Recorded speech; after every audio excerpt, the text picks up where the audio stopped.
Good morning, and nobody. It's probably not going to be anybody in here, but I was bored and I was up, so I'm like, you know what? I'm not going to wait till 10:30 to go live. Um, Hopefully people come by because I know I had 10:30 up last night. But I'll just start it.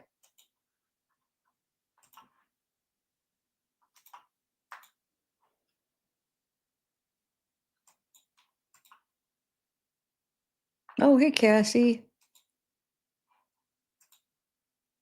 I started a little early because I was up and I'm like, man, I don't have anything. I'm just sitting here. I did watch all of yesterday's. It was pretty interesting. Pretty interesting. A part of me, like, at, like, 12:30, because I slept in, and part of me is like, "Should I go live with it?" Because I was watching it anyway, but I was watching it on, like, double speed, so I got it watched pretty quick. But, yeah, it was pretty good yesterday. It was pretty interesting. They flew through witnesses like crazy. It's like, dang it, this would have been, like, more like I don't know. I had yeah, I thought it was pretty interesting. What did you guys think of yesterday's? Um, I'm still trying to figure out, Laura, maybe you could help me. I'm still trying to figure out, and I haven't been able to like figure this out. What are okay, so if Karen was parked where you look to the right, so she's parked on the side and you look to the right, and then you could see the house, right? Because you know, Nagel testified how they came in this way, right? So he comes up behind her, whatever.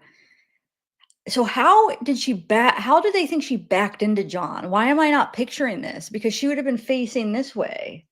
Are they saying she pulled into the drive and then backed in? But then if that's the case, then they were trying to say that they were trying to insinuate that John was getting out of the car right there, right? Because the dome light was on. They're trying to say like maybe he just had gotten out of the car, opened the door, or whatever. It doesn't match up to me. What am I missing here? Because she would have been facing the light pole. It would have been on the back. I don't maybe I'm not picturing something right. I still haven't from day one, I haven't been able to picture what are they saying? I mean, they're saying she backed in, but if she's facing this way, what happened after? Then she goes into the driveway and then backs into him, but then they're saying, the dome light was on, insinuating he got out right there, right? So I don't know. Just that is something's not matching up unless if I'm just missing something. I can't I have to visualize everything because 'cause I'm a visual like, I have to, like, be able to picture everything, and I'm not picturing that. How did the back of the car get get facing the other way? And, like, yeah, she coulda pulled into the driveway, but then what? He was in the car the whole time? We already know he was out of the car. Nagel and his girlfriend said they didn't see him in there, so, I mean, he was probably already out of the car, so what? She pulls into the driveway and he's just roaming around in the yard or something? Or he goes this way? That doesn't even make sense. Are you guys following me? I'm gonna try to put up a map, and maybe during a break I'll show you what I'm talking about. Maybe I'm just missing something, but it's not adding up. Are you guys following what I'm saying? Hey, beautifully. Hey, Stacy. Hey, Cassie. Hey, Laura. But it was pretty good though. I thought it was a pretty interesting day. Um, it wasn't boring, I should say. I wasn't bored at all watching it. Okay, so let's see. um, I guess we could just start. We'll just start it now, and then on breaks I'll play stuff. Yeah, I could. Wait, we have some toy cars. They're down the basement from my nephews, but then Gia likes to play with them. I should get them. But I know I'd have to like put a camera facing down. I'll show you on a map maybe. Because maybe I'm missing something, but not I mean, even if I'm missing okay, she pulled in the driveway, but then that blows their whole theory out the door that he was getting out then. I mean, then why was the dome light on? If he got out when she was parked on the side of the road, right? Isn't that what they were saying? He was behind her. Nagel was pulled up behind her.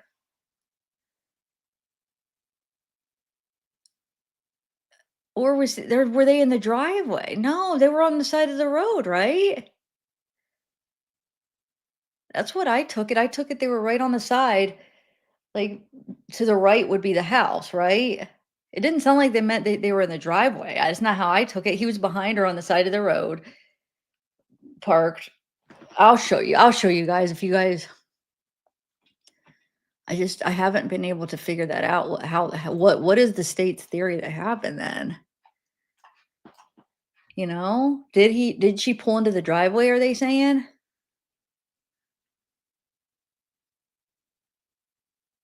No, I know, Laura. I'm not saying I believe the state, but I'm saying they were insinuating that that was when John got out of the car. I'm not saying I don't get if she was innocent. Okay, I get that. But what I'm saying is I don't get the state's theory on what happened. Do you see what I'm saying? Because I get that part. I'm talking about what is the state saying, not what is the defense saying. What is the state saying happened? Because if she's facing this way, she would have had to have turned all the way around to hit him from the back and to hit him into the pool. You know what I'm saying? Am I the only one? Maybe I'm missing something because I thought other people were going to be like, yeah, it doesn't make sense. Hold on. We have plenty of time because we're going to be able to fly through it. Let me show you what I'm talking about real quick. I'll bring up a map. I might as well just bring it up now because it's been driving me nuts because I don't get it. Okay, hold on. Even before the testimony, but now with the testimony, it's like, wait a minute, that's for sure that I was seeing it right. It makes no sense. Okay, let me show you really quick. Don't worry, guys. We'll catch right up to them. You know we will. Let me just show you what I'm talking about. I got to figure this out. Okay. Okay, so Nagel said, let me turn this around. No. Can I turn it around the other way? Okay. Okay, so let's go this way. So Nagel, they came this way, right? So Karen was turning right on the road and Nagel is turning left. Okay. He let Karen turn, right? He lets Karen turn. And the way I took it, she turns down and she parks right here. This is how I saw it. I didn't take it that she pulled in the driveway. The way I thought they said is she parks right in front of the house. Nagel pulls behind her and they're waiting for their sister, right? Or were they in the driveway? This is what I need to figure out. If they're in the driveway, then I guess no, if they were in the driveway, they would have been able to see him get out. No, they had to have been on the road. Yeah, yes, I had to have understood it right. So they're parked in front, right? Karen's facing. They both came from this way. So Karen's front is facing where his body was found. The whole thing is that she backed into him, right? Her tail light was broken. Her front is facing here, her car, and Nagel's right here. Okay, that when Nagel talks to his sister, Karen's right here. He drives past her. He sees Karen's dome light on and Karen, but he doesn't see um they were in the driveway. Well, wait, if they were in the driveway, then how didn't he that doesn't even make sense then. If they were in the driveway, then they would have been able to see if John got out of the car if he was behind her. 100% they would have seen. That's he was a passenger, so he would have been able he said that he said that the car was obstructing to be able to see. Are you sure? Because if he was behind her, no doubt. He was parked right behind her. He said he was parked right behind her. Okay. So you're telling me if he's parked behind her in the driveway, John's in the passenger side. If John gets out, he would definitely know if he got out. He acted like that the car was obstructing to see if he could even see if John got out. And then he said when he drove by her, he saw that the dome light was on. When he drove by to leave, he saw that the dome light was on and Karen was by herself. That doesn't make any sense if he was in the driveway. That doesn't make sense. I think they were on the side of the road. Because the rest of the story makes no sense. Sorry, this is the driveway, not this. Sorry. The rest of the story makes no sense then. He's parked behind her. He sees the tail light. Then when he drives by to make sure, he said he's like making sure his sister comes in, driving by. So he's driving away. And then he sees a lady that's by herself. Remember, he said so Karen would have been on the left side. That makes sense. She would have been here because he could see her, but that the state was trying to insinuate, well, you might not even be able to see if anybody was on the other side of her. But I think the defense made a good point. Like, he's a big 6'2" guy. Like, you would definitely be able to see if a guy, if the dome light was on, you'd be able to see if somebody's beside her. So they said they drove by, but the car was obstructing, so they couldn't see if anybody else was on the other side of the car or anything because they're driving by right here. And then Karen, they could see Karen perfectly because she's on that side. She's driving. The light was on. So do you see what I'm saying? I'm pretty sure, okay, Laura, if you hear everything else, they were on the side of the house at the time. Because otherwise the story makes no sense. They would definitely be able to see if John got out, and they wouldn't have seen they wouldn't drive past her in the driveway. He was behind her. So it has to be on the side of the road. So therefore he drives by. So, but what I'm saying, the state's insinuating that's when John got out of the car almost. Well, the dome light was on. Like, that's what they're kind of trying to make the jury picture. Like, then, oh, why'd the dome light go on? Because the driver's side door didn't open. I mean, of course, we know, Laura, of course, she could have turned the dome light on. But I'm saying the state's trying to paint this picture for the jury that's probably when John got out of the car, right? So the whole thing is if John got out of the car there, Karen's facing the other way. How did they? I need to know. Come on, let me see the visual. Like, how are you, State? How are you saying that she then backed into him? How? Then she pulls in the driveway, and then John's just standing out here, just roaming. Like, he just comes. Oh, let me just walk out here over here. Like, if he starts walking in, how would she have backed into him? I don't know. It makes no sense. And nobody, I'm waiting to hear the whole. I thought it was, I mean, the state still has time to bring witnesses, but since this trial started, I could not picture in my head the whole setup of it. And I've been waiting to see what is the state saying, because I haven't seen anybody describe how does this happen then? How did he end up over here, and where was Karen, and was she, where was her car? And I mean, they still have time to bring up witnesses, but I need to like visualize. I'm sure the jury is going to need to visualize something here. Like, if this, like, I mean, I think Karen's innocent, but I'm saying, like, that shows that the state, like, are they going to able to like patch up these holes here? Like, I'm sure they do have some kind of a narrative on how that all works out, but they haven't showed it yet. I've watched this whole thing. They have not showed it. And I don't know if the jury is going to be like me, where they need to see everything perfect, and because if that's the case, they're missing a big piece right so far. Like, when does Karen pull in, and then, I mean, how does that all happen? Because they haven't described that yet. And like I'm saying, that's good for Karen, because I mean, I think Karen's innocent, but I'm just saying they should be able to like, they need to tell the story of how that happened, because it's not making sense. Yeah, but Laura, if they're insinuating, they can't have both true here. Here's the thing. They just brought that witness up, and they made it look like that's when they thought John got out of the car. Yeah, they didn't say it in so many words, but that's what they were trying to paint the picture. If that's the case, then how did like, if I was the jury, I'd be like, well, that makes no sense then. Like, and I know they're going to probably bring up another witness, and then it's going to say a different time that they think she got out of the car. Just, you know what I'm saying? It's probably not going to all match up because it doesn't make sense. But if that's what they're saying, that's when he out of the car, then what does Karen do then? Then she does the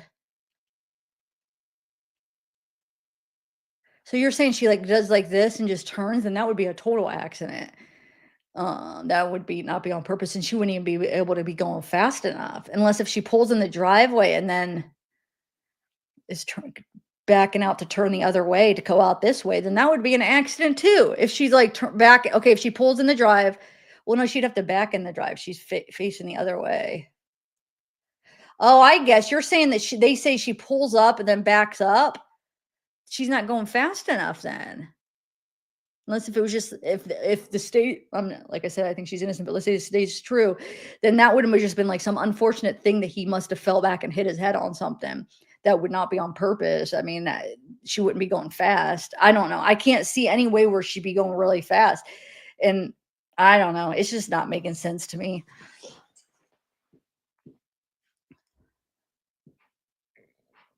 I know, I think she is too, but I like to see, obviously the state's got to have some kind of story on what they think happens.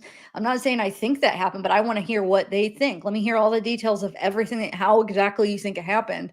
I want to visualize it so I could, see what they think.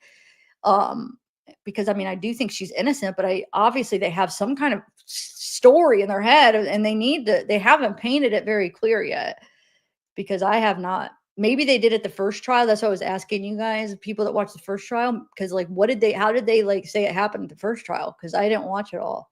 Anyway, all right, I'm gonna start it, but yeah, I hope the jury is like us, true crimers, that they need to it needs to make sense, and it does not make sense yet. Okay. All right, you guys ready? I'm gonna start it from the beginning. Oh, actually, hold on. I'm gonna reshare my screen so I could just share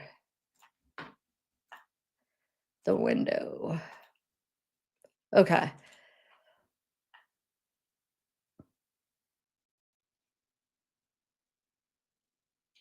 Yeah, no, beautiful. I think she's innocent too, but I also still want to see both sides. I want to see what the state thinks. Just what is their story like? I want to know the specifics of how that actually could have happened. What is the state saying? Exactly. It's not making sense. And like I said, I guarantee they're going to bring another witness up, and it's going to show a different time. It's going to show some kind of differences of when he got out of the car. And it's going to be like all this, nothing's going to be consistent, I feel like, because it just doesn't make sense. And they definitely were trying to insinuate that that's when he got out of the car. Don't you think? Like, oh, the dome light was on. How does a dome light go on when a door opens? I mean, you can reach up and do it, but they try to put that in their head. Okay, I'm gonna. I rewound it because I want to see when they walk in. I'm a dork like that. I like to see when they walk in. Hey, Mama Mia. All right, ready? Forgot to share the screen.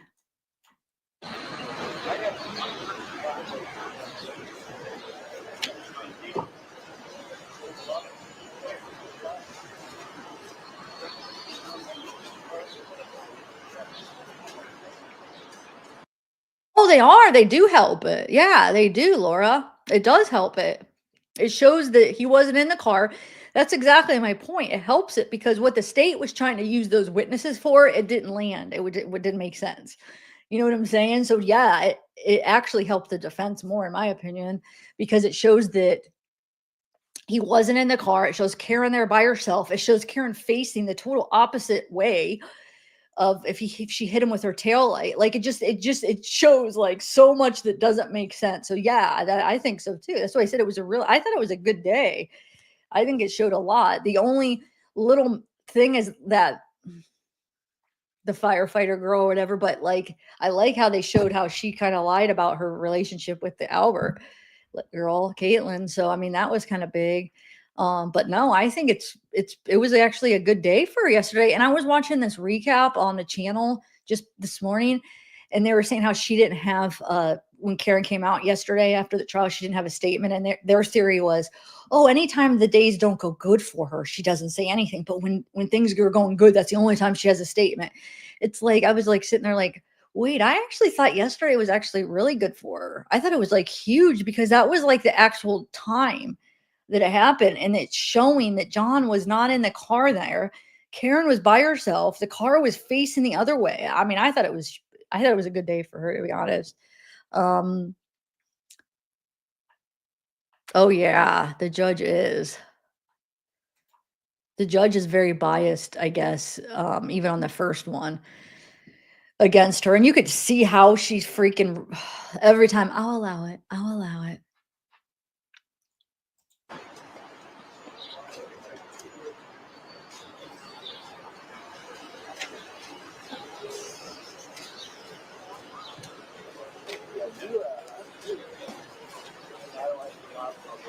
That's just some random person. Like, who was that guy? Just some random guy that got.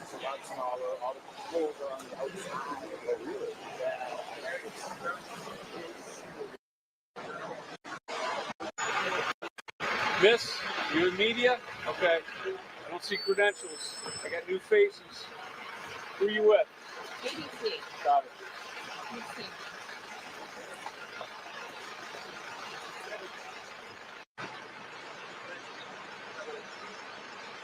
Come on.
The fan.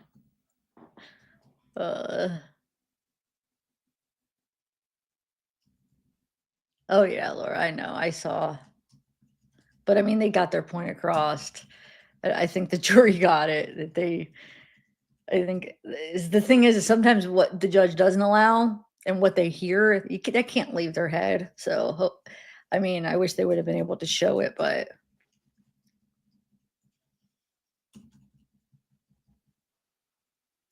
Oh, that might have been, was that without the jury? I'm trying to think.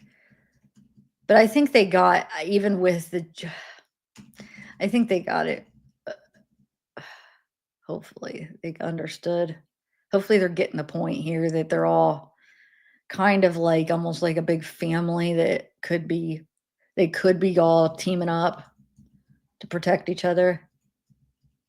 Oh no, I get it, Laura, but I mean, that's the judge. Doesn't surprise me. Why doesn't she do a lot? It makes no sense. I mean, it does make sense. I think we all know. No, I don't either.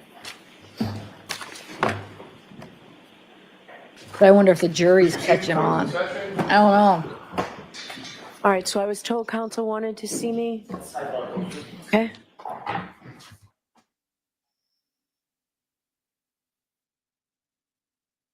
Yeah, she always does. She always does that. She'll ask the question for them. That drives me nuts. I've never seen a judge do that so much, at least. I feel like maybe I have seen them do it once in a great while, but like for like all the time. I mean, she always does that. It's like, dude.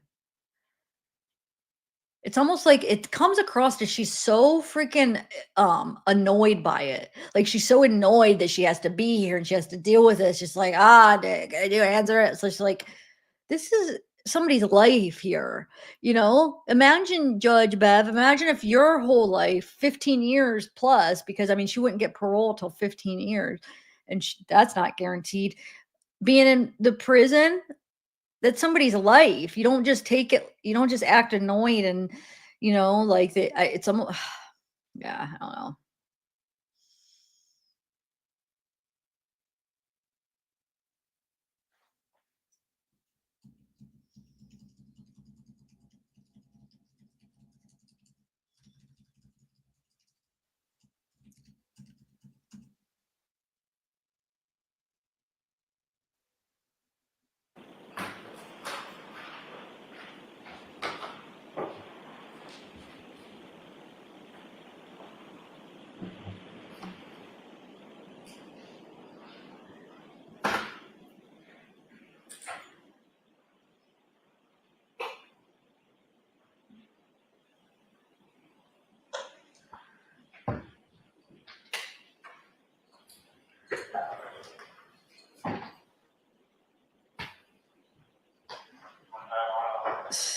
That's good. Yeah.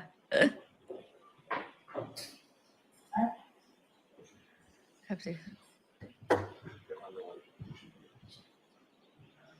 Yeah, there's no. That's what now. All right, to the court, please. Jurors entering.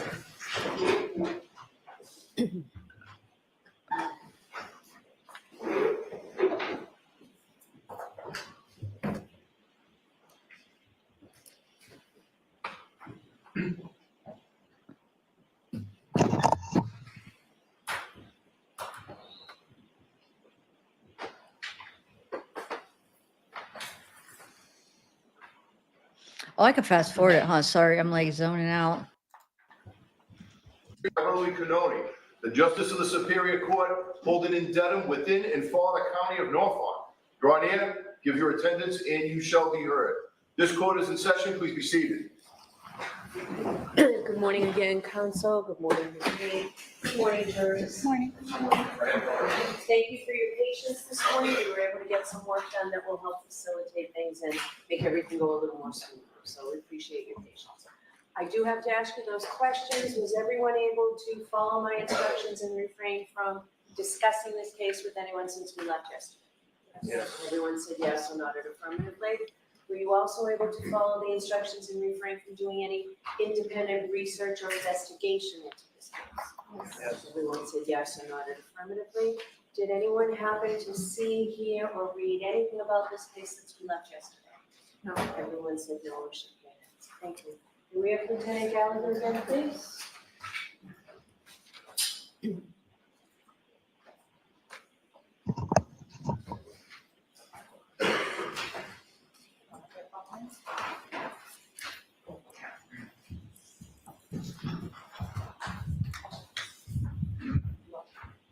Sir, I'll remind you, you're still under oath. Good morning. All right, Mr. Jackson, whenever you're ready. Good morning, Your Honor. Thank you. Mr. Gallagher, good morning. Good morning. Thanks for joining us again. I want to ask you a quick question about what we talked about yesterday concerning your search at the scene. If we could go back to that, when you engaged the leaf blower. During the time that you were removing materials in and around the area of the flagpole going out to the, I think you called it the berm, B-E-R-M, the berm, the curb? Yes, that was at the street. There was a 6-inch Cape Cod berm. Yes. Okay, and that led straight to the asphalt of the street, correct? It's basically a curbing. It's Okay. where the property line, the grass, the lawn meets the street. And you were searching the area where you believed Mr. O'Keefe's body to have been found, all the way out toward that curb or berm area, correct? Yeah, we did not go out to the berm. We did about approximately 6x6, 7x7, about 50 square feet. 50 area. square feet, okay, fair enough. But you did say at some point, I think on direct examination, you said that you exposed the berm Yes. just to give you some orientation as to where the curb was, where the street was. And if it was possible, he may have tripped and fallen. Yes. Okay. You did not recover or see a hat, a man's hat, No, sir. black in color, like baseball style hat. No hat. No, sir. You did not see or recover a man's shoe. No, sir. And you said you searched for the area in that 50 square foot area by removing materials, moving the snow, getting down to all the way down to the lawn. Yes. Okay. You did not see a single piece of bright red plastic taillight material either, did you? No, sir. Not in that area. As a matter of fact, you didn't see 46 pieces of taillight material, either clear or bright red plastic, in any part of the area that you searched. No, the only thing we discovered was the blood sampling in the glass. That is correct. Speaking of the glass, that's a good segue. You found that piece of broken drinking glass that you brought in and showed the jurors yesterday, correct? That's correct. Did you search the house at all to determine whether or not there was any matching glass in the home? No, I did not. You testified yesterday that you looked around when you were in the house. This is the second time you're at the location. So you went back with Sergeant Lenk. I want to orient you to that time. That's when you actually entered the home for the first time of Brian Albert. Is that right? That is correct. Yes, sir. And you indicated that you did look around the family room, the kitchen, and you didn't see any signs of a struggle or anything like that. No, sir. I asked you that exact question about a year ago at another proceeding. Do you recall that colloquy between the two of us? Yes. And at that time, I asked you, did you look around the house for any sign of a struggle or a fight? And your answer was no. Do you remember that? Yes, I think that's out of context. I understood that question was, did I wander the house to look for any sign of a struggle? I believe you asked me if I went to asked me about a bulkhead and things of that nature. Okay. As I stood there, I have observations I can see. Right. So I think it's just a miscommunication on what type of search. Fair or enough. What type of observation. Fair enough. Let's clear that up right now then, Ms. Gallagher. With regard to your the time that you were inside the residence, you did not seek to or ask permission to look around any place other than where you happen to be standing, which is right inside that front door of the family room, sort of adjacent to the kitchen area, correct? That is correct. Yes, sir. You didn't walk into any adjacent rooms? No, sir. No, sir. Okay, you didn't walk into any, you didn't search the kitchen area? I did not. No, sir. You didn't look through the cabinets or anything like that? Absolutely not. No. You didn't look at the glassware? Absolutely not. No. You didn't go down to the basement? We talked about that previously. Correct. And No. absolutely not. Okay. You didn't go out to the garage? No, sir. You Nope. didn't look around the garage? No. Other than walking in and basically where you just described, standing while Sergeant Lank was engaged with Miss McCabe, you didn't do anything to search the interior of that house for anything? No, I wasn't there to search at all. Okay. You also didn't, subsequent to that, you didn't seek or receive a search warrant? No, I did not. Okay. You didn't believe that it was necessary, in your mind, it was necessary to seek a search warrant to search the interior of that house? That's absolutely correct. You were aware at the time that you did go into the house that Sergeant Lank had earlier reported at least the possibility that John O'Keefe may have gotten into a fight, correct? I don't recall that. We went over options on how he could have come to where he was, and an altercation certainly was one of them. Okay, so that's fair enough. So an altercation meaning was one of the, when you say altercation, that means a physical fight, correct? Sure. So that was a possibility in your mind. Everything was a possibility at that time. And at that time, you had the information that you found, or Mr. O'Keefe's body was found on the lawn of a residence where there was alcohol, drinking, a party of some sort, or a gathering of some sort just hours earlier, correct? That's correct, but the house had nothing to do with the incident. At least to your mind. That's correct, based on the evidence, yes, at that time. And the evidence at that time was simply your communications with some, but not all, the occupants of the house, including Jennifer McCabe, correct? That is correct, yes, sir.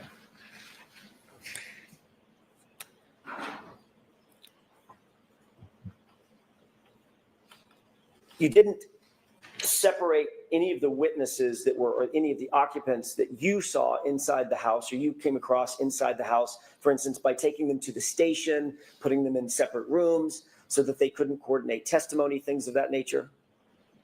At that time? At that time. So Detective Sergeant Lank was there to speak with Jennifer McCabe only. Okay.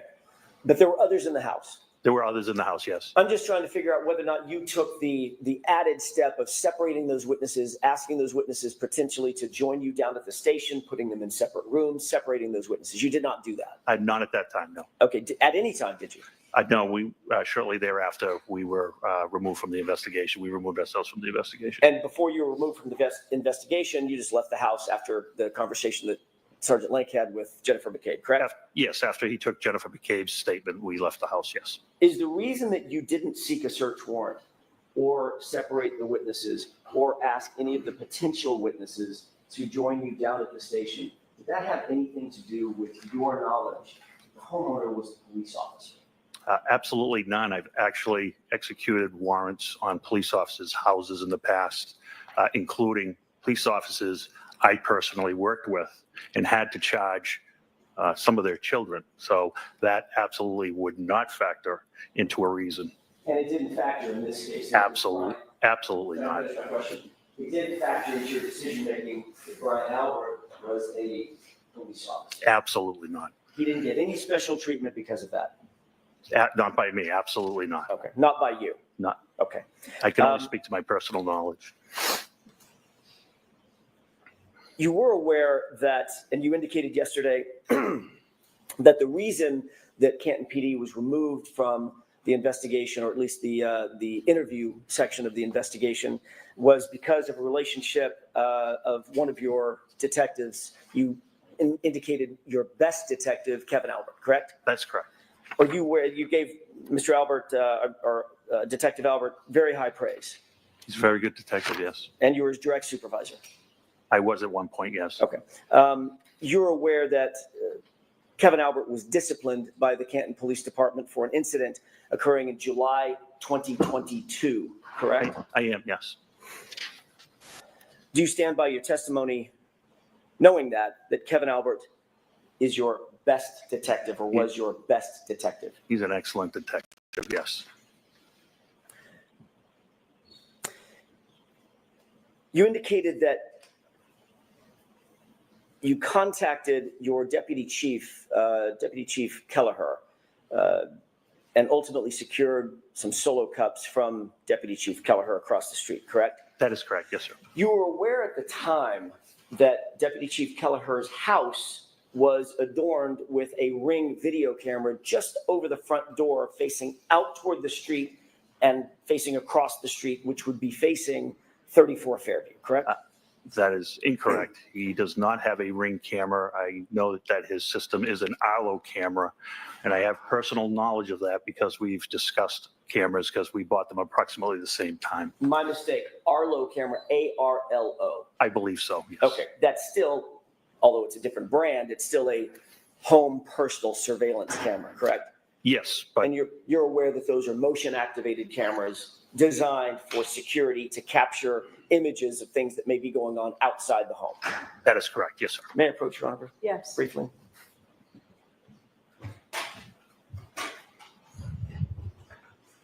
Thank you. Mr. Gallagher, would you take a look at that photograph that I've just handed you? Yes, What's it marked for ID? It is marked for ID, and Mr. Gallagher, if you could read that for me to save me a trip up to the stand. I believe it's a 5, Exhibit 5. Could it be an S? It could be an S, yes. I think it's S, Your Honor. I apologize. It is S? Okay, thanks. Thank you, Mr. Gallagher. Do you recognize what's depicted in that photograph? I recognize the camera in the door. Okay. Is that a shot of Deputy Chief Gallagher's, sorry. That's okay. I know what you're asking. Is this a shot of Deputy Chief Kelleher's front porch? It appears to be. Okay. Does that front porch face 34 Fairview? We need a time frame. I'm sorry, Your Honor? We need a time frame. Sure. Did you see that Arlo camera so situated when you went over there on January 29th, 2022? I knew it was there, yes. Okay. And is that a fair representation of what the camera looked like and its positioning? Basically, its positioning in January of 2022. Yes, Okay. Did you seek the footage? From that no, I camera? didn't. I know what that camera captures. Okay. Your Honor, with the court's permission, when we publish, I'd like to mark this as evidence next in order. Okay. I may approach. Yes. Is it 53?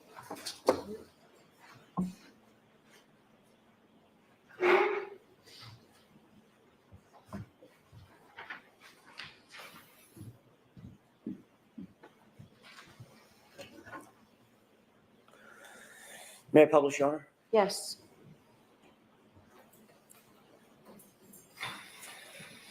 Mr. Gallagher, do you recognize this as being the photograph that you just saw, Exhibit 53? That is correct. Okay. I'm going to draw your attention, and by the way, there's one amendment to this photograph. There's a redaction of the address. You see that? Yes, Okay. I'd like to draw your attention to that area right there, which I'm Yes. highlighting. yes. What is that? That is the Arlo camera. Can you orient the jurors for us, please, to what we're looking at in this photograph? You're looking at a camera that's angled downward. And is it the front porch of that residence directly across the street from 34 Fairview? It is not directly across from 34. It's actually more directly across from 32, so that would be incorrect. Okay. Is it across the street from 34 generally? It is, if Lieutenant Kelleher's house is here, 34 is over here across the street. Okay. Is there a view from that front porch, just generally as you're standing there, if you were to turn 180 degrees and put your back to the door, is there a view of 34 Fairview as well as 32 Fairview? Oh, sure, absolutely. Okay. Did you seek and we can take this down. Did you seek to secure any footage from that Arlo camera I did not. from Deputy Chief Kelleher? I did not. Did you talk to Deputy Chief Kelleher about that footage? I don't remember specifically. Did you ask him whether or not he had reviewed the footage for a determination whether or not it caught any of the incident that may have occurred at or around 34 Fairview on January 29th, the early morning hours of January 29th? I don't know if I did. I know it would not have, How do you know it would not have? because I know what that camera captures. How do you know what that camera captures? Because I've picked up packages for Deputy Chief Kelleher in the past. I know it captures his doorstep and a portion of the front lawn. So you've reviewed the Arlo footage from his No. iPhone? He's just sent me a picture. Can I pick up when he's been on vacation, can I pick up a package on the front step? Okay, Yes, so, I've seen it.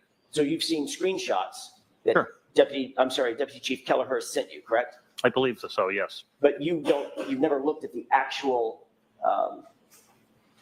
application to see what it might encapsulate or what it might capture generally. We've compared what we have our cameras set up as. We had communicated about security at our houses multiple times. I know it captured the front door and a portion of the front lawn. Do you believe that it would have been best practices to go ahead and secure that footage so we don't have to take anybody's word for it? We could actually look at the footage ourselves. I didn't do that. Do you think that would have been best practices to do that, just to have belt and suspenders? So there's no question about whether or not that camera that's facing, at least it's facing directly across the street, might have captured something of interest on the morning of January 29th, 2022. To me, there was no expectation that it had captured anything, so I didn't think it was practical. So because of your expectation, you didn't seek the footage and you didn't secure the footage. Because of my knowledge and expectation, yes. And you now know that that footage is gone. It's overwritten. I would assume so. I'm not familiar with how long Arlo keeps footage. So you are familiar enough that you decided that it wasn't important to capture the footage, but you're not familiar enough to know whether or not the footage is actually saved onto the Arlo system? I don't know anything about, I don't have Arlo cameras, so I don't know anything about So the you don't, system. But okay. I have Blink, so we've compared our systems. So I'm not really sure what you're asking. So you don't have an Arlo system. I have Blink, correct. You're not familiar with how Arlo works, correct? Correct. You're not familiar with the total array of where the cameras might capture versus what might be captured on your phone app, or that you can say, like, push a button that says packages or people, and it narrows the focus of the camera. You're not aware of that? I'm not aware of that, no. Okay. But you would have been aware of that if you had captured the footage and simply said to Deputy Chief Kelleher, I'd like that Ring footage for that 24-hour period. Okay, it's not Ring. I'm sorry, that Arlo footage for a 24-hour period. Sure. Yeah.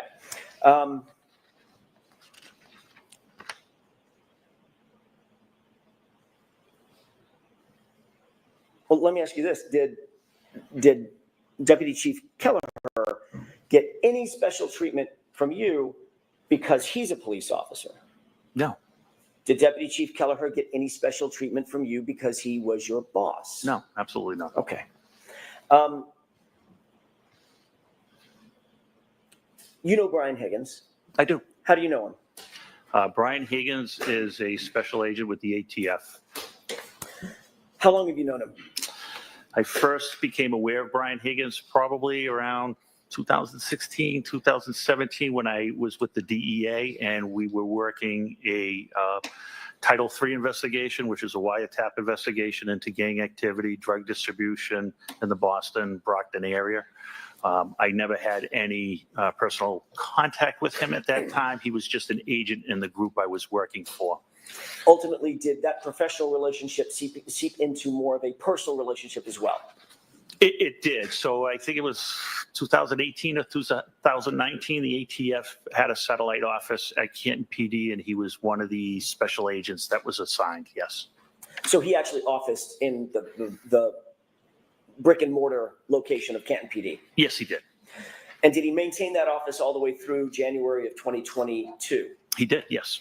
And during the course of your interaction with Mr. Higgins, did you become friendly with Mr. Higgins? I've become friendly with Mr. Higgins, yes. Most of my coworkers I'm friendly with. Is it safe to say that you socialized at times with Mr. Higgins? I have, yes. Okay. You've shared cocktails with Mr. Higgins? Yes. Shared meals with Mr. Higgins? Yes. Okay. So it is safe to say that you have both a professional and a personal relationship with Mr. Higgins, Yes, I do. and you consider him a good friend. Yes, I do. You were aware, Mr. Gallagher, that he was at 34 Fairview on January 29th, those early morning hours, during the course of the time when John O'Keefe went to 34 Fairview. I'm sorry, can you repeat that Sure. question? You're aware that Mr. Higgins was at 34 Fairview in the home at the time that John O'Keefe went to 34 Fairview on January 29th, 2022? By the time I became aware of it was afterwards, yes. Okay, that's what I mean. Yes, I know yes. you weren't aware of it at the moment, but Right, okay. you became aware of it. Later on, yes. Okay. When did you become aware of it?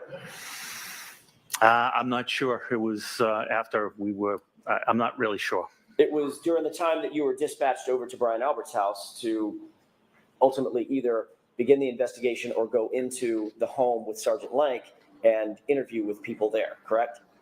No, that wasn't the time, no. Didn't you say in a report to Lieutenant Tully that when you went over to Brian Albert's house, that Brian Higgins was not there? I don't recall Brian Higgins being there. Right. So what I'm trying to register is whether or not you knew at the time that you went to Brian Albert's house, at least that second time, that you might or might not have expected to see Brian Higgins there because you knew he was at the home when John O'Keefe arrived there the night before. Can you rephrase that question? I'm not following you. Sure. When you went back to, in other words, during the time that you were investigating and joining Sergeant Lank, Yes. back over at Brian Albert's house, you knew that Brian Higgins had been somehow in that home the night before. I don't believe I did at that time. When do you think you learned that? At sometime afterwards, probably when I saw the list and reviewed the narratives of the officers. Would that have been days or weeks later? No, it probably would have been, within 24 hours or so. Okay, within 24 hours of your involvement. Correct. Okay, yes. that's what I was trying to get to. Okay, Thank I you for that. apologize. My bad. No. Bad questioning on my part. So within 24 hours of your involvement, which would have been, your involvement was the early morning hours of January 29th. That's correct. Correct? Within 24 hours of that, you knew Brian Higgins was somehow tangentially involved or collaterally involved as a potential witness, if nothing else. I'm not sure he was a witness to anything. I was aware that he attended the house at 34 Fairview after they left the bar. Right. And you said, well, I'm not sure he was a witness to anything. The one way to figure out whether or not someone is a witness to anything is to actually formally interview them, correct? That's absolutely correct. Which you did not do. We were removed from the investigation before I found out Brian Higgins was involved. Okay, so you were removed. So I wouldn't be interviewing him. You were removed, and then it was within a few hours of that you realized that Brian Higgins was somehow involved. Not a few hours. No, I said it was within 24 hours probably. Okay. You're aware that Mr. Higgins not only had a office at Canton PD, he also had a key card for Canton PD. Yes, he did. Explain for the jurors what a key card or an access card at Canton PD means. What is that? What is a key card for Canton PD? So it's a secure building. I think we've all seen it. You have the square boxes with the red light. The key card allows you access into the building. And depending upon your rank, you have different rights. Each individual has different rights to enter different areas. You had, for instance, being a top-level Canton lieutenant, you had a key card that was probably the functional equivalent of a master key card. You could get in pretty much any place you wanted. Absolutely not. Okay, where could you go? It's easier if I say where I can't go. That probably Would that is be, easier. would that Yeah. be where? Explain that. So I can't go to the armory, which is where weapons are kept and ammunition is kept, and I can't go into permanent evidence. Okay. You're aware that Brian Higgins had a key card, Yes, I am. and that access card gave him access to pretty much, with the exception of the armory, possibly the evidence room, and what was the other location?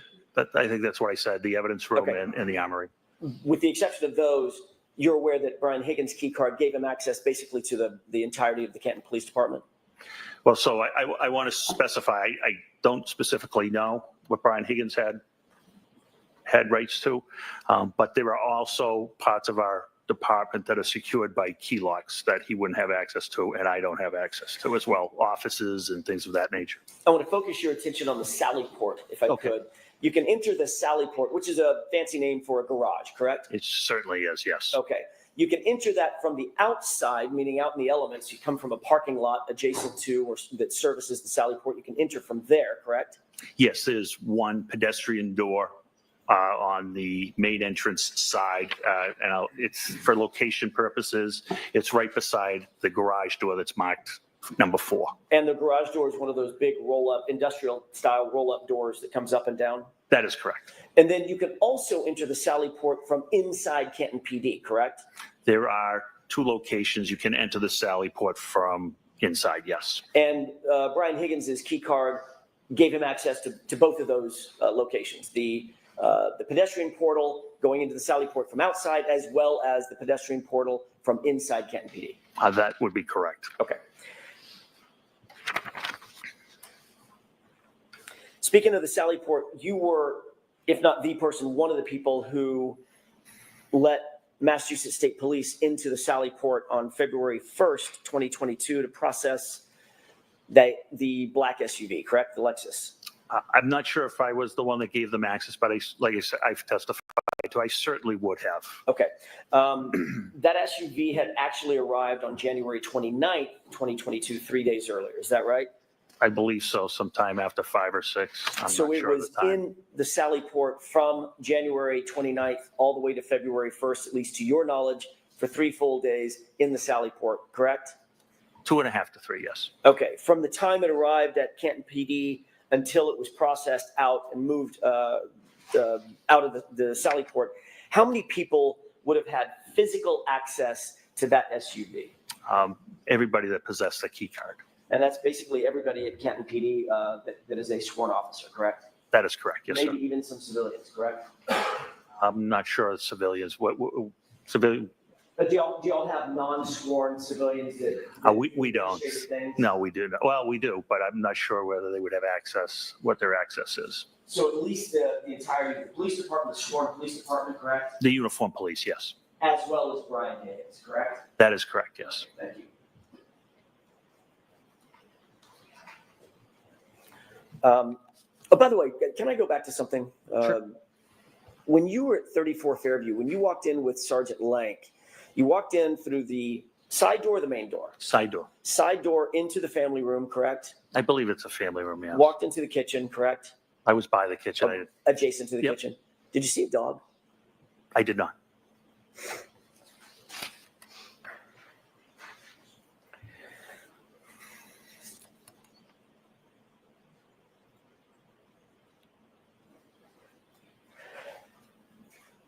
Speaking of the Sally Port, I want to move back to the Sally Port. I apologize about bouncing around a little bit. Perfectly fine. Moving back to the Sally Port, you indicated that basically all the uniformed officers, every single uniformed officer at Canton PD would have had access to that Sally Port, as well as Brian Higgins.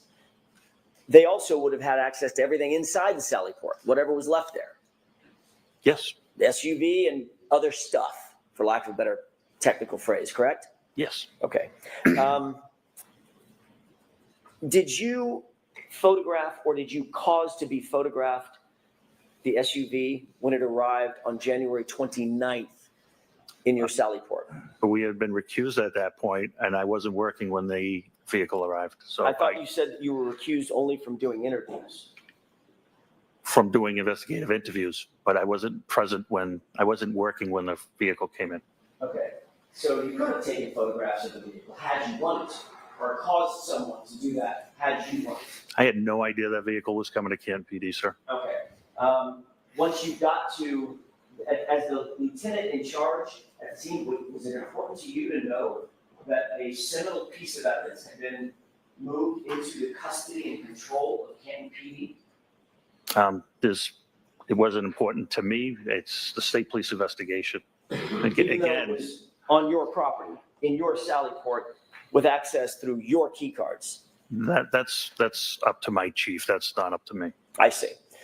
To your knowledge, let me just ask it this way. To your knowledge, did anybody seek to photograph the vehicle when it arrived at Canton PD on January 29th, 2022, to your knowledge? I have no personal knowledge of that. Have you ever seen a photograph of that vehicle that was taken by someone in law enforcement on January 29th? I'm going to give you 3 days. January 29th, January 30th, January 31st, 30th, or February 1st. I have seen photographs. I'm not sure what days they were taken. The photos were taken. You have not seen a photograph that was taken on January 29th, however, have you? I've never seen anything dated January 29th. You've never seen a photo, and I'm going to go through this a little bit more. You've never seen a photograph that was taken on January 30th, have you? Yeah, I have never seen any photographs with any dates on them, Okay. I believe. Do you think that would have been you were at the time the head of detectives, correct? No, that's not correct. You were not. You had already moved from that spot. I In January of 2022, I may be wrong. I thought You are wrong. as the It's, lieutenant, you were also the head of detectives. No, that was Lieutenant Kelleher at the time. I know you keep, it's a mix-up. So we've had promotions since January 29th, and I think that's where the mix-up might be. So he was a When lieutenant you at the refer time. to Deputy Chief Kelleher, he was actually Lieutenant Kelleher, and he was in charge of detectives at that time. At some point, had you been in charge of detectives? I became in charge of detectives in June of 2022. June of 2022. Yeah, approximately 6 months later. Understood. You had been a detective previously, however. That is correct. Okay. Sir. As a detective, do you believe that it would have been important to photograph, had you had your druthers to do it, it would have been important to photograph that vehicle when it came in so that it could be memorialized and documented the exact condition that vehicle came in on January 29th, 2022. So this is important to know that unfortunately, John O'Keefe was deceased at this time. Once John O'Keefe becomes deceased, it becomes the state police's investigation, the Norfolk County District Attorney CPAC investigation. That's why it is not our investigation. It's up to the investigating agency to make those decisions. Even something as uninvasive as taking photographs. Yes. Okay.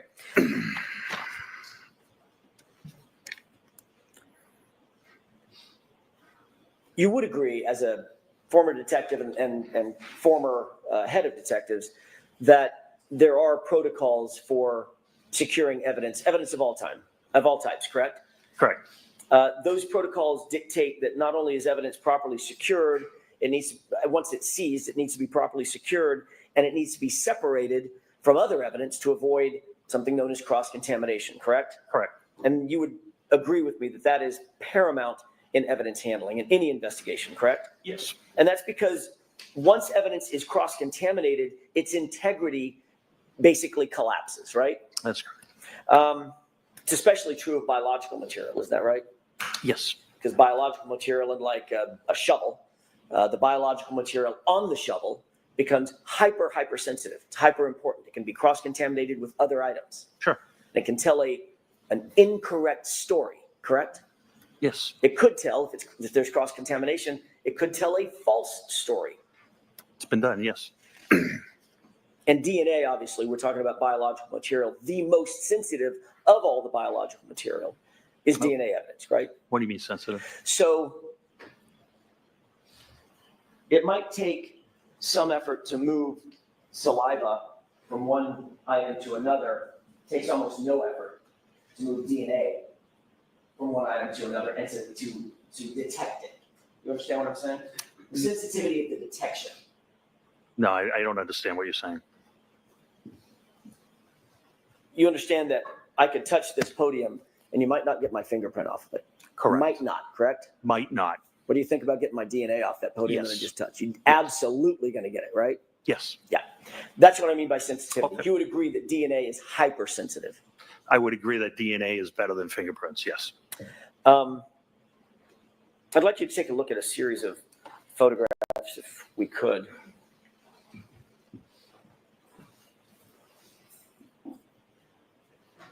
Can I approach John? Okay. There are 4 photographs, Scott, I'd like you to look at briefly and familiarize yourself with if you can.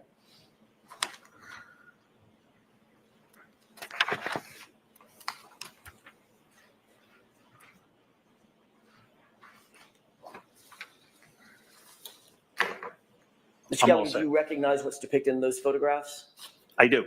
How do you recognize what's depicted in each one of those? There's 4 of them in front of you. Just generally, how do you recognize what's depicted in those photographs? Generally, I know this is the exchange of custody from the Canton Police to Massachusetts State Police. Are those taken inside the Sally Port, to your knowledge? They are, yes. Some of those photographs include the SUV, One SUV picture, yes. and some of those photographs include the blood evidence that you've earlier described, the Solo cups, the Stop and Shop bag. That is correct, yes, sir. Their approach? Yes.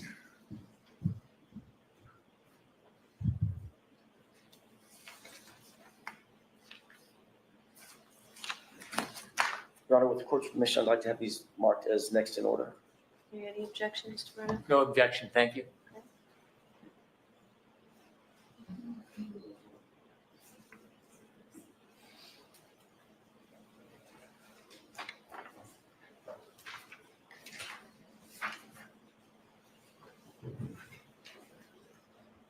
Exhibits 54 through 57.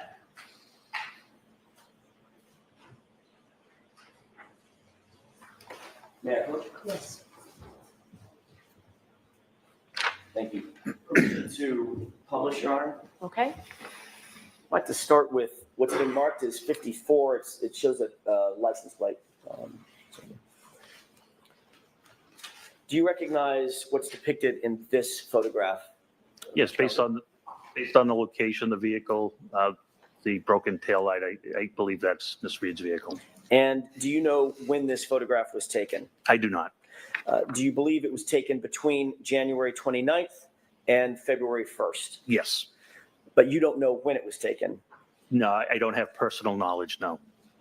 I just want to draw your attention very briefly, just to orient us to this area on the bottom right-hand corner. Do you see that, what looks like a white rag on the ground? Yes, based on the pictures, I think it might be a paper towel, but yes. Okay. If we could look at the next photograph, which is 55, looks like a paper bag.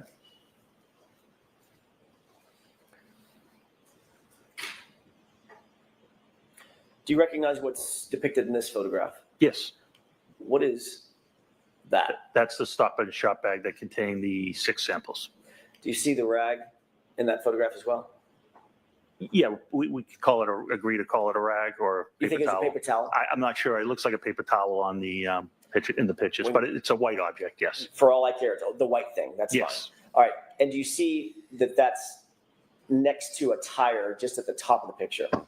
Just for Yeah, orientation purposes? Yeah, it appears to be 18 to 2 feet, 18 inches to 24 inches behind the tire. Yes. Okay. And that, of course, is the tire of the SUV. Yes, I would think So so. that would be the right rear of the SUV, just a few inches from this bag, correct? It would be a couple of feet from the bag. Yes. Okay. If we could take a look at the next photograph. This is Exhibit 56 for the record.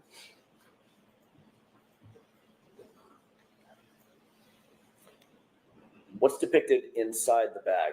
The red Solo cups. And you still see the rag in the photograph. I sure do. Yes. So the SUV would be right here, correct? At the top of the left. Well, I can't see the top of it. It would be, it's nearby. Yes. Okay. And it's not just nearby, it's the right rear of the SUV that's nearby, correct? Yes. Okay. And one final photograph.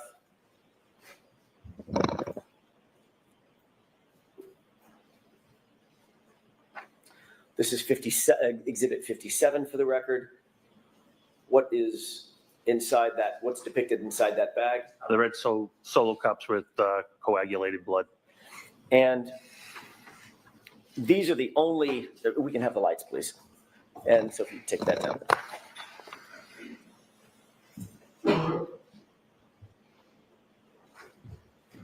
These are the only photographs that we have or that you've ever seen of those red Solo cups, that Stop and Shop bag, and the biological material in those red Solo cups.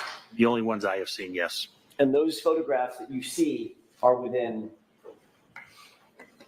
2.5 feet from the right rear of that SUV, correct? Approximately, yes. And the right rear of that SUV houses the taillight material, correct? The taillight The area. taillight area, yes. The The cups were not sealed, correct? The cups were not sealed. The bag was not sealed, was it? As far as I know, what do you mean by sealed? Yesterday, you brought a box in. You remember that? Yes, That box had tape on it. that's correct. What color was the tape? Red. Why is the tape red? It can be red, it can be blue. I mean, evidence tape is different colors. Normally, in your experience, red evidence tape is used to formally seal evidence bags or evidence containers, correct? Yes, That's because it highlights to the eye a visual cue. Hey, that's important. It's been sealed. It's got bright red tape on it, correct? correct. Oftentimes, that tape has additional information on it as well, correct? You could have initials on it of who put the tape on, yes. Right. In other words, it might say evidence, correct? I mean, pre-printed report evidence. Yes, correct, And it may have a place for initials to be.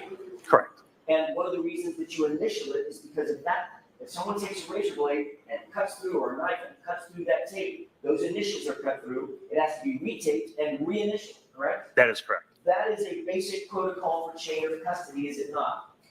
yes. And that's to maintain the care, custody, and control and the integrity over the items and the items inside the evidence container, whatever they may be. That's correct, Whether they are biological material, physical items of evidence, a document, whatever. correct, None of that was done with what we just saw, correct? correct.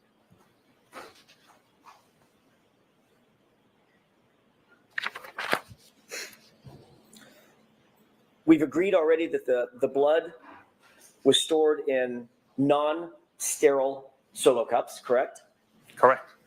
We've agreed that those cups were not sealed. The cups themselves were not sealed. There was no cap. There was no plastic, plasticine, saran wrap, nothing put over the cups, correct? That is correct. So they were open.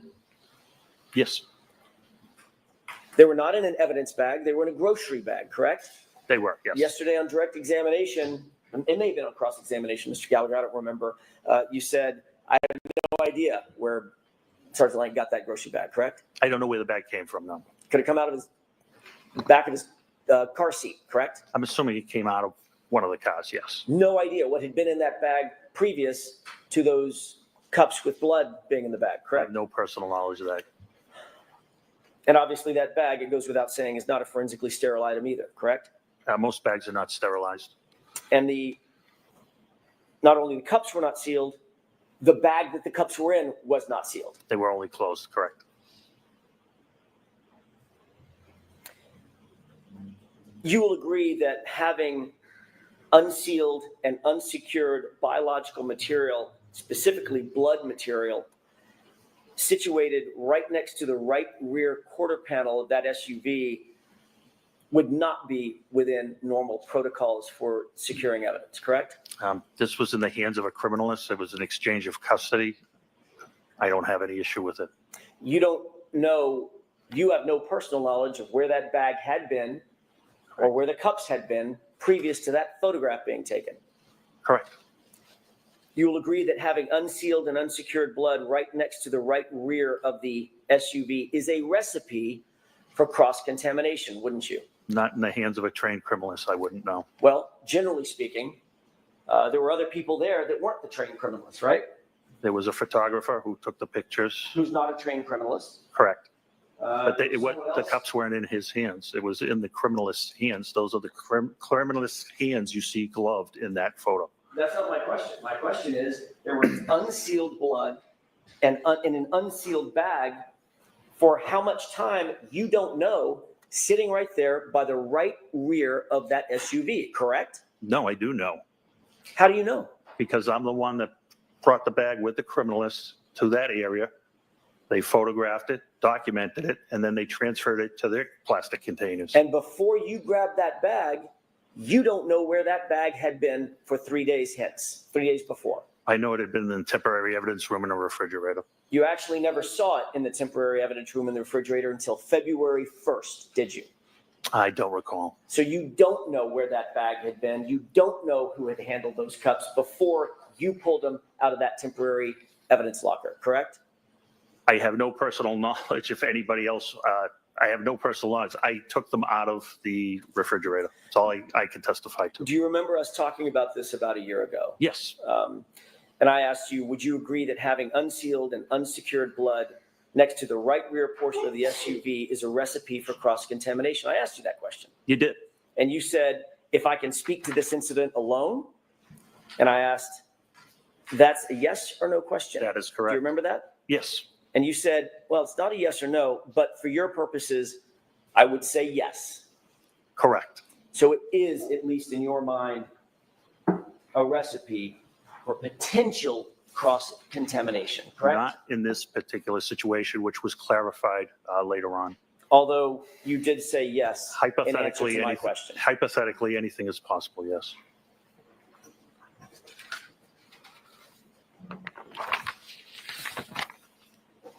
Thank you, Your Honor. That's all I have. All right, Mr. Brennan?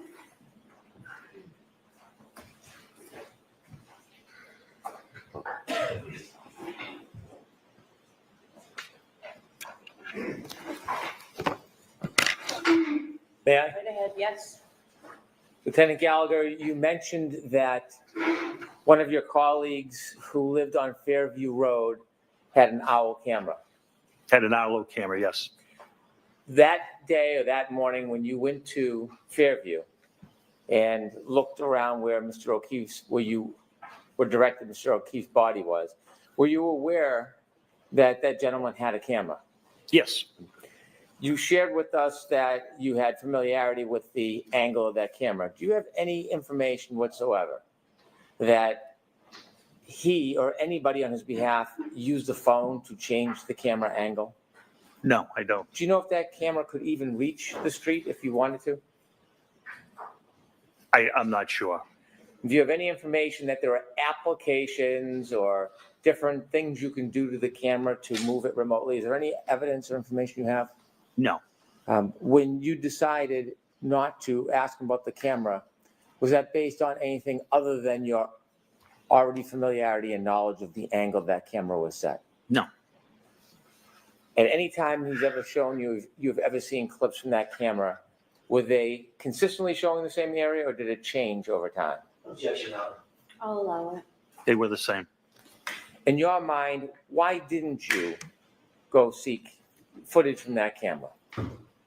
In my mind, Yes. because I knew it wouldn't have captured anything. I also know that they're motion-activated cameras, and he didn't have them on the street because it's a busy street, and the batteries would die, and who knows, very quickly if they captured the street. You said that's a very busy street. Are you familiar with Fairview Road? Yes, Is that a road, is that a public road? it's a public way in the town of Canton, yes. As a public way in the town of Canton, do you know who operates and cleans and monitors that road? Who's responsible for that? Yes, the Department of Public Works for the town of Canton. You were asked about a claim of a fight. Did any witness ever suggest to you that Mr. O'Keefe had been in a fight? No, When you first learned about Mr. O'Keefe, did you get a chance to actually look at his body? no, I did not. Did you get a chance to look at his wounds? No, I did not. Did you get a chance to examine his clothing and whether there was any trace evidence left behind? I'll allow it. No, I did not. Early in an investigation, when investigators have no information, is it common to speculate?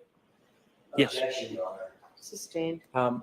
What is the natural process for an investigator when you start upon a situation and know nothing about what happened? In this particular case, we came up with scenarios that possibly could have brought John to that spot.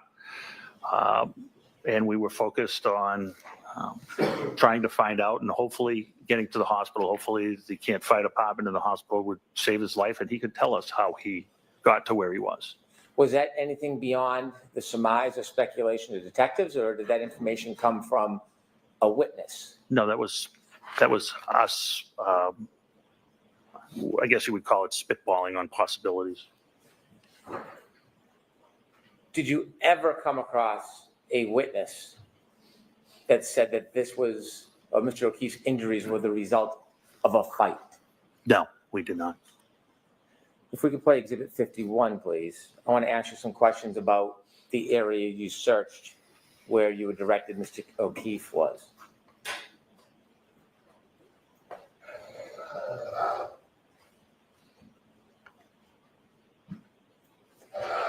Stop it there, please, Ms. Gilman.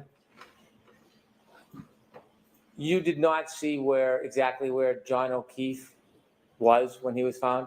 No, I did not. Who directed you to this area? I was directed twice, first by Sergeant Good and then by Sergeant Lang, Detective Sergeant Lang. You shared with us yesterday you were looking in that area where you thought John O'Keefe was found. Correct. You asked questions about a berm. Is that the separation between the street and the yard? Yes, it is. Did you clear off a piece of that berm? We did. And the reason was? We wanted to see what was there. We didn't know what was there. Did you do a search from the flagpole all the way to the street? No, Did you do a search of that flagpole across the front yard?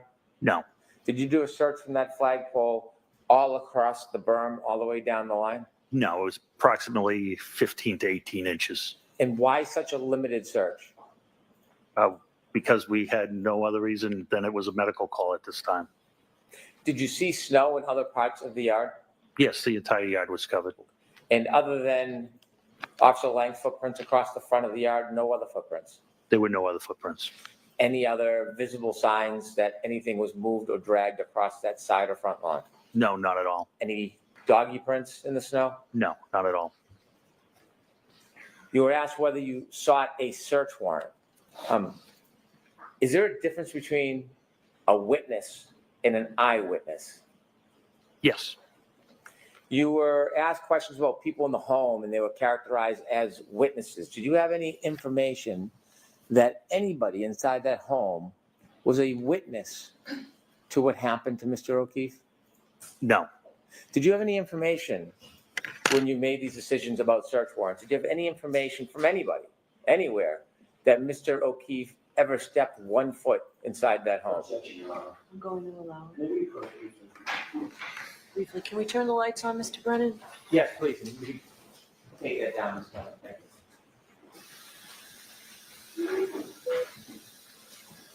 you.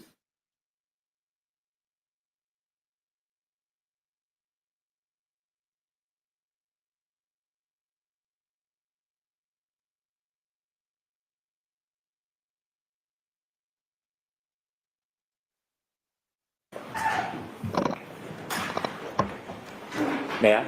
Yes. As a lifelong law enforcement officer, have you obtained search warrants before? yes, Have you obtained search warrants for homes? yes, many times. Is there a certain requirement before you obtain a search warrant for a home? Yes, critical legal standards, yes. And what is that?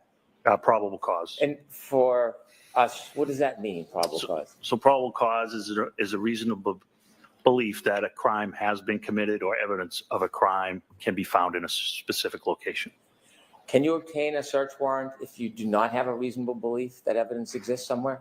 No, you cannot. Is there a process in getting a search warrant? Can you just walk in a home and say, I have a search warrant, or do you have to do something? You have to write an affidavit in good faith, swearing before the court that all your information is accurate and truthful, and present the facts, circumstances, witness statements that would make you believe that there was a reason to violate your Fourth Amendment constitutional right. When you walked into Fairview that morning with Sergeant Lang, did you have a search warrant? No, I did not. Did you have any reason to get a search warrant? No reason at all. When you walked in, were you invited? Yes, Did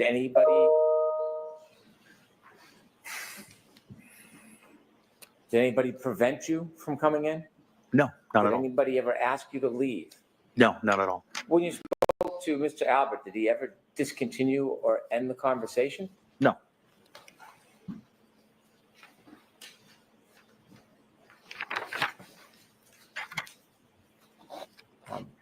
Were you doing any favors for anybody that morning? no, of course not. If you had probable cause to search anywhere that morning, would you have? Absolutely. You were asked questions about memorializing your efforts when you were in the area of Mr. O'Keefe's body. And you were asked about written reports. Are there other ways to memorialize efforts other than writing a report? Yes, You videotaped or you had Sergeant Good videotape your search? That is correct. Who told him to do that? I did, Why did you tell him to do that? because I want it, in case it ever became an issue, I wasn't familiar with it being used before. I wanted people to understand how effective it was. Do you know whether or not the police cars have dash cams? They do, yes. Do you know if any of the police cars had dash cams that day? 3 of them did, yes.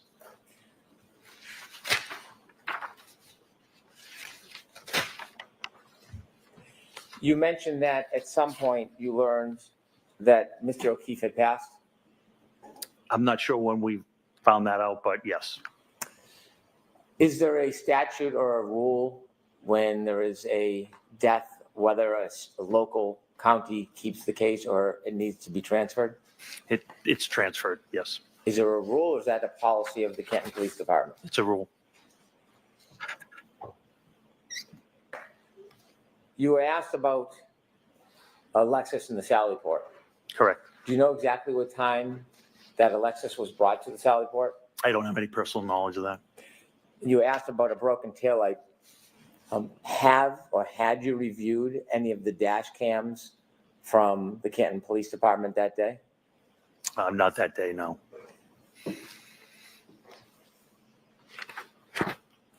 You were asked about cross-contamination with the cups. When you brought the cups to the criminalist, where did you give them to him or her? I carried them down to, we walked together, I carried them down to the Sallyport. Did you see anybody using a white rag or a paper towel to dip it in to any No. of the cups? No. Did you see anybody shaking the cups or splashing? No, they were handled very carefully. Sustained is. Did you see anything that would cause you concern that there was some type of purposeful or inadvertent contamination or transfer? Absolutely not. And you've been trained. Yes. Did you see anything during that time that caused you any concern about the potential corruption of evidence? No, I had complete faith in the criminalist.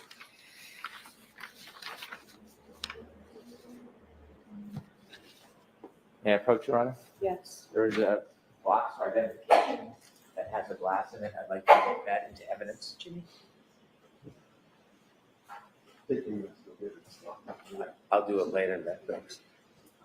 Is there any objection, Mr. Jackson, any objection to, Yeah, just wait.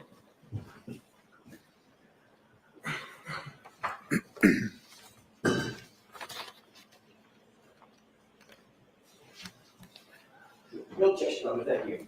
all right, so we can put it in at any time then? And then when Mr. McDermott comes back? Thank you. The glass that you showed the jury yesterday, when you showed it to us yesterday, did it look any differently than when you recovered it from the ground where you were looking that morning? No. Did you have any information that that glass came from inside Fairview Road? No.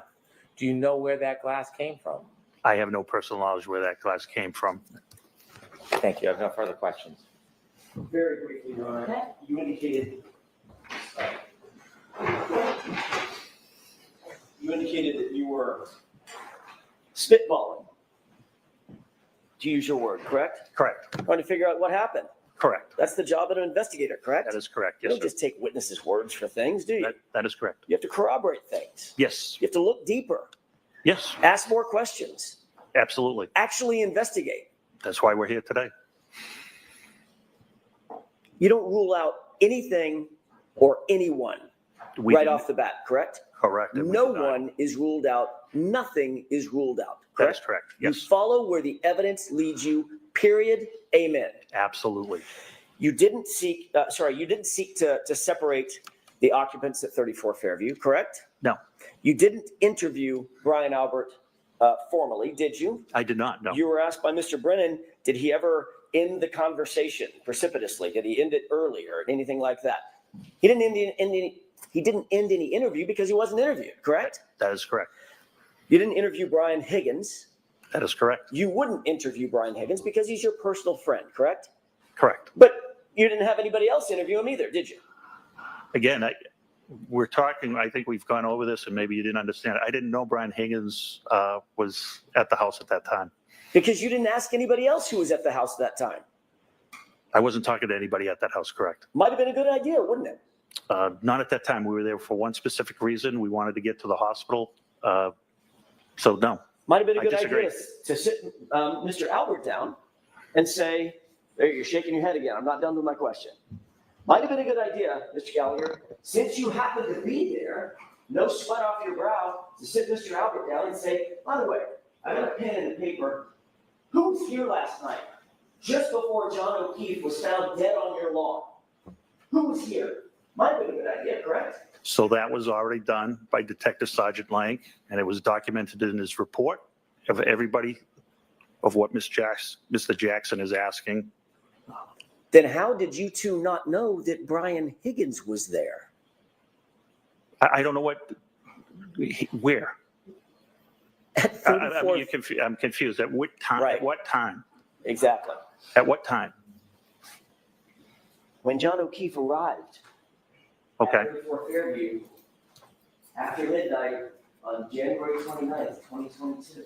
So when I discovered Brian Higgins was there, wasn't until I read the report. And you were standing in the house, Sergeant Lang, you just told these jurors knew that Brian Higgins and everybody else was there He had obtained the names. He hadn't written the report yet. and hadn't told his boss, I don't recall. even though you two went together to interview yet another witness? That's correct. There was a very fast-moving scene and pace. That is correct.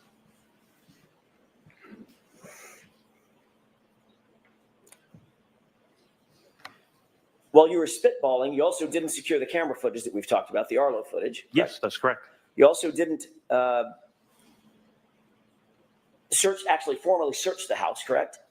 Absolutely We correct. just talked about that. You didn't seek consent by Brian, pardon me, by Brian Albert to search the house, correct? That's correct. You also didn't seek a search warrant. You talked about that, correct? Correct. You don't get punished or in trouble if you seek a search warrant and a judge who has to sign the search warrant. Normal citizens can't do that. It requires a judge's signature. You don't get in trouble or get spanked or get slapped or get fined if you seek a search warrant that is denied, correct? In this particular situation, I would need to articulate facts, certain circumstances, and witness statements. What I had was nobody could put John O'Keefe in the house, including Miss Reed, and that we had a glass where they were coming from a bar, and I had 3 separate police officers, including myself, that had been in that house on 3 separate occasions and saw nothing amiss. I have a good faith obligation to present the truth to a judge. And if I don't, I can be found, end up on a Brady list or a Giglio list, as you know. And my credibility to testify in my career is basically over. So yes, you can get in trouble. You're talking about lying in an affidavit, sir. I'm talking about misleading. Correct. I would have to twist circumstances to have the right to search Brian Albert's house. We had no reason, and there's been no reason since. How about this? There's a dead guy on the lawn that looked like he potentially could have been in a physical altercation. How about that? Might that be of some concern to go inside the house and see if there was a struggle that started in the house? Yes or no? There's still no evidence to go into the house. You're the guy that's out on the lawn with no coat on. You think the coat might be inside the house? That might be a reasonable assumption? Yes or no? No. You got a guy outside with no shoe on. You think the shoe might be inside the house? That might be a reasonable assumption? I never saw Mr. O'Keefe. I wasn't aware that he Because you didn't didn't have his seek shoes. to find out the details. Other people knew every single fact that I just suggested at the time you walked in the house, correct? Objection. Sustained. The fact is you didn't seek a search warrant. I wouldn't. Correct. The fact is you never searched the house. That's correct. The fact is you never searched the basement. That's correct. The fact is you never searched the garage. That's correct. That's all I have, Your Honor. Have you ever learned one fact that would have justified searching that house? Not to this day. Objection, Your Honor. Sustained is to form, and You can put the glass in right now, Mr. Vernon. Thank you. Move that into evidence, please. Is it 58? All right, Lieutenant, you're all set, sir. Thank you. Your next witness, Mr. Brennan? I'd like to play clip 18, please. Thank you.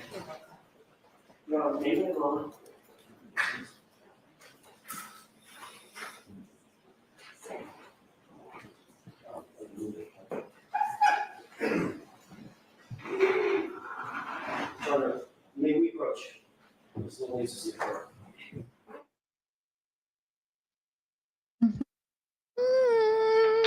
That was making me so mad. And why was that sustained? That last one, when he answered, he should have had to answer that. This is making me mad. Like, why? And she allows everything that the defense objects. Oh, I'll allow it. Oh, I'll allow it. This is bull crap, dude. If that was anybody else's house, they would have been in there. They would have got the warrant. Think about that. Anybody else had a dead guy laying on their yard, in their yard. You're telling me they wouldn't be in that house searching and making sure that that's bull crap. There's no way that they didn't get preferential treatment. You know what I'm saying? Because it was a cop. There's no way. That's bull crap. Anyway. I know it sucks. It sucks because that documentary came out during the first trial. They didn't realize there was going to be a second trial. So I know some people are like, why would she say that stuff? Because they could use it at the trial. But remember, that was made during the first trial. They didn't know that there was going to be a retrial. So, in reality, she probably thought by the time that aired, there was going to be a verdict, either guilty or innocent. You know what I'm saying? There wouldn't be another trial that they'd be able to use it at. I don't think that even crossed their mind. So this sucks that they're playing all that crap. It's crazy because in context, though, like if you watch that documentary, that was the first thing that I shouldn't say the first thing, because I did look into the case a little bit last year but that was like, I didn't watch any of the trial at that time. That was the first time that was the initial thing where I went really deep into the case, and I'm here right now. So it was like the first big thing that I watched. And I went away leaving that documentary thinking she was innocent. So like that documentary in context, the clips they're taking out in context does not really make her look bad. Because I think a lot of people went away after that thinking, okay, that made her look innocent, in my opinion. So just out of context, it looks bad. If they had watched the whole documentary, it wouldn't look bad. It's just stupid. It sucks that you're allowed to take something so out of context. Who knows what clip? I don't know, what clip are they showing now? Stupid. All right, I'll fast forward.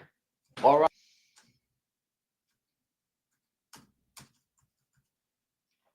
Wait, what? Let me rewind that. Is the jury leaving?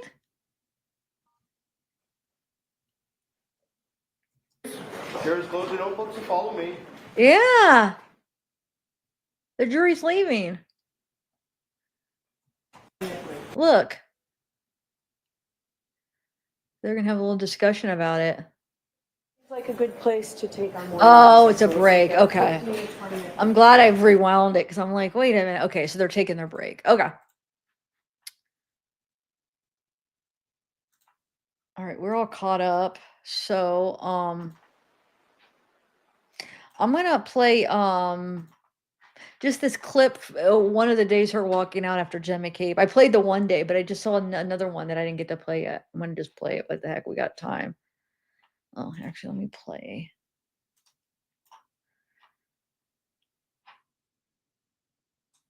Okay, let me rewind, or let me take this down.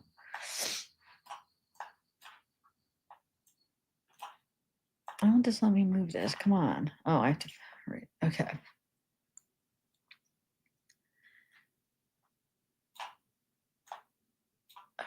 so I have that up. All right, let me reshare my whole screen. Oh, stop my screen. Okay, so let me Oh, I still have to play that clip you sent me, Laura, too. Or did I play it? Oh, I did play it. Well, about Bev. I did play it. Never mind. We played it that day. That's right. That's right. We played it. We played it. Okay, let me share my entire screen real quick.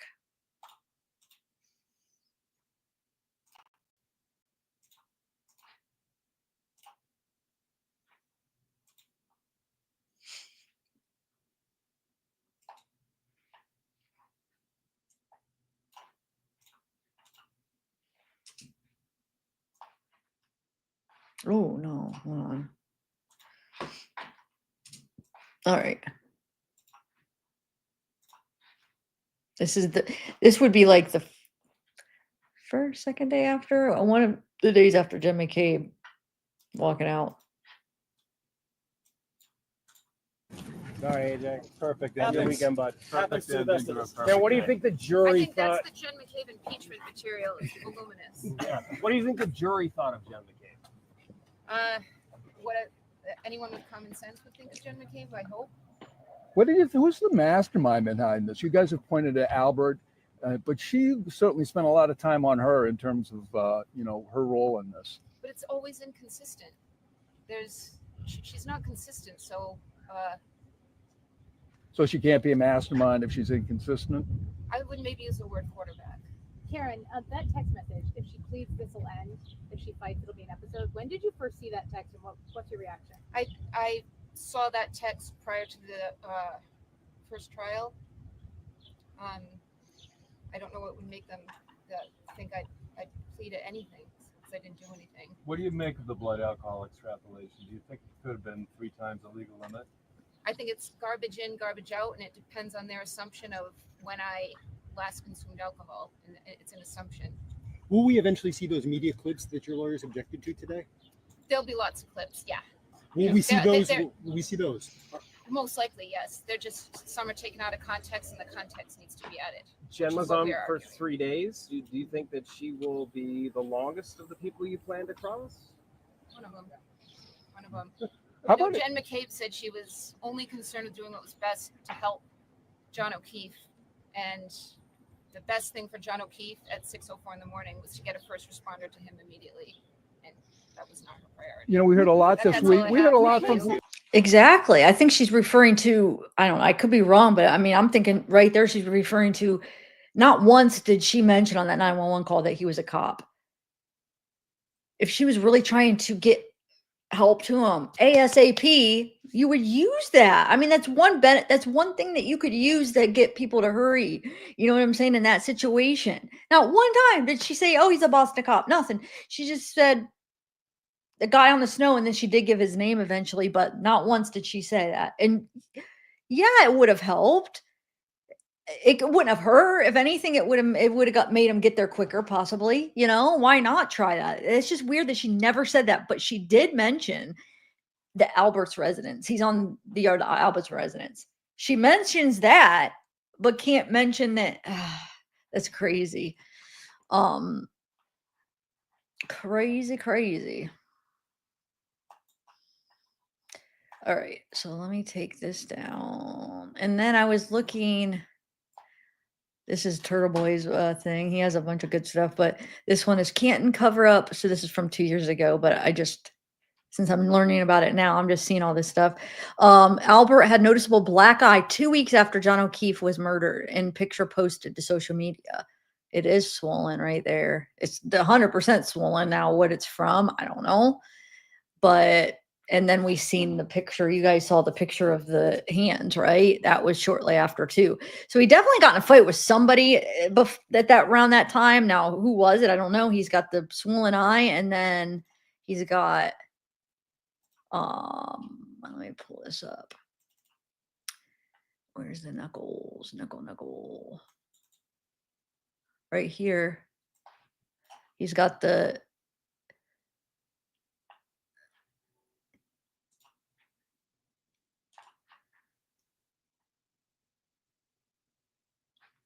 this is Colin Albert, son of Selectman Chris Albert and nephew of Brian Albert, and he was there. But supposedly, I mean, we heard from yesterday the testimony, he was there, but they said he left. He's only there like 20 minutes or whatever. He left like before they would have gotten there. Supposedly that's what they said, that he was there, but he had left early. So I mean, I'm just saying that's what some of those witnesses said yesterday, but that's, I mean, other people think otherwise. Anyway, nephew O'Brien, he was in the house that night that O'Keefe died, had a temper and hated his neighbor, John O'Keefe. So was he O'Keefe's neighbor? I wanted to ask Laura, do you know anything about that? Because look, he was in the house the night O'Keefe died, had a temper and hated his neighbor O'Keefe. I didn't know he was neighbors with John. Not long after O'Keefe was beaten to death, he posted this image with cuts on his knuckles. Never a suspect. Now, I want to know, though, because it doesn't look like the eye right here, but it could still be swollen, or this could be longer after, and maybe the swollen eye went down before this, the knuckles healed.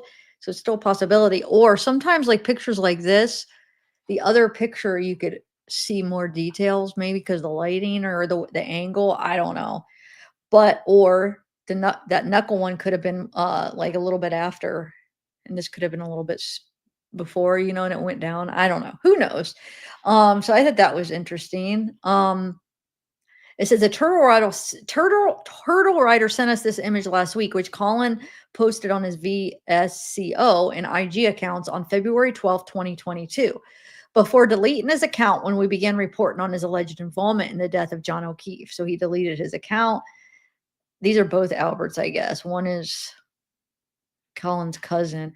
The man next to him is Jack Albert, the youngest twin son of Brian Albert.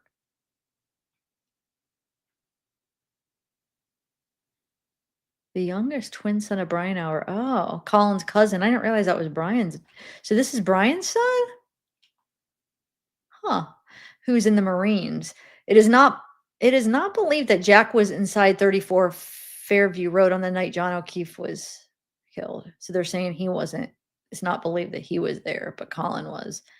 My primary focus when looking at this image was to focus on the matching Albert crest tattoos that they got on their chests.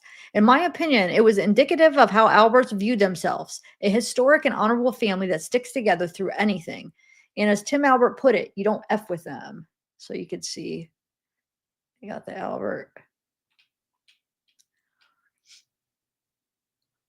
Tim Albert. I stand by my family 100%. You don't F with them. You do, and I won't hesitate to make you the most something person. But one thing I missed in that picture was Colin's face. Look at the left, his right eye, left from our perspective. Yeah. No, this is John's hand. O'Keefe. He had bruises on his hand. That's clearly swollen. Keep in mind, this was 2 weeks to the day from when O'Keefe was killed. I have no proof that John O'Keefe did that to him. But anyone who has ever broken their hand punching something before knows that the bruises of John's hands came from punching something. I believe, and this is just my opinion, that O'Keefe was intentionally lured to that house by Jen McCabe, who knew that Colin and Brian Albert would be there. I don't believe they intended to murder him, but I do think that Colin had been complaining to his uncle about O'Keefe's yelling at him for throwing beer cans on his lawn and speeding on his street. Okay, so there's a motive right there, see? Not to kill, but okay. Speeding on his street. I believe that Brian Albert wanted to make it clear to O'Keefe that no one disrespects the Albert family in Canton, no matter how young they are. They control the police department, the board of selectmen, and they have the crest tattoos. John's phone's data backs up my assertion since it shows him descending or ascending stairs inside the house from 221 to 224. He arrived at the house no earlier than 2:20. Jen McCabe answered his phone in order to pretend that he was conscious at 2:29. And his phone was moved to the front lawn at 12:32. He had told Karen he was going to text her once he was inside to let her know it was safe and that she could leave. The fact that he never did only further validates the theory he was attacked almost immediately after entering, which means it was likely premeditated. Colin posted this image 2 days later on February 14th at Bridgewater State alongside two of Brian Albert's sons, Jack and Brendan, with the caption, F yo gang.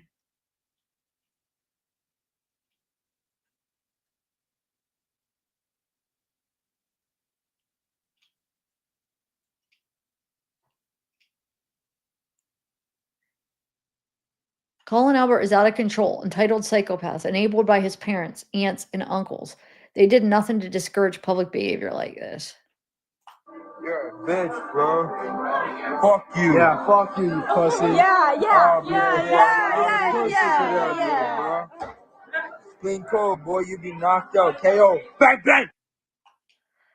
Okay. Yo, your advantage, boys. I will beat all your asses. I promise you, I will fuck you all up. Pull up, bitch.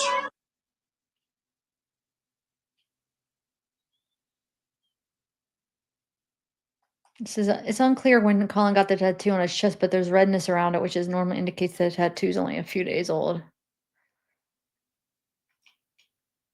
If that's the case, then it means he got the tattoo after John O'Keefe was killed. Could this have been some sort of initiation into Albert manhood? Did they only allow the young males in the family to get the family brand after they prove they can be hardos? Obviously, the purpose of this picture was to show off the tattoo, which is why they both have their shirt off. It's likely that it was new. To this day, Colin has never been questioned by state police or Canton police about what he did the night of John O'Keefe was killed. The Alberts hid the fact that he was even in the house at all until Brian Albert revealed that information during grand jury testimony in April of 2022. That's right there looks suspicious because, first of all, they don't tell him. They don't even say that. Like, are they trying to hide that he was there, and why? You know what I'm saying? If there's nothing to hide about him being there, why wouldn't they have said he was there? I mean, I guess it could have just slipped their mind, but I mean, although we don't know how Colin got home that night, we do know as a fact that Colin called a 17-year-old classmate at 12:31 a.m. looking for a ride home. Wait, I thought he was gone before that. We know that the man who inserted himself as the lead detective for state police that day was Michael Proctor. And that under normal circumstances, he would track down everyone who was inside that house and bring them in for questioning. We also know that Proctor intentionally hid the fact that he has known Colin Albert since Colin was a little boy, as can be seen in his sister's wedding photos. So that's Proctor, right? And then that's Colin. When Colin was the ring boy.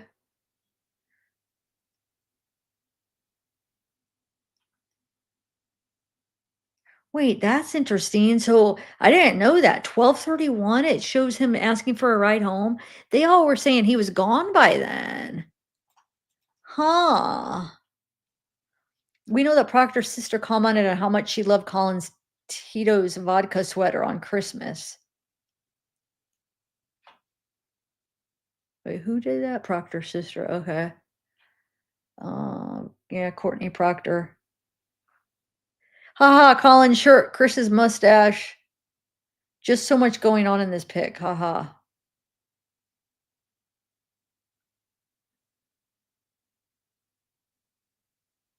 Huh. We know that if Proctor was investigating a murder of a police officer that didn't involve Colin Albert, that he would have tracked him down, made note of any cuts or bruises on his body, and asked probing questions that could later be used to charge him. We know that his failure to do so allowed Colin's wounds to heal. And finally, we know that John O'Keefe's eyes would not be swollen shut if he was rear-ended by his girlfriend and landed on the front lawn of 34 Fairview.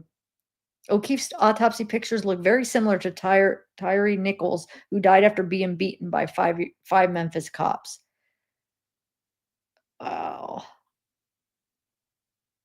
Sorry, trigger warning. I'm sorry, I didn't know that they were going to show that, guys, but it's important because this is John here. Look at his eyes. I mean, does it not look like he was in a fight? Swollen eyes, blood dripping from his eyes. His nose even looks swollen. I don't know. Looks like a fight to me. What do you guys think? Wow.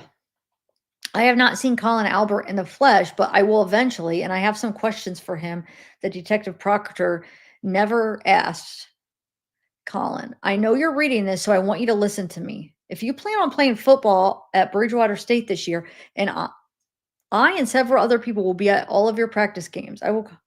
Okay, that's just him. Kind of. Wow. Yeah.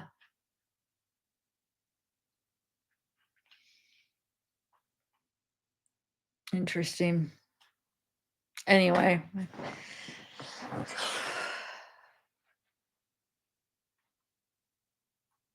Yeah. Oh yeah. Yeah, that's the theory that they think.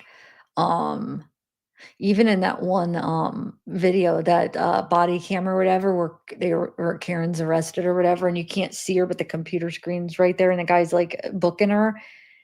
She even like mentions it, Colin, like early on that it was Colin. Man, it's just crazy because they were treated different. Like there wasn't a proper investigation, and you're telling me that was funny. My hair like made a little. Anyway, if it was anybody else though, they definitely would have went in the house. They would have interviewed everybody. It's not fair though that they got special treatment for that, but oh no, don't use John to get special treatment to get a freaking ambulance there quicker, which that just yeah. Anyway, all right. It's probably back on. I'll try to find some other stuff to look at during lunch.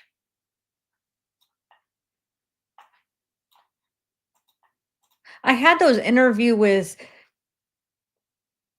Karen's parents and then John's brother I had that I wanted to play like last week. I was like, oh, this would be good to play at lunch or whatever. So maybe I could play that at lunch or something. I don't know where it's from. It's these, well, I guess I could see where it's from.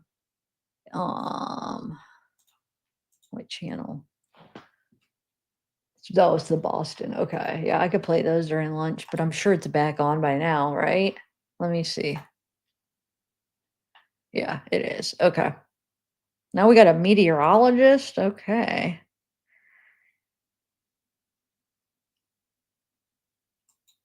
All right. Here, let me actually just share my tab real quick.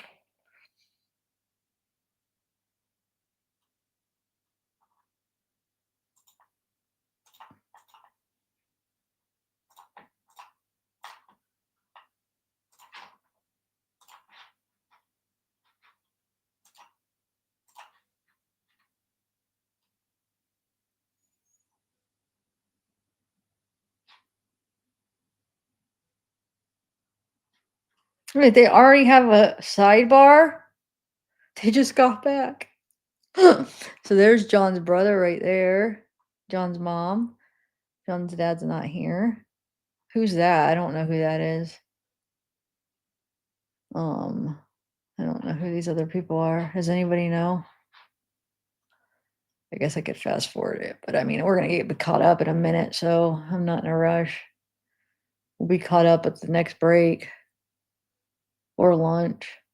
Probably before that because all the sidebars. Because we're 10 minutes ahead. Let's bring them in, please. Yes, sure. Sure, they're on the way.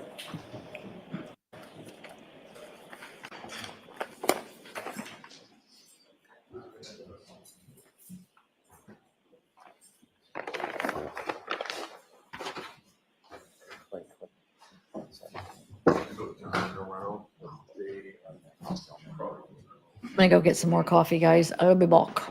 We got a meteorologist coming up. I wish I would have done it yesterday. Yesterday was pretty interesting. They went through so many witnesses.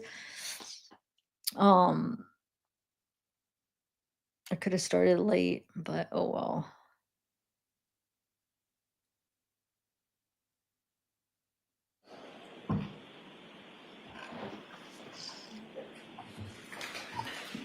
Oh, really?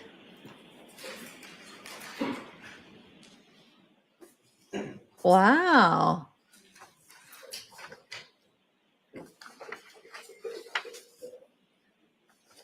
Do you need another one, Chrissy? Do you need one more?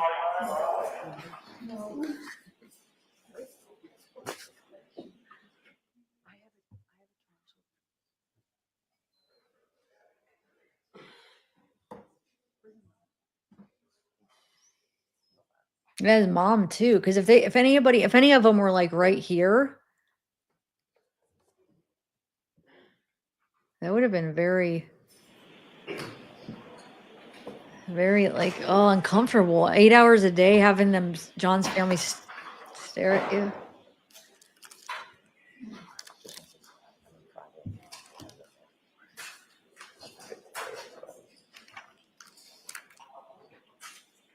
All right, to the court, please. Jurors entering.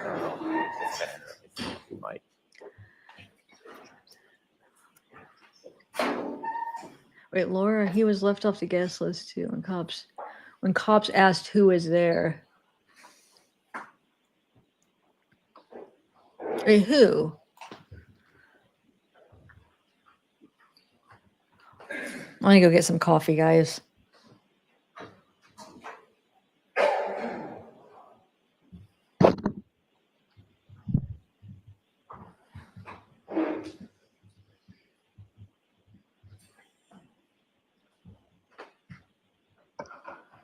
Like that, but then it blocks off. All right, Mr. Brennan. Thank you.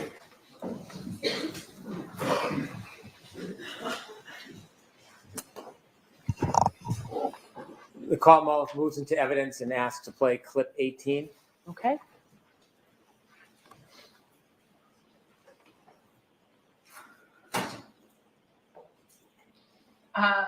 So when John got out of the car at Brian Albert's house, he took my full vodka soda, which is sitting in the cup holder. Thank you. We'll The common. take that. Thank you.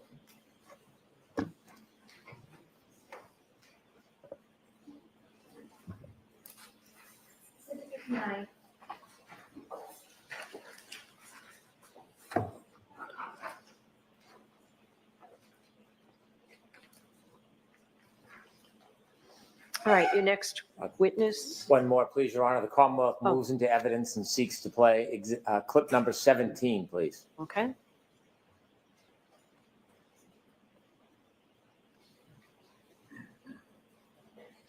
I gave an interview with ABC with Matt Gutman. I think this was whom I gave the interview to, and I said, he asked why was I saying, could I hit him? Did I hit him?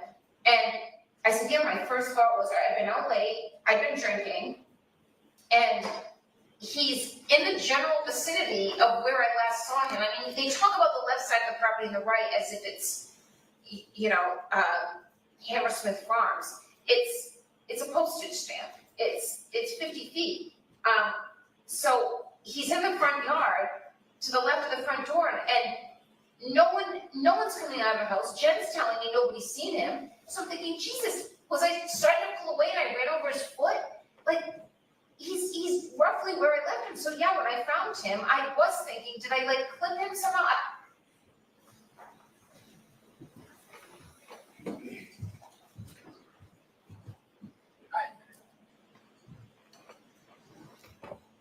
Same jump track as Oh. clips.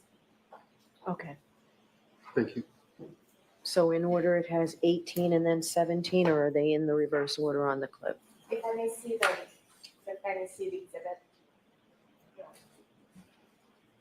This one exhibit contains clip 12, clip 12A, clip 16, clip 17, and clip 18, all which were previously introduced. Okay. And it's exhibit number what? Thank you. All right, thank you. Your next witness, Mr. Lally. Yes, Your Honor. Commonwealth call Mr. Robert Gilman to the stand. Okay.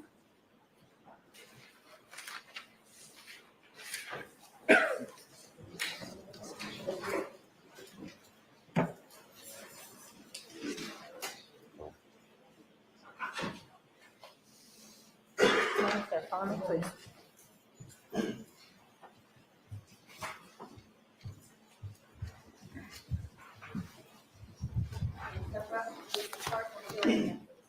Tell Ms. Reddy I'm going to give to the court and jury in case now again, the truth, the whole truth, and nothing but the truth, so help you God. Yes. Thank you. Good morning. Good morning. Oh, super.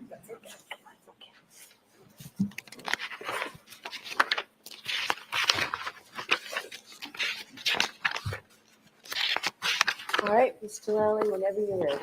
Thank you, Your Honor. Good morning, sir. Good morning. Could you please introduce yourself to the jury, stating your last name, spelling your last name for the court? Good morning. My name is Robert Gilman, Gilman, And what is your occupation, Mr. Gilman? meteorologist, And where did you go to school? Northeastern University and the Pennsylvania State University, Penn State. And what degrees did you receive from those institutions? I received a Bachelor of Science in Earth Science and in Meteorology. Now, following your education, where did you first go to work? I worked at the U.S. Geological Survey while I was finishing my education. I also worked at the Nuclear Regulatory Commission in Washington. I worked at AccuWeather at Penn State. And then I started my own business when I came back to the Boston area, working both in media, writing a column for the Patriot Ledger, radio, 95.9 WATD, and also providing information to municipalities about snow and ice in consulting. Now, starting first with the U.S. Nuclear Regulatory Commission, what did you do there? I worked in the Division of Site Safety and Earthquake Analysis. That was primarily involving siting nuclear power plants. And as far as AccuWeather, Inc., what was it that you did there? Meteorology. I worked starting out drawing maps. We drew our own maps back in those days, providing observations to meteorologists and helping develop forecasts. Now, you had worked, you had mentioned earlier in your testimony, you'd worked as a meteorologist in New York for the radio, for the Patriot Ledger, and New England Weather Service. Is that correct? New England Weather Science, that's correct. And how long a period of time span are we talking about as far as your work as a meteorologist? Over 45 years. Now, if you could explain to the jury just in general terms, what is meteorology? Well, the term is actually a shortened term of hydrometeorology, one who studies falling water things. And it's a study of the atmosphere. Now, in your work as a meteorologist, what are the different types of data that you study and examine? Mostly measured data, such as temperature, humidity, wind, precipitation, but also sensing data with satellites that orbit the Earth and with radar that shoots electronic beams out and comes back and forms images that we can analyze. Now, beyond the satellites and the radar, where does that other data come from? Well, the observing stations generally are at airports, for instance, but they're also at utilities, and there are private networks. And these either automated or amateur weather observers take down data such as I just mentioned, temperature, precipitation, visibility at these different locations. And what is your current occupation? Meteorologist. And where is it that you currently work? I work for Precision Weather Forecasting Incorporated, and I also do work to assist requests for past weather data, both for clients of ours at Precision Weather Forecasting and other requests for weather data. And is that a company that you started yourself in conjunction with other people? Yes, thank you. It's a company that we founded, my partner and I've been working with meteorologist Bill Guile for 30 years. We're both local, and we found that we had a lot of interest together. I don't stay up 24/7. He stays up overnight a lot of times, and we work much better, on that shift kind of work during the day, answering questions of clients about snow and ice especially. So we formed our own corporation, a Massachusetts corporation, in 2016. And how long, even prior to the incorporation in 2016, how long have you been working in that capacity for building that company?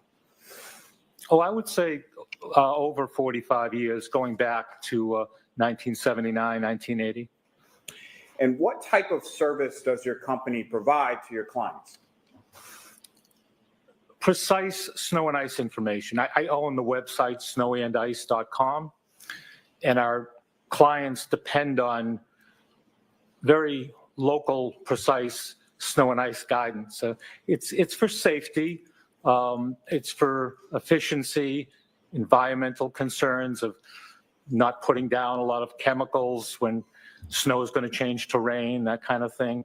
So we're giving very local, precise weather information to help anyone that has snow and ice management concerns.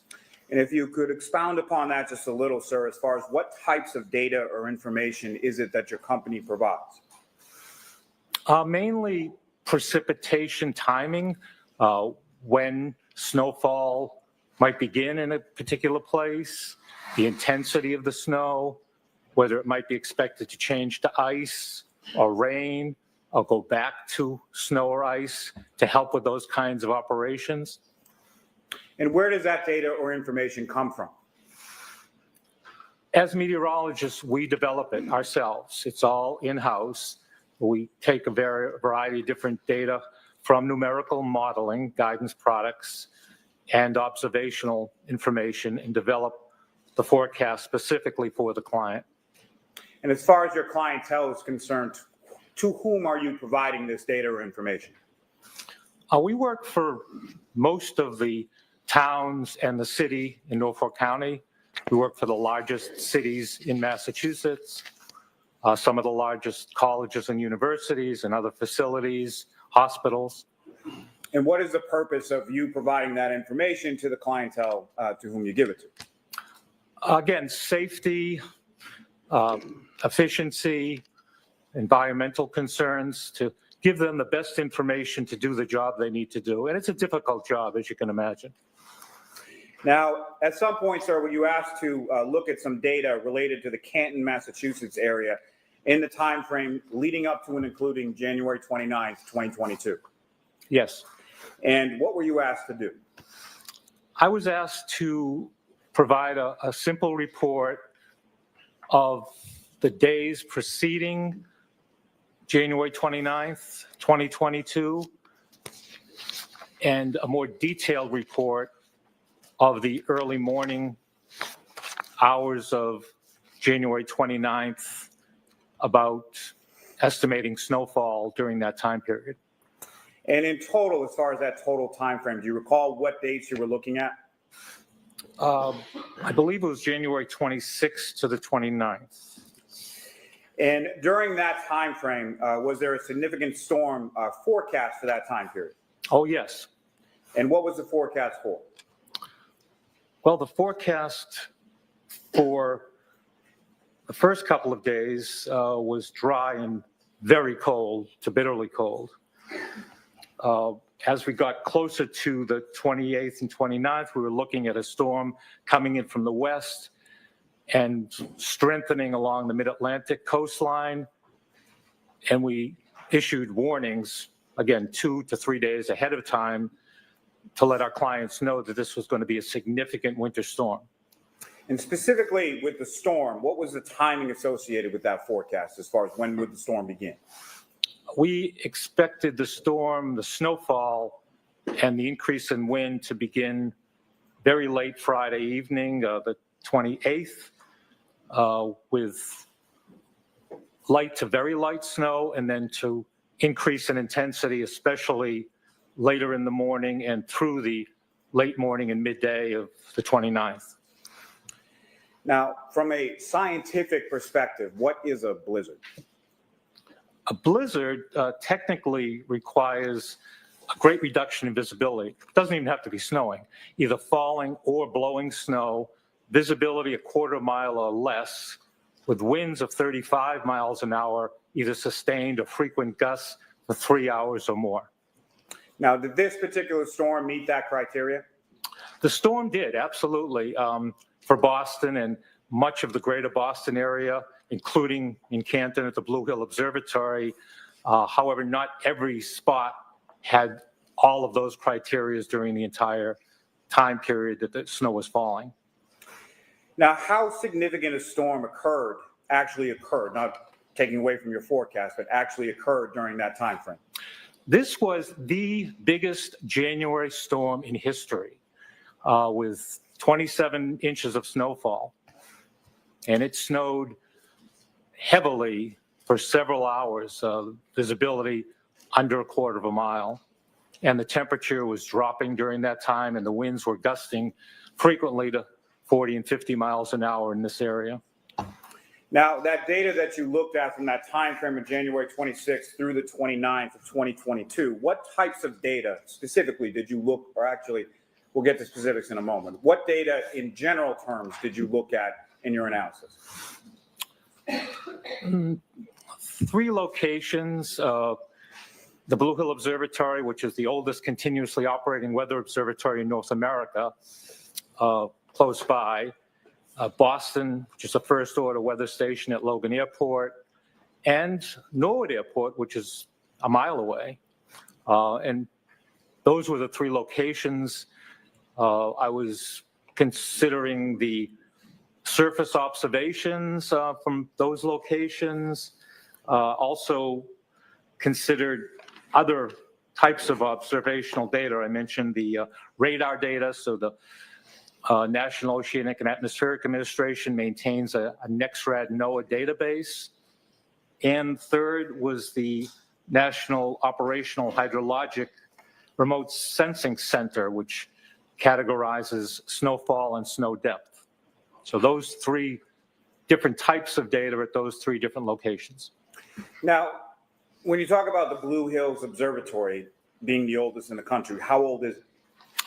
It was established by Abbott Roch, who left his family home at 5 Commonwealth Avenue in Boston and built this really strange little structure at the top of Great Blue Hill on February 1st of 1885.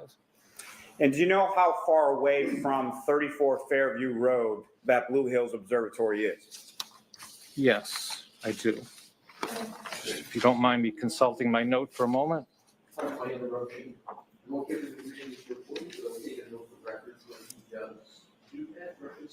So what are you reading, Mr. Gilman? I'm reading notes I took on measurements from Blue Hill to Fairview. And that's, may I answer the question? Your Honor? Yes, you I'm may. okay with Your Honor, I just wanted the record to know. Yes, that's why I asked him what he's reading. Thank you, Your Honor. That would be 7 miles. And the Norwood Airport, how far again is that, or how far away again is that between Norwood Airport and 34 Fairview Road? 1 mile. Now, these measurements that you used in your analysis, are you familiar with how those measurements are taken or how they're done at each of those 3 locations? Yes. And can you explain to the jury sort of how those measurements are done or how those calculations or the data is collected? Sure. Boston, again, is a first order station. It's equipped with automated equipment. It's called ASOS, Automated Surface Observing System. And it takes measurements of temperature, visibility, wind, humidity at very frequent intervals throughout the 24-hour day.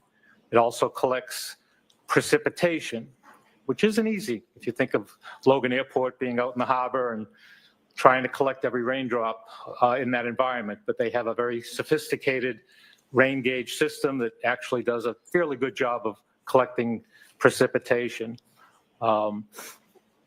Moving on to Norwood Airport, very similar. It's not as high a caliber a station as Boston is in terms of the frequency of observations or the complete set of data.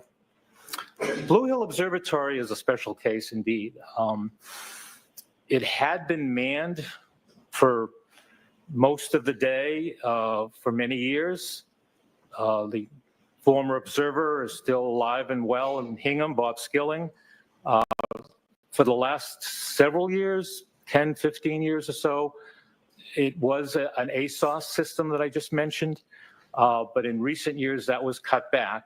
So there are observers that are there and they take observations when they're there, and they take automated observations otherwise and take a record of that. But it's not on the, for instance, the FAA network, Federal Aviation Administration. Weather data, of course, is extremely critical to aviation, and they have a network of weather data. The Blue Hill Observatory currently is not on that network. Now, how the data is collected or calculated at each of those respective facilities, is that how it's standardly collected within the industry? Yes. And is it a routine both in your practice and in your meteorological industry as a whole, relying on that type of data and the way it's collected? Yes, there are standards established. I'm a member of the American Meteorological Society, the Professional Society of Meteorologists, and there are standards that are established on taking weather measurements. Now, may I approach, Your Honor? Yes.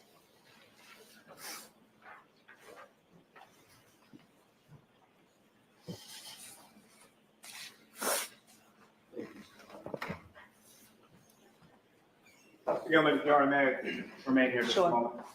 Mr. Gilman, I'm handing you a series of, I believe, about 6-page documents. You recognize that? Yes. Back a little bit more so the jurors can see the witness, please. Do you recognize that, sir? Yes, I do. What do you recognize that? This is a local climatological data sheet for January 2022 for each day. And I believe there's, as I look through it, hourly reports of weather observations, especially for January 29th at Norwood Airport. And this is published by the U.S. Department of Commerce, NOAA, the National Environmental Satellite Data and Information Service. And at least in part, is that the data that you were testifying about before, as far as the data that you relied upon in your study? It's one element, that's right. And again, I put a lot of strength to this data because it is in such proximity to Canton, to the location we're concerned about. Your Honor, the Commonwealth proceeds to introduce and admit as the next exhibit. No objection, Your Honor. Okay.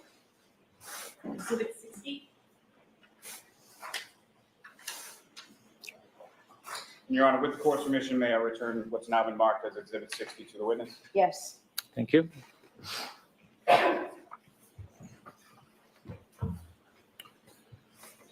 So, Mr. Gilman, starting with snow accumulation, during the period that you were looking at, what is it that you found? The snow began to accumulate during this winter storm. And by the way, I think I can use the term nor'easter, blizzard, bombogenesis, bomb cyclone, winter storm, all referring to the storm event of the 28th, mostly the 29th. The first snowfall began late in the evening on the 28th and continued into the 29th. Just starting with that snapshot of the evening of the 28th, how much snow accumulated on the 28th before turning the page to the 29th? Very little, enough to track a cat, 0.2 of an inch. Now, with reference to the 29th, were you able to determine from that data sort of the hourly snowfall as it came down? Yes, as the hourly precipitation data, temperature, and other information was reported, I was able to analyze it each step of the way as the storm progressed. And from your analysis, sir, could you describe to the jury, sort of going bit by bit, what was that hourly snowfall for the 29th? Now, as I said in the report, it's estimated that as it began, it was on the order of 0.3 of an inch an hour on the 29th until 1 o'clock. And it stayed in that light range. And anything under an inch an hour of accumulation is termed light snowfall. So that by 3 and 4 a.m., we were looking at 3, 4, 5/10 of an inch an hour. There started to be an increase more noticeable in the intensity by 5 a.m. with another inch, and then by 6 a.m. with another 1.2 inches. If I could stop you there just for one moment, Mr. Gilman. So from the time period from when the storm began on the 28th to the time period of 6 a.m. on the 29th, how much in total snowfall had accumulated at that point? I believe that was, do my arithmetic, 3.9 inches up to 6 a.m. And I'm sorry, sir, if you could continue now going forward from 6 a.m. on the 29th. Then we started getting into a more moderate snowfall, and again, that's an inch an hour more, so that by 7 o'clock was another inch and a half. By 8 o'clock, another inch, inch 0.1. And then by 9 and 10 o'clock, it was getting to be moderate to heavy snowfall based on the radar returns, the next-rad radar information, based on the visibility reduction, based on the amount of precipitation that was melted in the rain gauges, based on other reports from cooperative observers. So that's on the order of an inch and a half an hour of intensity, and that continued through the middle of the day, rapidly accumulating on the ground. And it accumulated at even 2 inches an hour by the early afternoon before it started to wind down in intensity, as these types of storms always do. By 7 or 8 o'clock in the evening, it was back down to light snowfall, 1/2 inch to 2/10 of an inch. And the snowfall accumulation had ended by 10 o'clock at night. If I could take you back just a little bit to right before it turns from the moderate inch and a half per hour to about the lighter snow, about how much snow had accumulated at that point? Around 6 p.m. or so. Around 6 p.m.? Yes. Well, again, I'm just going to do the arithmetic of subtracting the snowfall after 6 p.m., which was 1.3 inches from the total, which was 23.8.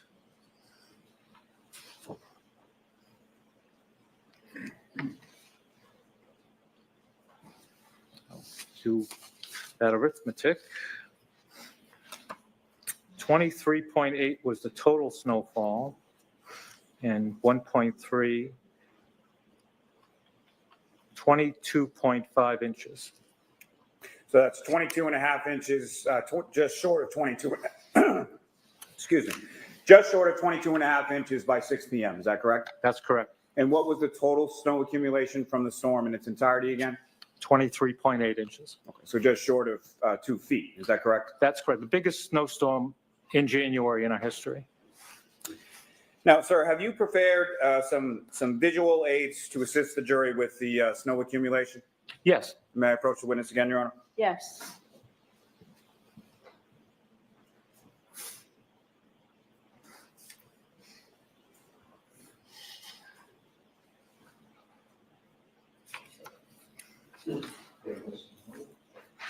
Mr. Gentleman, showing you 3 documents. Just ask you to look at those. We're about to be finished.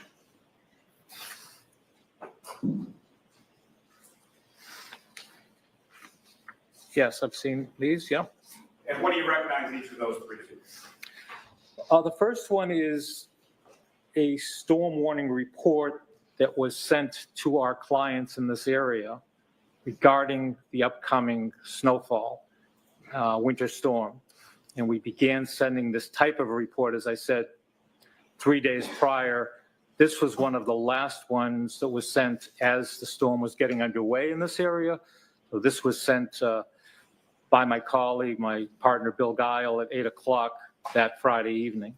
and it's a detail of when the snow is going to start, when the first inch will be on the ground, the total snowfall, the duration of the storm, and what's going to happen after the storm, which is also critical for our clients to know how to clean it up and what kind of post-storm conditions as far as temperature and other things to consider. So that's the heading of the form. Then we get into this detailed 6-hour time block series.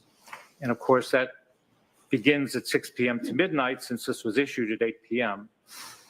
And we talk about the weather conditions and how much, if any, snowfall. I don't mean to interject, but just you recognize what's on that, and that is a forecast that you sent out, correct? Yes. Well, our company sent out. My partner, Bill Guile, actually sent it. And the last two sheets that you have before you, what are those? These are images taken from one of those 3 sets I talked about. The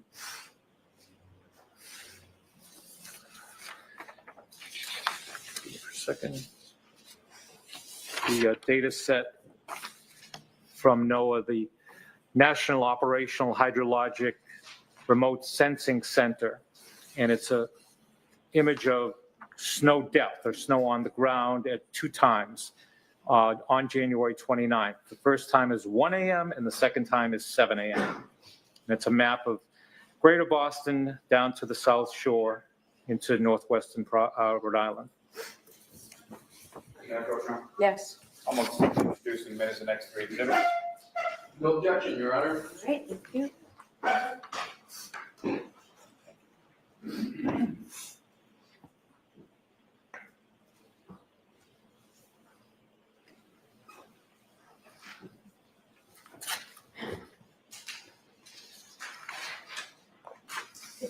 One, 62, and 63. And again, Your Honor, may I return those to the witness? Yes. Thank you.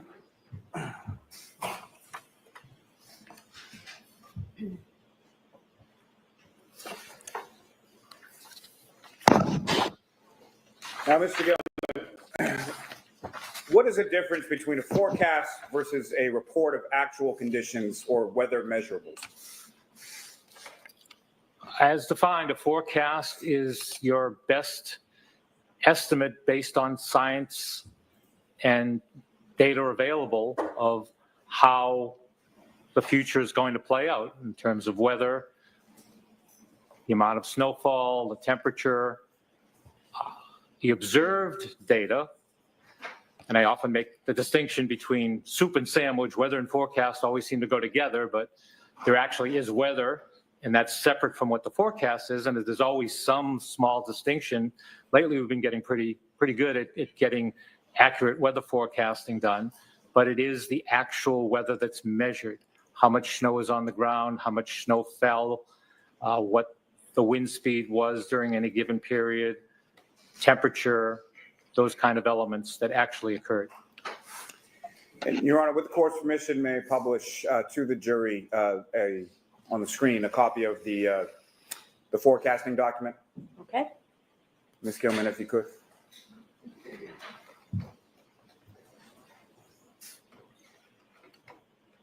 Thank you. And Mr. Gilman, what's up on the screen? Is that what you have before you as the forecasting document that's now been marked as an exhibit? Yes. Okay. And if you could, directing the jury's attention from left to right, as far as the columns go, if you could walk the jury through sort of what we're looking at in this particular aid. Sure. So below the heading, I think I defined the heading just before, we have these 6-hour time periods. So the columns are the day, in this case, today being Friday in this forecast, the weather, the amount in inches, that would be of snowfall, the temperature, that's the air temperature, and air temperature is taken 5 feet above the ground in a natural surrounding. The road temperature, also in Fahrenheit, and that is the surface ground temperature, which is very important to our clients. And then we have wind, both sustained and gusts. Below that, we have special notes to amplify our message. A lot of times people don't read everything, so we try to highlight what's important or add something that wouldn't be in one of those columns.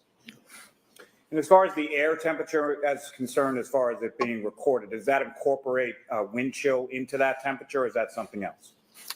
Wind chill is a calculated amount or figure of heat transfer based on how human beings react to temperature. So this is the actual temperature that would be measured on a thermometer. And thank you. And Ms. Gilman, if you could scroll down. And again, on the bottom portion of this aid, again, if you could walk the jury through what we're looking for and what we're looking at, and specifically, if you could draw their attention to the snow accumulation that's forecast in this. Certainly. The same applies to the columns. Now we're into the tomorrow. So since this was issued at 8 p.m. on Friday, tomorrow is Saturday. And we're going through each 6-hour period and how much snowfall could be expected. You see it starts with 3 or 4 inches and then ramps up as we get later in the morning to as much as 6 to 10 inches of snow. And you can calculate what that hourly rate might be based on the 6-hour period. We give that type of range because it's scientifically accurate. People really want to know every minute, every hour, and that's just not something that modern science can do. So we give this period to be as accurate as possible while still being extremely precise. 7 to 9 inches during the afternoon period, and then it winds down to 2 to 3 inches toward midnight.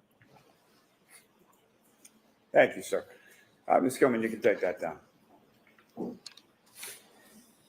Now, Mr. Gilman, the snow accumulation, how is that measured as far as the measurements that you get from each of these 3 sites? How is that measured at those sites? At Blue Hill Observatory, there's often an observer, a trained observer, making measurements. The standard is to use what we call a snowboard. And if any of the members of the jury do weather observing or no weather observers, you might be familiar. It's just like a piece of plywood, something that doesn't radiate like pavement would or a house would. Just something that would allow the snowfall to accumulate in a natural way. And then that's cleaned off every 3 hours. And those amounts are added throughout the duration of the snowfall event. So that's the way the observers at the Blue Hill Observatory literally have been doing that since 1885.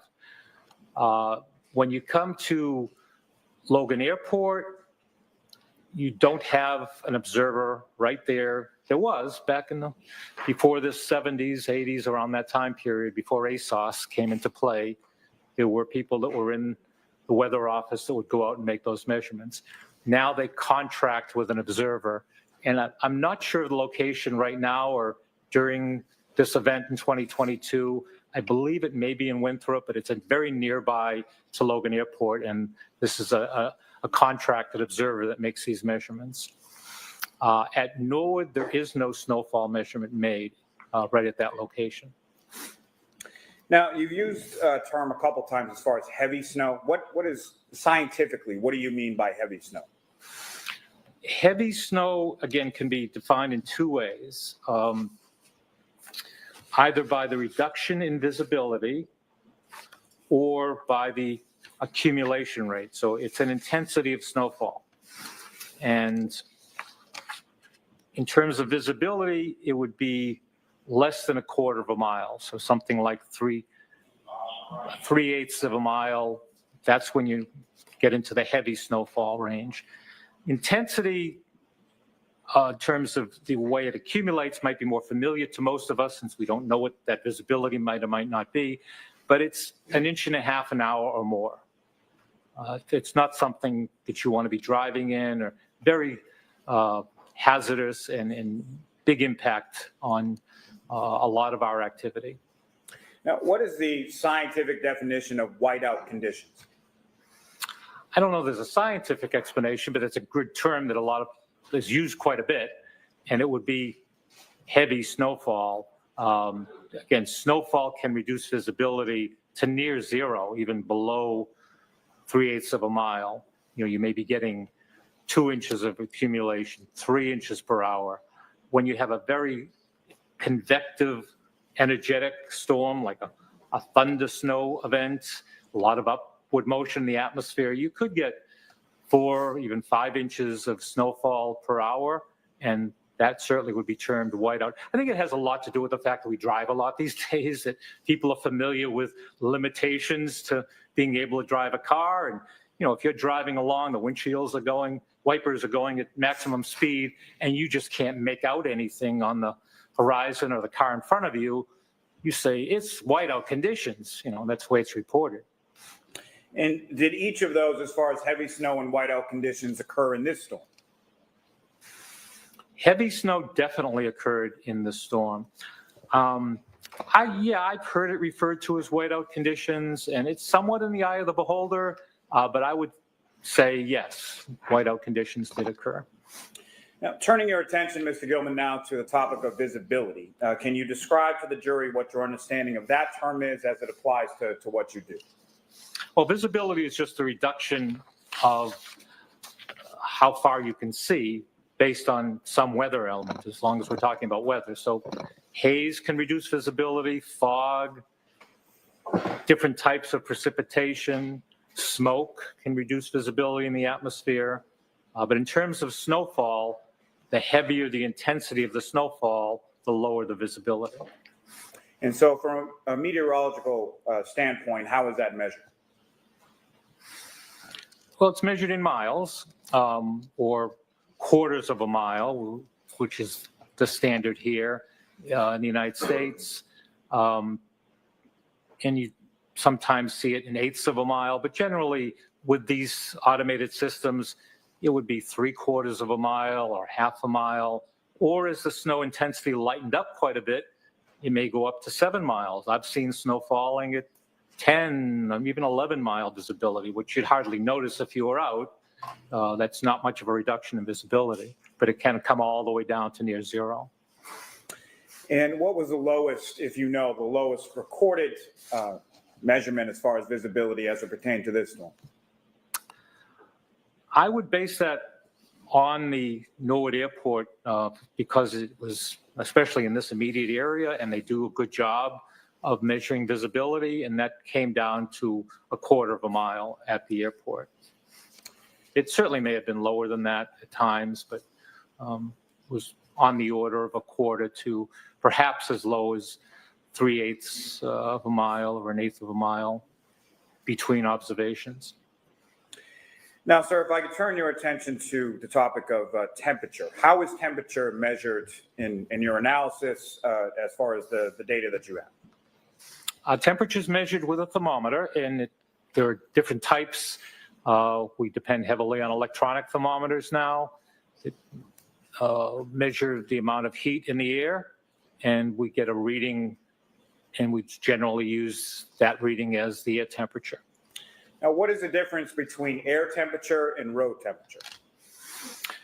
Again, air temperature, the standard is the temperature of the atmosphere 5 feet above the ground in a well-ventilated natural surroundings. Road temperature or ground temperature is actually at the surface. So it's out beyond the atmosphere, right at the surface of the ground. And what kind of tools are used or utilized to measure road temperature? There are basically 2 ways.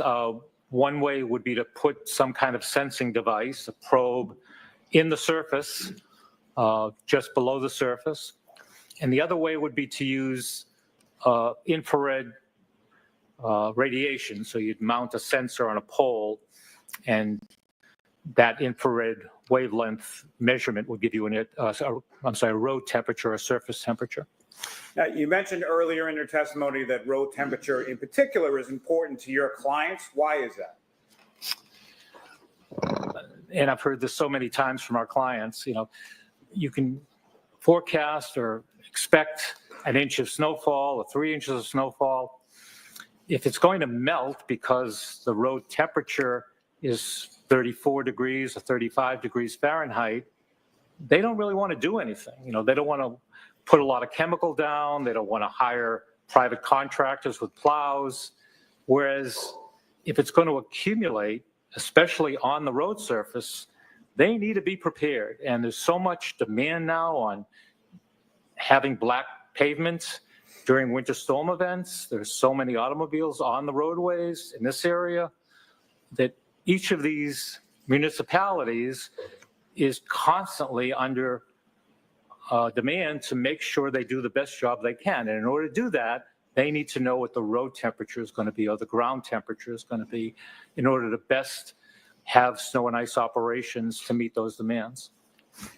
Now, is there a difference, or what is the difference in the changes to air temperature as opposed to the change in road temperature?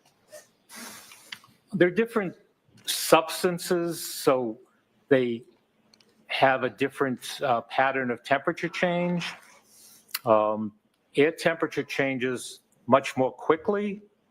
And of course, when we're talking about temperature, we're talking about energy, the way the molecules in the atmosphere are moving. The faster they're moving, the higher the temperature, the more energy. So depending on what is causing that change in temperature, the atmosphere is going to react more slowly. The ground will react more slowly to the change. The atmosphere will react pretty quickly and much faster. Now, in your analysis here, what time frame again were you using, or were you measuring the temperature across? Let me ask it this way. You started on January 26th through the 29th, correct? Correct. Okay. And why is it specifically with temperature that you started on the 26th as opposed to anything else?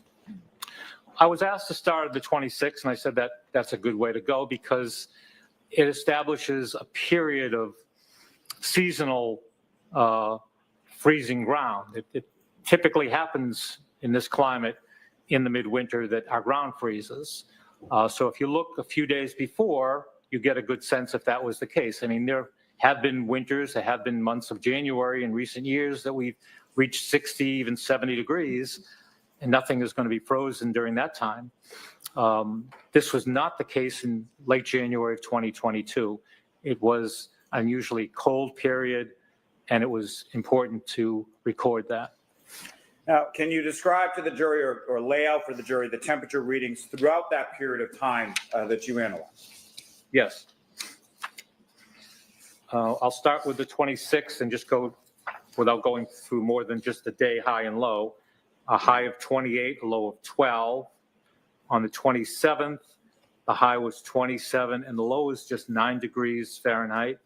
On the 28th, Friday, the high temperature reached 36 and the low was 22. And then on Saturday, the 29th, the high temperature was 29 and the low was down to 15. Now, sir, if I could ask you specifically within that time period, a specific time period of approximately 1:30 a.m. on the 29th through 5 a.m. on the 29th, what does the data demonstrate with respect to the air temperature during that period? From 1:30 to 5:30? Yes, please. On the 29th? All right, I'll consult this data from Norwood Airport if that's the way we should look at this. I would suggest to do that. And at 1:30, the temperature was 31. By 5:53 in the morning, it was down to 24 degrees. During that time period, before that, is the temperature relatively stagnant during that time period of 1:30 to 5 a.m.? Before that time? During that time. Oh, during the early part of the time. And again, this is right at Norwood Airport. It might have been a little bit colder in Canton. It certainly was colder at the Blue Hill Observatory, but I don't have a lot of that, so I'm using this. Sure. So based on this, it was pretty steady through around 2 in the morning. And then because of the nature of this type of storm, It's deepening rapidly. It's low pressure offshore. So the wind tends to back from the northeast to the north-northeast to the north. And that backing wind starts to draw air rather than from the Gulf of Maine, the Atlantic Ocean, the harbor, more from northern New England and Quebec. So that's a tendency of all of these winter storms to tend to get colder as the storm intensifies.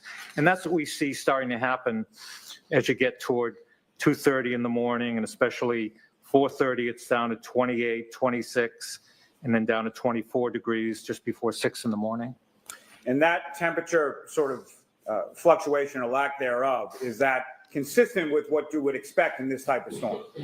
It's exactly what I would expect, and this is a classic winter nor'easter, and that temperature drop is part of that. Mm-hmm.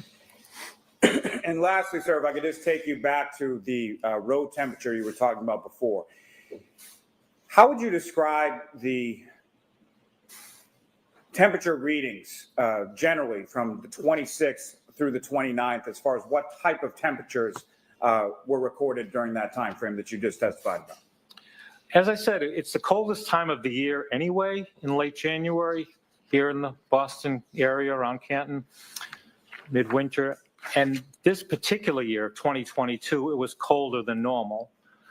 So road temperatures were dropping much of the time. They may have come up a little bit during the course of the day, thanks to sunshine during the 26th and 27th.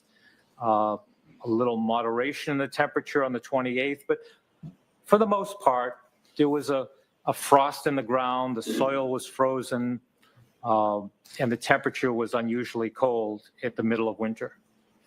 And what impact would that have on the hardness of the ground over that time period? Well, again, the ground was frozen, the soil was frozen, and the surface of the ground was frozen. And it would have made the ground impenetrable, that hard, as hard as too difficult. You wouldn't be able to dig in the ground. Thank you very much, sir. I have nothing further on. All right, Mr. Lessie?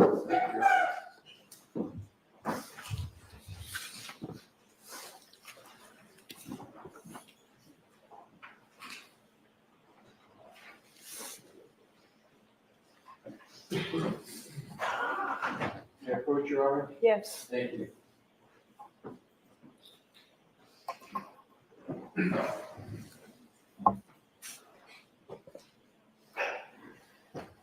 Show Mr. Lally, please. With regard to Mr. Lally and myself, we have agreed I'd like to address the court with a stipulation, and with regard to the document we stipulated into evidence, text matters. Yes, Your Honor, may we approach this very briefly? Okay.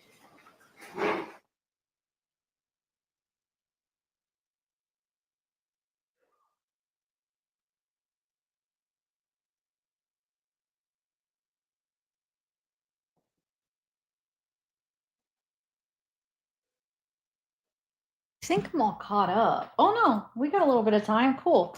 This guy, oh my God. Thank you, Your Honor. Thank you.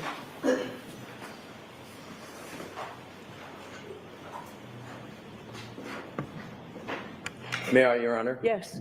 Good afternoon, Mr. Gilman, and congratulations on your career up to this point. Thank you. Good afternoon, almost. Pardon me? Good afternoon, almost.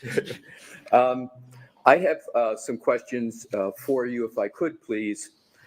You covered a bunch of topics on your direct examination, and I wanted to confirm some of them. As a meteorologist, you indicated that you look at a variety of areas under the larger umbrella of weather, correct? Correct. And one of those areas is snow accumulation. Correct. Another area is visibility, correct? Correct. Do you have a general understanding about what this case is about? Let me ask it this way. As regards weather conditions, are you familiar with an address of 34 Fairview Road in Canton, New York? Yes. And have you ever been to 34 Fairview, Canton, New York? Oh, Not New York. This is, we're in Massachusetts. I'm sorry, Massachusetts, sir? Yes. I've been in many parts of Canton. I don't believe I've ever been to 34 Fairview. Are you generally familiar with that area? Yes. And you've mentioned the Norwood Airport on your direct testimony, correct? Yes. And is the general area of Fairview, is that in close proximity to the Norwood Airport? I mentioned it's a mile away. Right, so it's fairly close, right? A mile. Right, so you would expect that the readings you talked about on your direct examination would have a direct bearing and relevance to the 34 Fairview Road in Canton, is that correct? Yes. Relevance, yes. Yes. So what I would like to do is to draw your attention to the exhibit that was just marked, if Your Honor, we have that. May I approach, please? Yes. Thank you. Mr. Gilman, this is Exhibit 64. If I could hand that to you, please. Thank you. And you can keep that in front of you. If we could publish. Excuse me, Your Honor, may I publish? Yes. Thank you.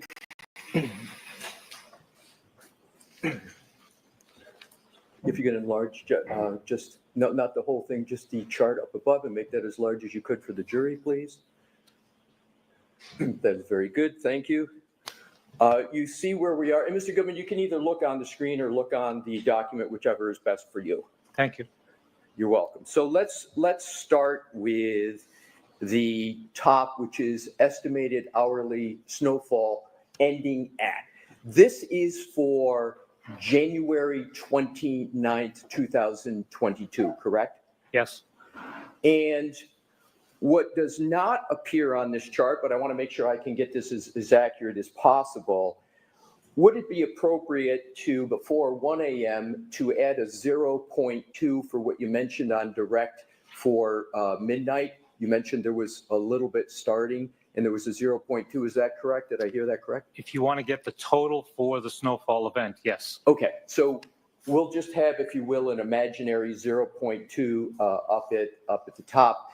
And what I'm going to do, sir, is I'm going to go through the hourly snowfall, because there are times that you have on your chart that are relevant in this matter. So let's start with, and just do it chronologically by time. And what I'm going to ask you to do is to do a little bit of math as we go through. If you need a calculator, I think it's going to be fairly straightforward math for someone with your skills, but take your time when we get through it. So we start at midnight, and you mentioned the concept of visibility on your direct examination, correct? Yes. And I believe you said on your direct examination that at midnight there was, quote, very little snow precipitation. Is that correct? I believe I said there was very little snow on the ground. Very little snow on the ground, and I think you used the phrase track a cat. Enough to track a cat, exactly. Right. So enough to track a cat, but a fairly small amount, correct? I don't know how to define it any better than enough to track a cat. Very good, sir. I'll go with track a cat. That's the smallest amount as you can get. And again, that would be on a natural surface, not necessarily on pavement. Right. And what would the variation be, if at all, on pavement? Oh, a lot of factors would come into play. Most importantly, since this was a forecasted storm event, the town may have pre-treated the road. That lowers the freezing point of the precipitation. So it would, even if it was 25 degrees, it might be melting on the road. So in terms of the factor you just talked about, for example, pre-treatment, that could cause the accumulation of the numbers here to be lower than what we're seeing on the chart, correct? Definitely, correct. But there's not a scenario where it could be higher, is it, at this point? Well, there are places, especially with this kind of wind and dry, fluffy snow, that you would have drifting. Right, but with just 0.2 inches on the ground, would you expect drifting? No, Okay. absolutely not. Right, Unless I was a very small animal. I was going to say, tracking a cat wouldn't No. seem to work very well if you've only No. got drifting with 0.2. I thought you were asking about the larger numbers. No, sir, good point. What I'd like to do is to just concentrate on the beginning here and midnight and 1 a.m. and then we'll progress down through, okay? I want to snapshot it, if you will, starting at the very beginning. So we then move to 1 a.m., which is 0.3 inches, correct? Correct. Now, if you add, and it seems like to be most accurate, to each number here, we would add a 0.2 to get the total, correct? Correct. So if we go to 1 a.m. on January 29, 2022, we've only got 0.5 inches of snow per this chart, correct?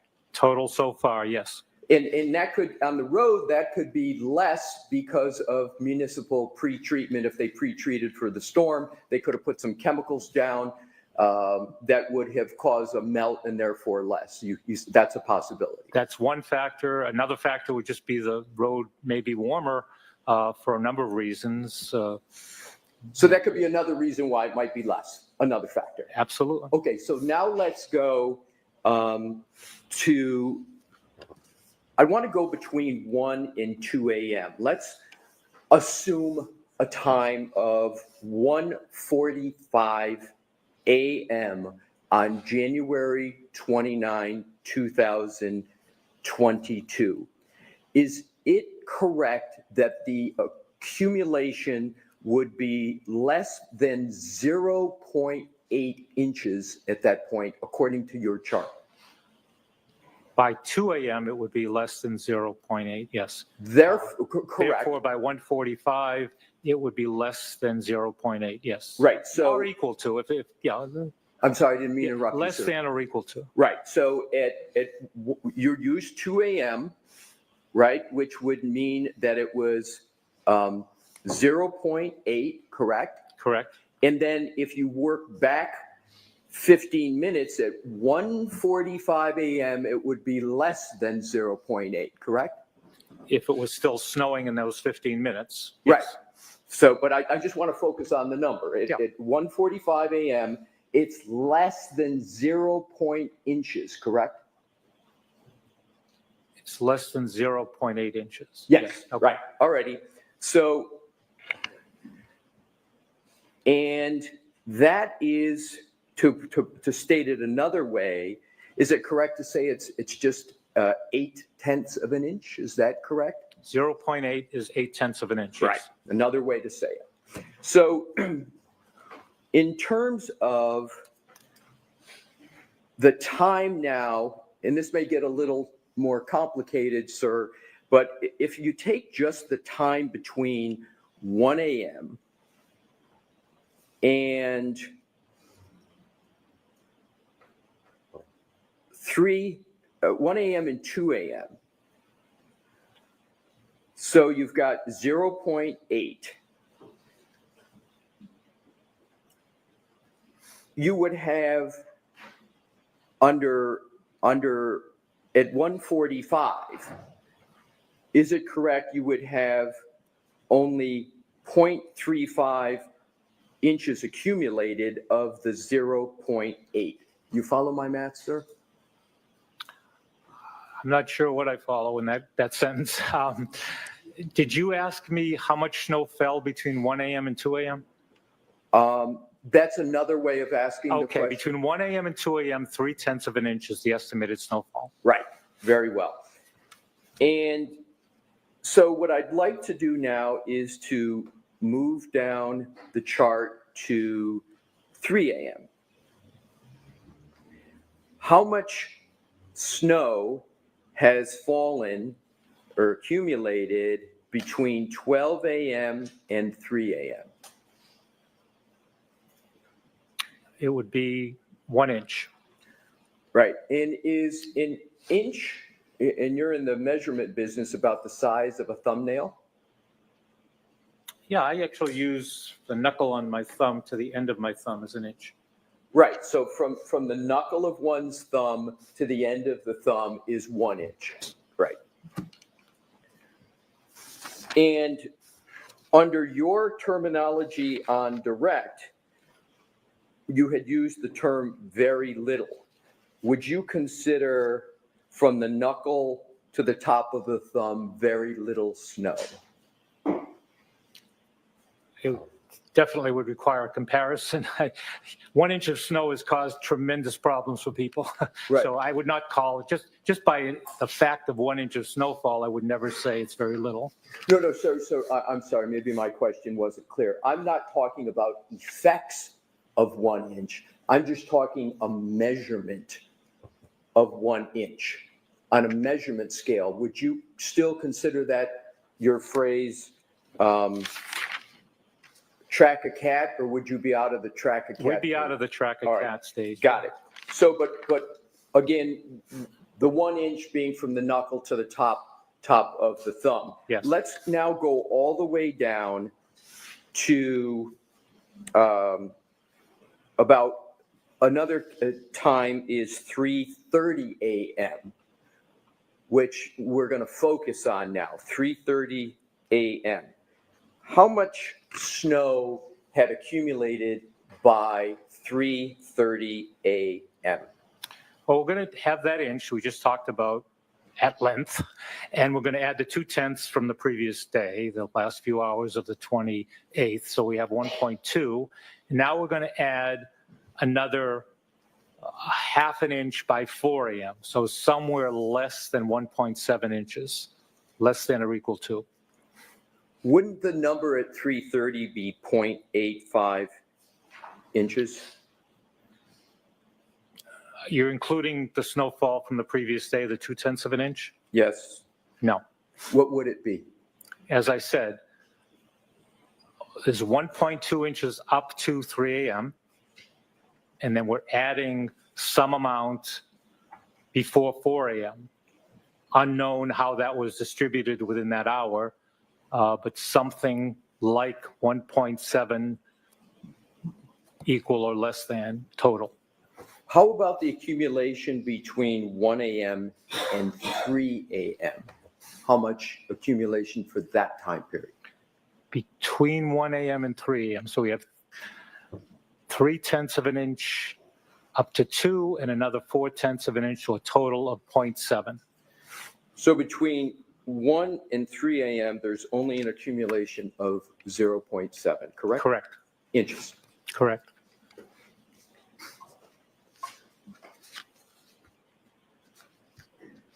You had spoken a lot on your direct testimony about the magnitude of the storm, a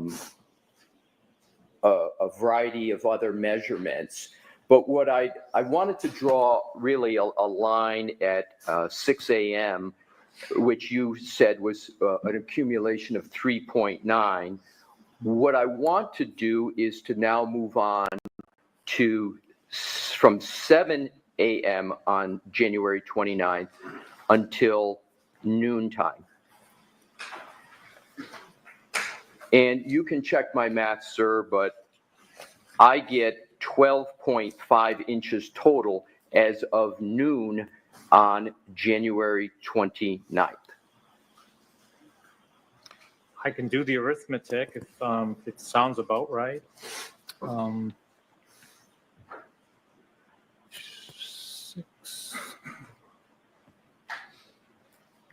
8.6 inches fell up until noon, starting at 6 in that time period, which is about the amount we forecast. And did you ask about the total going back to the night before? Or? Yeah, the total starting at midnight. Starting at midnight. Right, going until noon, so it's a 12-hour period of the same day, January 29th. My quick calculation is 12.3 inches.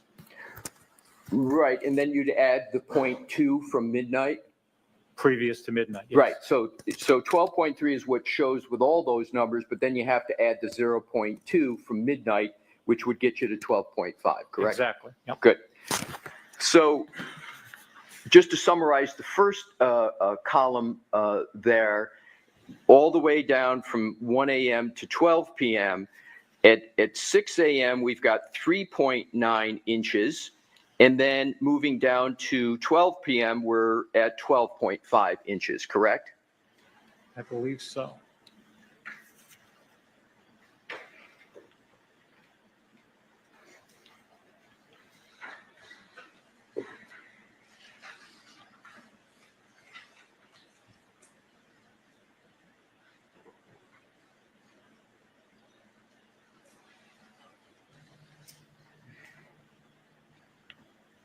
Sir, tell me when you're Yes, yes. So we're in alignment with those two numbers, 3.9 inches as of 6 a.m., 12.5 inches as of 12 p.m. on January 29th, correct? Yes. Yeah, I'm sorry if I wasn't sure if you wanted me to do all the arithmetic again, but I did do that, and yes. Okay, good. Thank you. I appreciate you doing that. You talked about the concept of visibility on your direct examination. In terms of visibility, did I hear you correctly that there's a correlation between the amount of snow coming down and visibility? The intensity of the snowfall, so the amount over time and visibility, right? Right. So the intensity or amount over time, how would you describe visibility from 12 midnight or 12 a.m. on January 29th until 1 a.m., that 1 hour period? How would you describe visibility?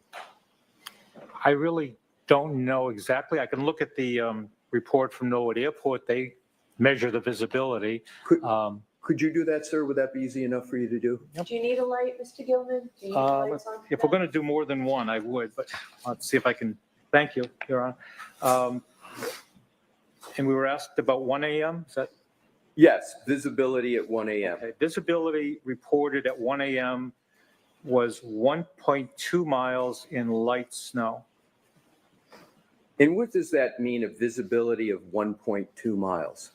1.25 miles, 1.25 miles. It means that anything that was more than 1.25 miles away from the observer would be hidden by the snowfall. You wouldn't be able to see it. And what does it mean if the visibility was less than 1.25 miles?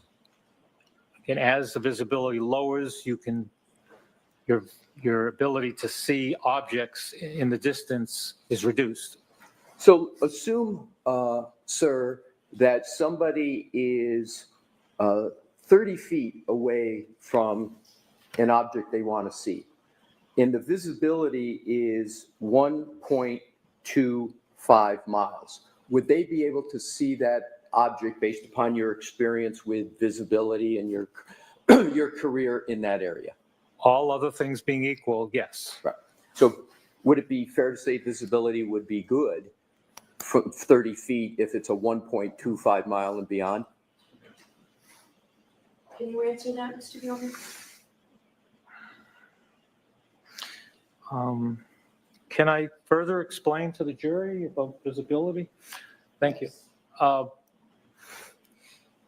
term like good for visibility would generally apply more toward 8 miles, 10 miles is good visibility. So it's hard to say that anything under 3 miles. For instance, we go from calling visibility reduction in haze to fog. Once it's really the same atmospheric phenomenon, but once you get below 3 miles, we call it fog or dense fog.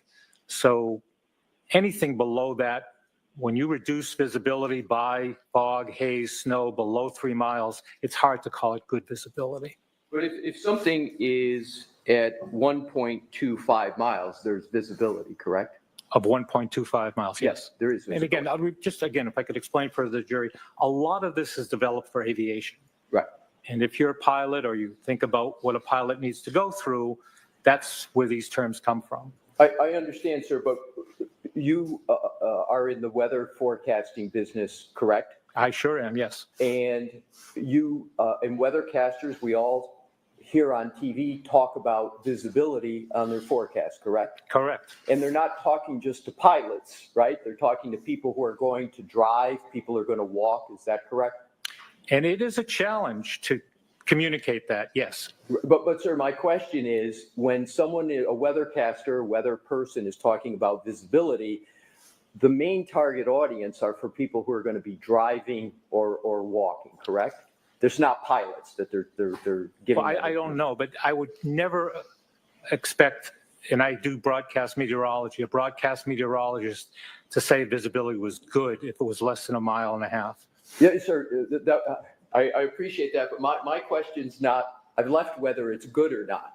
I'm talking about the purpose of weathercasters speaking about visibility. Yes. You had indicated in your earlier answer, you had tethered it to pilots, but there's also an application of the visibility concept for the rest of us in the world who drive and walk, correct? Yes, Isn't it useful for that? Absolutely. I'm trying to answer your question about whether the visibility was good. Right, but but I'm not asking that question anymore. My Okay. question is just, I only know what you asked me. All right.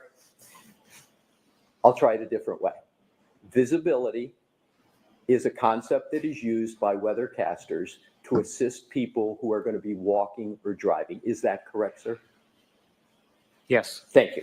So now let's go on to the concept of temperature. You mentioned the concept of wind chill on your direct examination. You recall that, sir? I was asked about it, yes. Yes. Does wind chill have a relationship to temperature, and if so, what is it? It does have a relationship to temperature.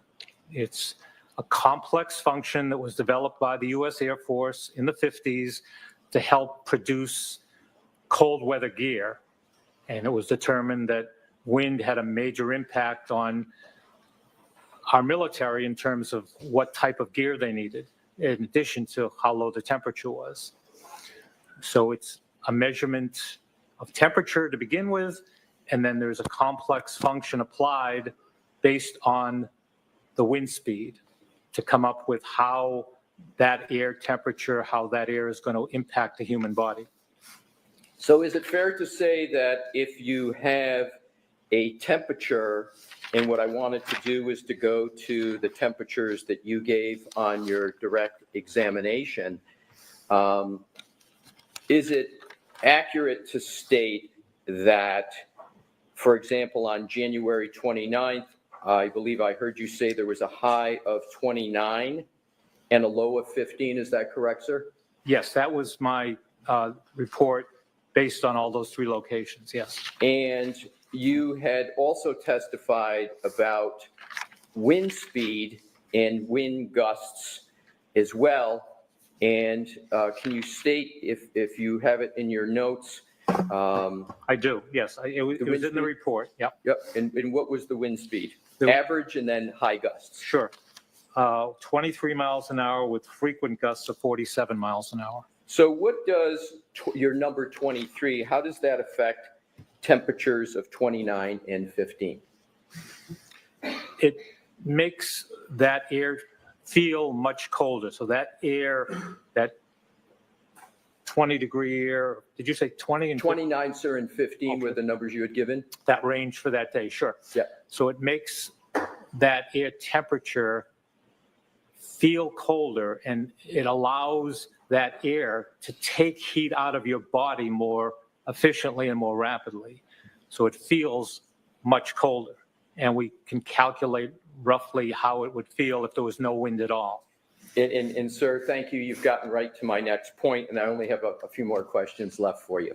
So if you have the highest temperature on the 29th of 29, January 29, 2022, do you know what the wind chill factor would do in terms of a calculation number to bring that 29 number down? Do you know what that number would result in applying the most conservative wind speed of 23? I wasn't asked to calculate that, no. Would it be less than 0? Just an estimate, Based on the 29 temperature? based on the 29. No, Would it I be don't in- believe so. Would it be in the teens? Yes, So the 29 would be in the teens. And then for the low of 15, approximately what number might that get down to? again, depending on the wind, if you looked at 5 miles an hour, again, it wasn't that wind all day, and that 15-degree might not have been corresponding to any wind at Just all. using your average that you used on direct of 23. The average wind, again, made it feel much colder, bitterly cold, extremely cold when you were out in the highest wind at the lowest temperature.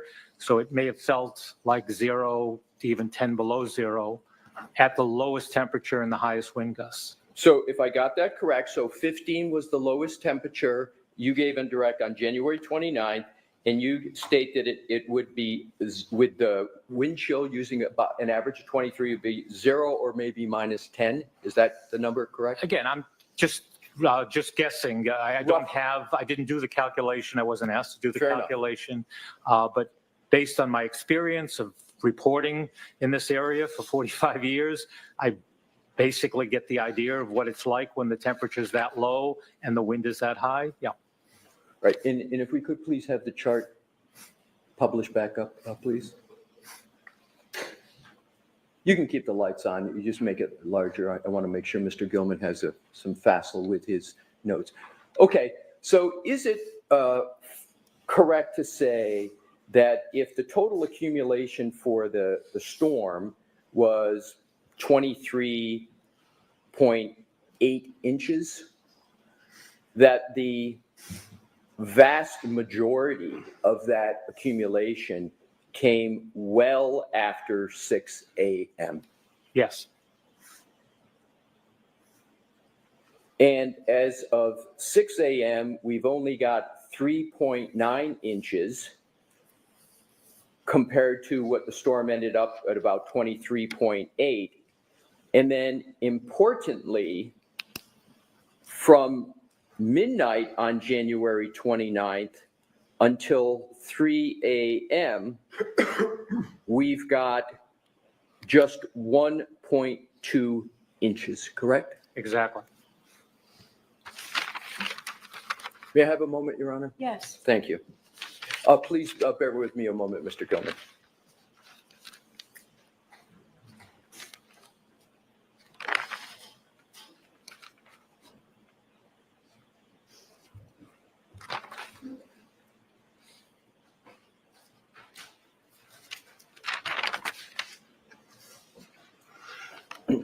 Thank you for answering my questions, Mr. Gilman.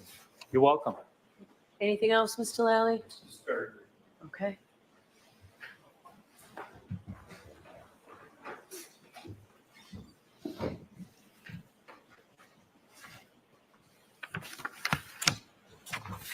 Mr. Gilman. You were asked about the snowfall between 12 a.m. and 1 a.m. How much snow again was there during that time frame? During that time frame, about 3/10 of an inch. Okay. And during that time frame was probably the least amount of snow that was on the ground during the course of the storm, correct? During that hour or two previous. Yeah, there was really, in fact, I have this chart I showed, the graph, the map. It just showed a trace of 0. There was less than an inch on the ground. And we measure snow on the ground in whole numbers, so it would either be 1 inch or 0. And so that would be during what you've characterized as the track a cat stage, correct? Yes. And so it's during that track a cat stage that there's the least amount of snow between the frozen ground and anything that may come down on top of it, correct? Yes. Now, quickly as it applies to visibility. When you were asked about visibility in 30 feet, you said all other things being equal. What are some of the things that would make it unequal? a car in front of you, a building in front of you, a person, anything other than weather. And there are other types of weather that can lower the visibility besides snowfall, including fog. So darkness, as far as nightfall versus daytime, that would have a negative impact on your visibility? Sustained. What about lighting? How would lighting impact the visibility of an object? I really can't say that.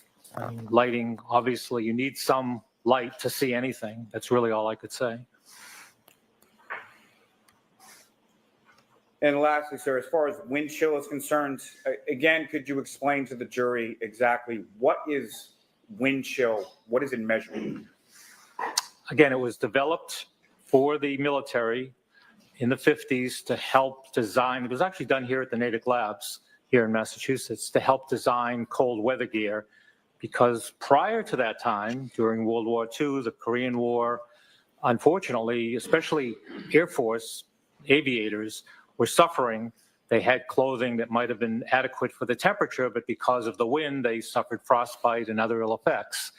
And so research was done, and the result of that was a wind chill temperature, the way it would feel to the human body based on the wind on a certain temperature. And so the wind chill is measuring the impact of how a person experiences the air temperature, correct? Exactly. I have nothing further. Thank you, sir. Anything, Mr. Lessie? No further questions, Your All Honor. right, Mr. Gilman, you are all set, sir. Thank you. You're welcome. Thank you. Do you have any the marked exhibits or identification? I have relinquished them to this nice young lady. Thank you.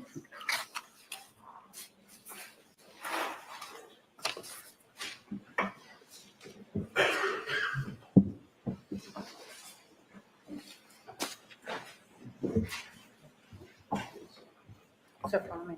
Next witness. Thank you. The Commonwealth recalls Nick Garino. Okay. Your Honor, I'll inform this will be the last recall for Mr. Garino. Thank you.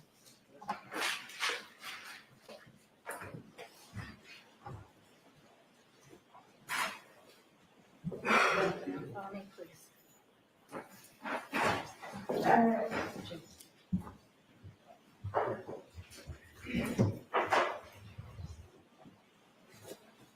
Solemnly swear the evidence you give in the court and jury in the case found guilty of the truth, the whole truth, and nothing but the truth, so help you God. I do. Good afternoon. Good afternoon, Your Honor. Again, if you need to stand it in. Thank you. I'm sorry.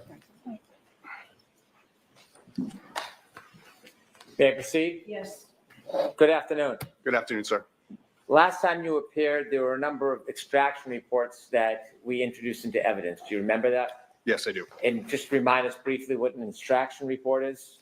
It's the information from the cell phones that I pull up via cell phone. All right, so I'm just going to ask that this witness identify himself.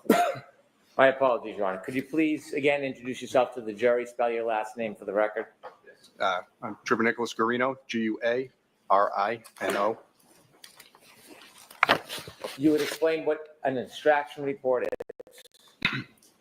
Yes, it's the information in the cell phones. We can create PDFs or portable cases from information, whatever is specified.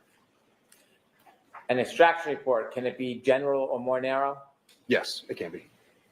I want to introduce a few more extraction reports that we didn't get to last time. Okay. In this case, did you use Mr. O'Keefe's phone to create an extraction report that included all of his calls from the 28th and the 29th of January 2022? Yes, I did. May I approach, Your Honor? Yes.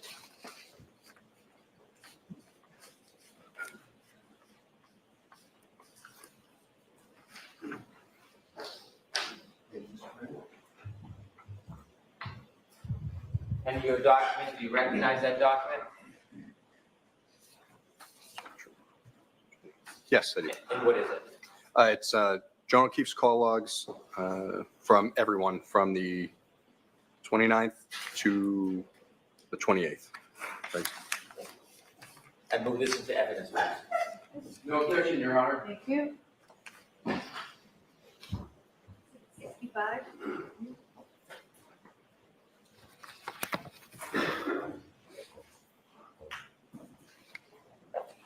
did you create an extraction report that included a text message between the defendant and Jennifer McCabe? Yes, I did. May I approach, Your Honor? Yes.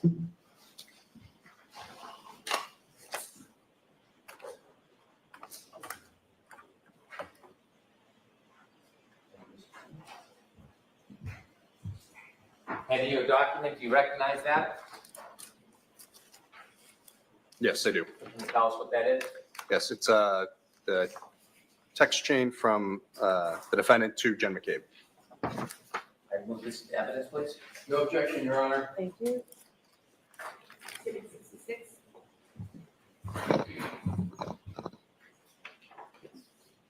One moment. Thank you. With the court's permission, could Mr. Guarino read this to the jury? Okay.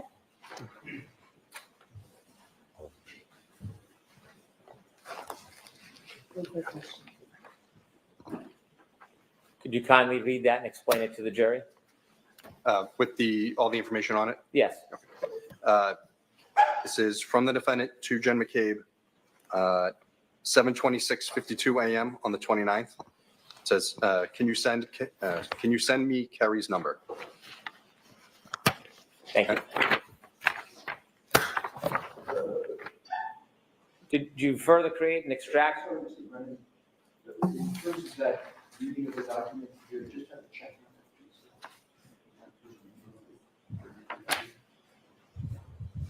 Sorry. No problem.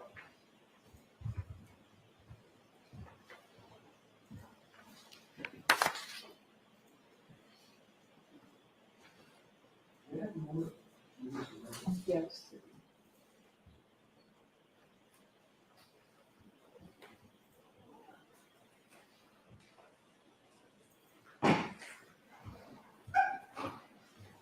Can you review that again?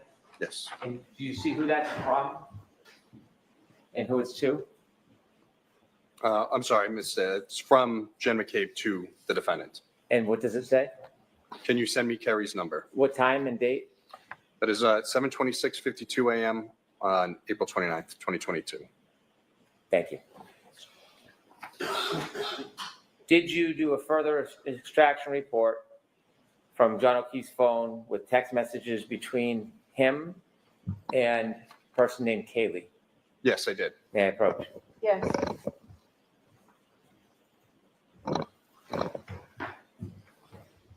You recognize that?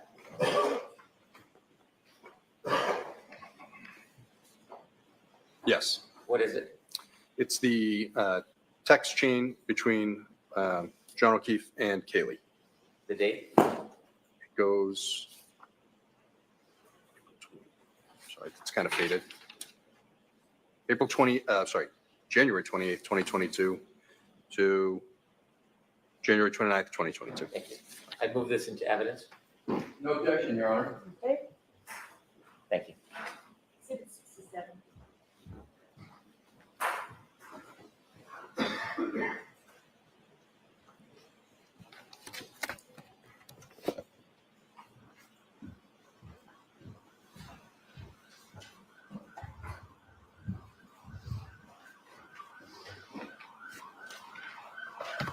Trooper Guarino, we're done with extraction reports. Okay. Did you have an opportunity to obtain phone messages, phone calls, and text messages between the defendant and Mr. O'Keefe? Hold on.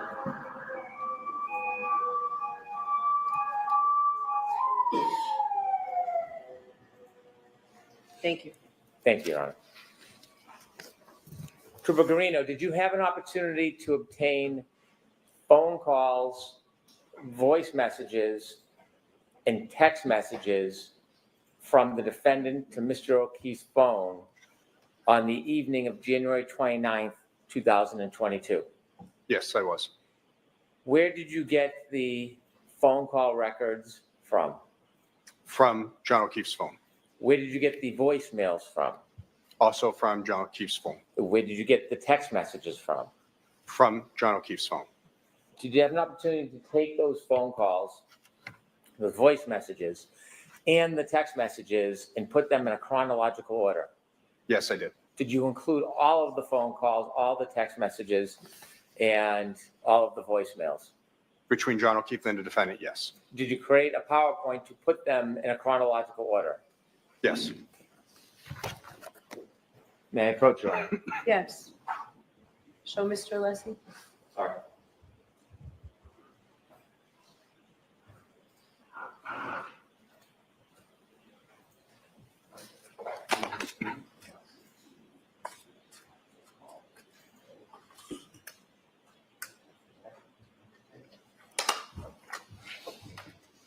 Showing you a binder, sir. Could you open it up? Tell us what this is. Yes, this is the phone calls and text messages between the defendant and John O'Keefe, as well as the voicemails. Well, Is there a package in the front of that binder?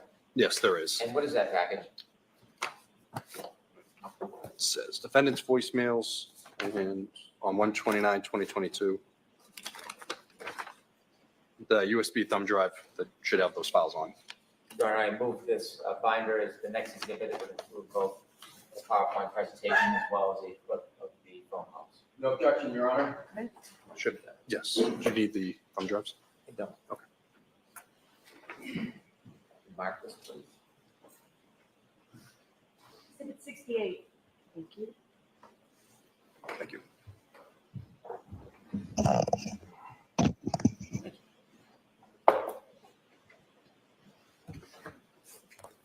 With the court's permission, I would ask that Trooper Greeno take us through the PowerPoint presentation. Yes. Thank you.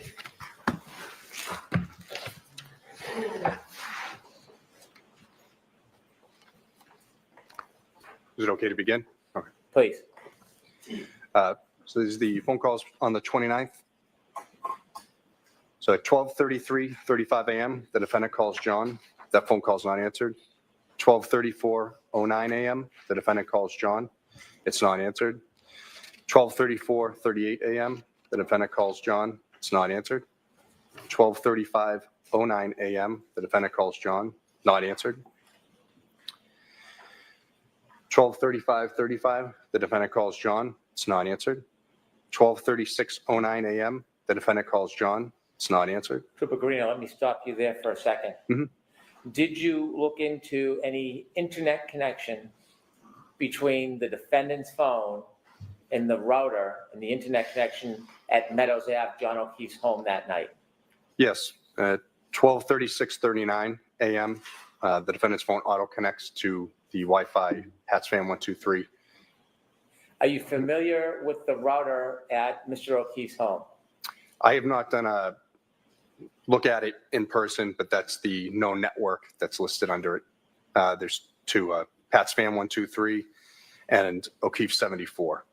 Did Two you names. learn the range that a connection must be in order to connect to his router? Yes, so depending on the router, it's either a 2.4 gigahertz or 5 gigahertz radio band or signal band, I should say.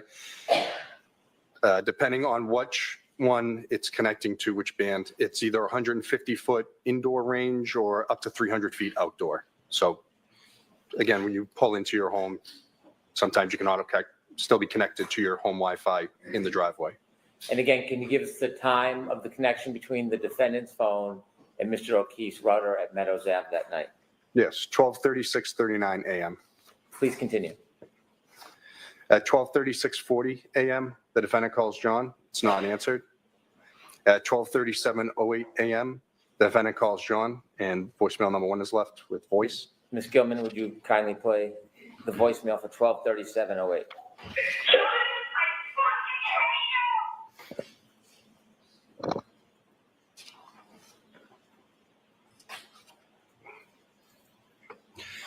At 12:38:26 a.m., the defendant calls John. It's not answered. 12:39:03 a.m., the defendant calls John. It's not answered. 12:39:37 a.m., the defendant calls John. It's not answered. 12:40:43 a.m., the defendant calls John. It's not answered. At 12:41:35 a.m., the defendant calls John. Voicemail number 2 is left. Some beeping noises, appears to be a butt dial or accidental call. Ms. Gilman, could you play the voice message at 4135.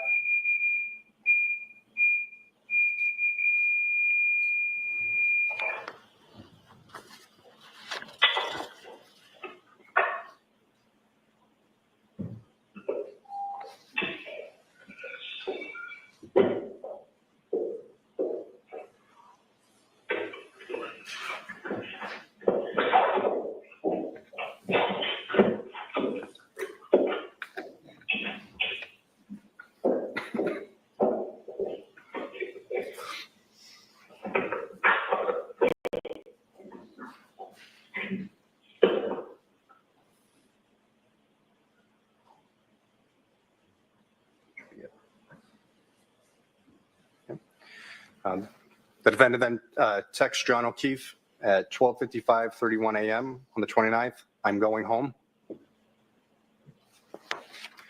The defendant texts John O'Keefe, "See you later" at 12:55:50 a.m. on the 29th. At 12:58:19 a.m., the defendant calls John. It's not answered. 12:58:47 a.m., the defendant calls John. It's not answered. 12:59:24 a.m., the defendant calls John. Voicemail number 3 is left with voice. Ms. Gilman? John, I'm here with your fucking kids. Nobody knows what the fuck you are, you fucking pervert.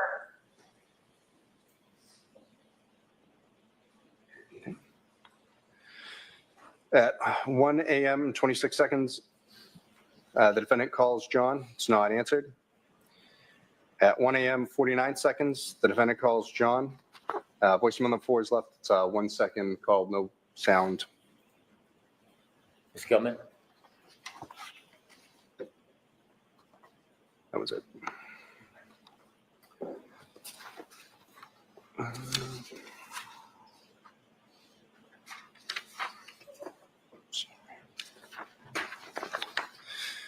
The defendant texts John O'Keefe, "Your kids are cucking alone," at 1:02 a.m. on the 29th. Defendant texts John O'Keefe, "I'm back in Mansfield. The kids are home alone," 1:04:14 a.m. on the 29th. At 1:10:17 a.m., the defendant calls John. Voicemail number 5 is left with voice. Ms. Gilman? Yeah, it's 1 in the morning. I'm with your fucking niece and nephew. You fucking pervert. You're a fucking pervert.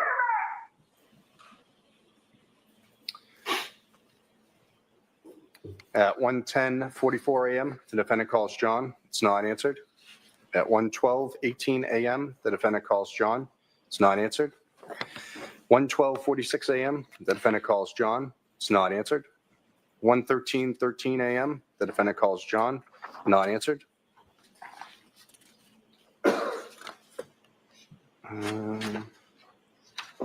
Sorry. At 1:14:11 a.m., the defendant calls John. It's not answered.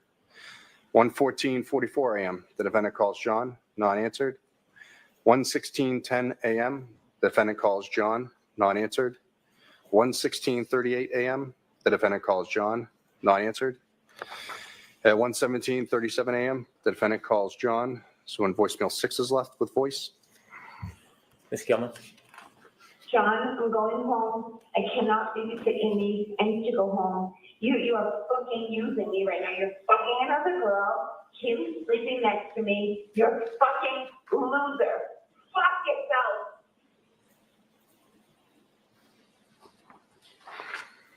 At 1:18:38 a.m., the defendant calls John. Not answered. At 4:38:14 a.m., the defendant calls John. Not answered. 4:38:49 a.m., the defendant calls John. Not answered. 4:39:39 a.m., the defendant calls John. Not answered. 4:40:05 a.m., the defendant calls John. Not answered. 4:42:05 a.m., the defendant calls John. Not answered. 4:42:54 a.m., the defendant calls John. Not answered. 4:45:10 a.m., the defendant calls John. Not answered. 5:04:27 a.m., the defendant calls John. Not answered. 5:21:28 a.m., the defendant calls John, not answered. 5:21:58 a.m., the defendant calls John, not answered. 5:23:26 a.m., the defendant calls John. Voicemail number 7 is left with voice. Ms. Gilman?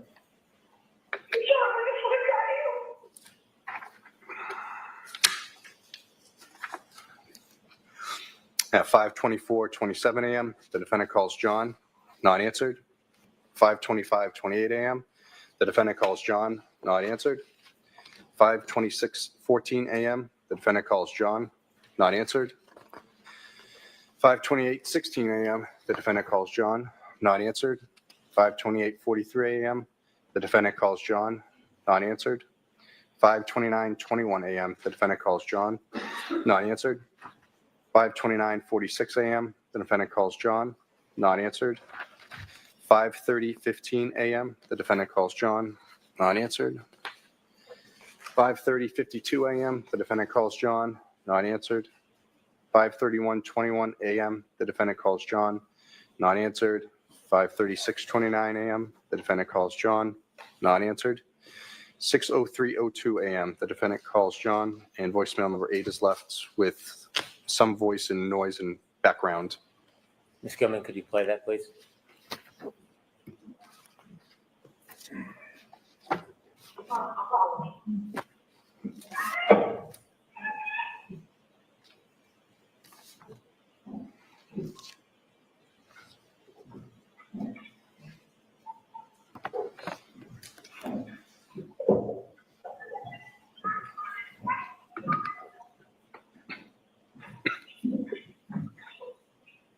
Yes, I need someone to see very cool, beautiful, Vietnam, with a handicap notice now.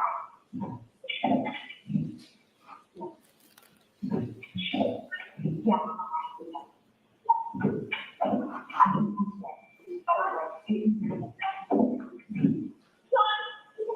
Okay, I know. Where's the blanket? I don't see the blanket, Terry. Yes, I need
We have the lights on, please.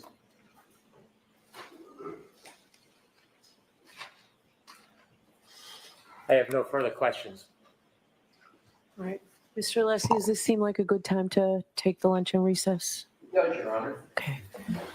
All right, so folks, we will take a 45-minute lunch recess. Court, all rise, please. Jurors, close your notebooks and follow me. Goodbye.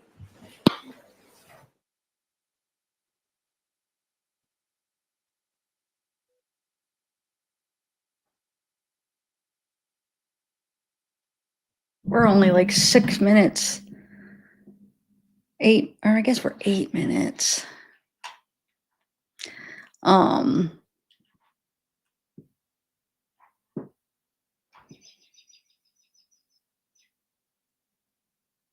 All right, so what I'm gonna do is I'm gonna mute this. Do you guys want to watch that interview? I didn't get to watch it yet. It's an interview with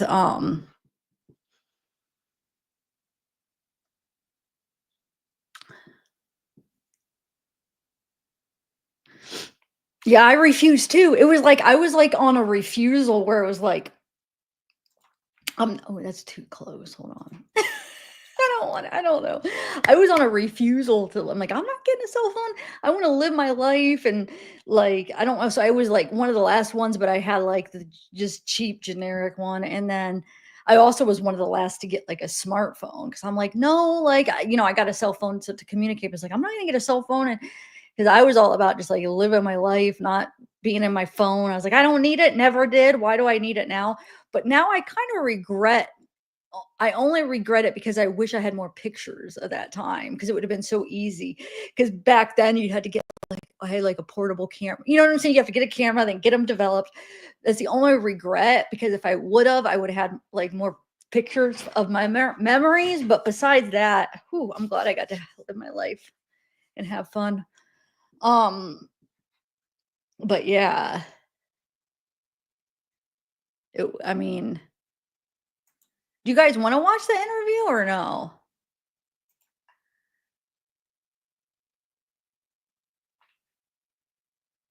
Hold on.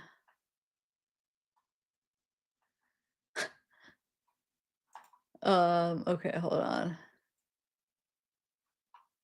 Something to do. I mean, I could probably, that's all I have ready right now. I guess we could watch, I could go more. Hold on, let me bring it up. What's this? Oh, this just, hold on, let me bring up. How long is it? Let me see how long it is. Yeah, it's only 5 minutes. Let's watch it. There you go. Even News 20, Boston News has to have a beginning that blows out the eardrums. I swear I'm going to lose my hearing because of that. Oh, is that The Rock? Wait, what did that say? Quite a bit, because you have probable cause. It's something that comes from the government, and that has to be applied for and signed off by a judge or a clerk magistrate in Massachusetts. And in order to obtain a search warrant, you need to have probable cause that something is in the house, that there is either a crime being committed or there's evidence of I said life in prison. That's the mandatory. That was the minimum, the least you could get for second-degree murder in Massachusetts. It's freaking life in prison. That's what it says. And I mean, but then you could get parole in 15 years. That's crazy. So that means if she gets found guilty, she's going to get life in prison for this. Up for parole, I think, is 15 and 25 years. But parole is really hard to get too. So that's not even guaranteed, man. That's crazy for something like, at the very least, if for some reason, which I don't think, because the injuries don't really match up to the injuries, but let's say it was some crazy thing, she did hit him. Maybe where's that fire hydrant? Could he have hit his head on the fire hydrant or something? Let's just say the very least, if she did hit him, it was not on purpose. Obviously, those voicemails prove it. If she hit him on purpose, those voicemails, she would know he's laying dead in the snow. Why are you gonna think he's cheating on you, or he's not, he's being a jerk or a pervert or being with somebody else? So at the very least, if for some reason they, they would think that, there would be no way that it was on purpose. So I don't see any way where they could vote guilty on second degree murder. I can see maybe they might do the voluntary manslaughter or whatever. At the very least, I mean, at the most, I should say at the most. I think I'm using that wrong. At the most. But the injuries are just what gets me, that it doesn't seem like that they could be caused by that. But like I said, the second degree murder, that charge is ridiculous.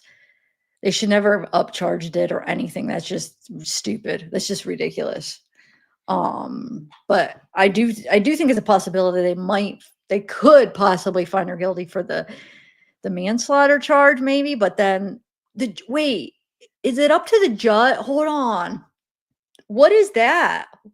Hold on. I got to look that up. When I'm watching the thing, I want to look up that. All right, hold on. Let me move this up so we're live. And then hold on. I'm going to play that interview for us. All right. Oh, I got to reshare it. Forgot. Okay, I'm going to reshare the entire screen. Okay, here we go. Let's play this, see what this is all about.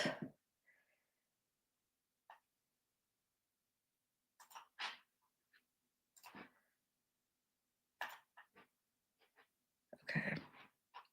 Kid and left in a snowstorm to die in the cold. That's how Karen Reed's family claims John O'Keefe was killed in the town of Canton. They shared that theory with 25 Investigates reporter Ted Daniel. Ted spoke to Reed's parents for nearly 2 hours about their fight to prove their daughter's innocence. It seems logical that police would have looked at Karen Reed as a possible suspect. One of her taillights had fresh damage. She openly questioned if she hit John O'Keefe, and prosecutors say she left him a voicemail that night saying she hated him. Those are some of the facts being used against her, but Reed's parents and thousands supporting her say there's so much more to this story that doesn't add up. She's from Taunton with a career in finance. He was a Boston cop from Braintree. Really don't want to be in the picture. Get over here. Karen Reed's parents say she and John O'Keefe became serious in 2019, right before the pandemic. They just seem to be in a happy place, yeah. And spending a lot of time together. Yes. Mm-hmm. Vacations together. Yep. Going out together. If the relationship had become toxic by January. Okay, I just want to show you. So this is what it comes up. So she's getting charged. The 3 charges are what? Vehicular manslaughter, second degree murder, and leaving the scene. What was it? Leaving the scene of an accident or whatever. So if she gets charged with because I don't think it's possible that they could put guilty on second degree murder. That would be crazy. But let's say they do say yes on the vehicular manslaughter. Then this is what it says for that in Massachusetts. It says, here, let me zoom in a little bit. It says mandatory minimum sentence of 5 years. So she will at least get 5 years. God, they're strict there. Minimum sentence of 5 years in state prison with a maximum potential sentence of 20 years. Additionally, there can be up to $25,000 fines and a 15-year license loss, potentially longer if the person has a prior OUI convictions.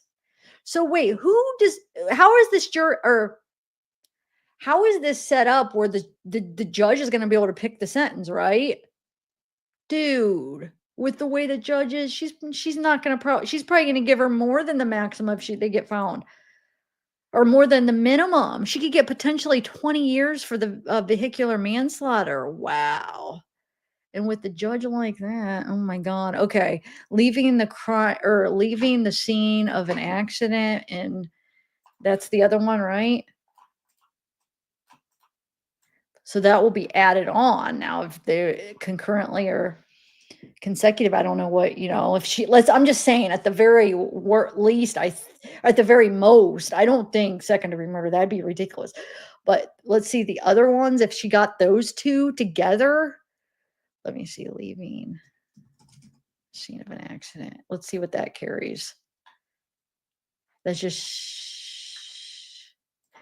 says, leaving the scene of an accident can lead to serious consequences, including jail time and fines. Penalties may vary on the type of accident and extent of the damage and the injuries involved.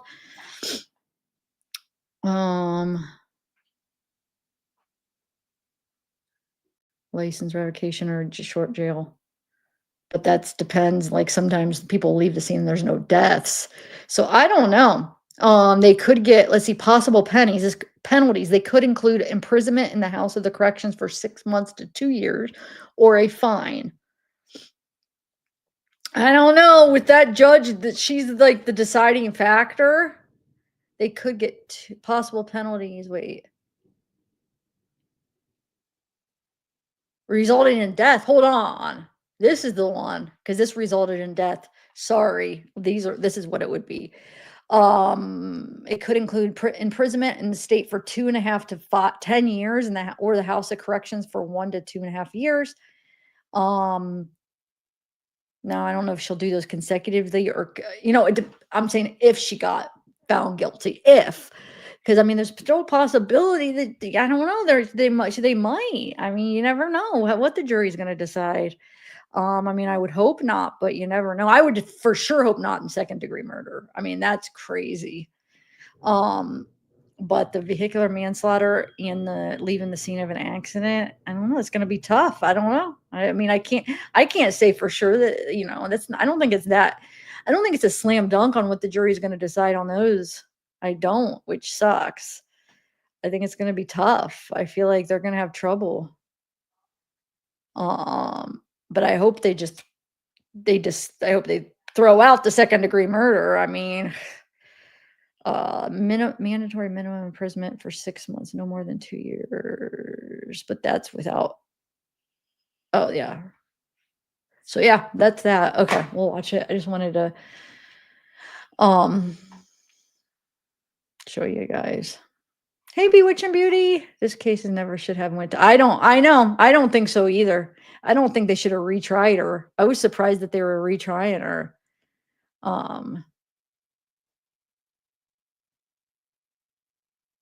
Yeah, right, Hope. Yeah.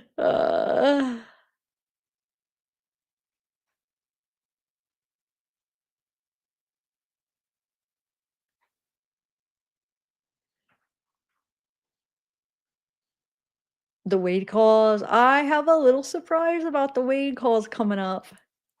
Hint, hint. Remember, I'm ordering something. Yeah, I got something coming in. Well, hopefully, you guys. I still have that poll going up if you guys want to help. But yeah, she'll end up Framingham prison, which isn't that bad, but I don't think she should end up in jail. Yeah, I don't either. I mean, she's already freaking. Wait, why are you saying no? The measure. No to what, John? You're like, no, and you're mad. No to what? Yeah, but I got specific ones. That's the thing. I was able.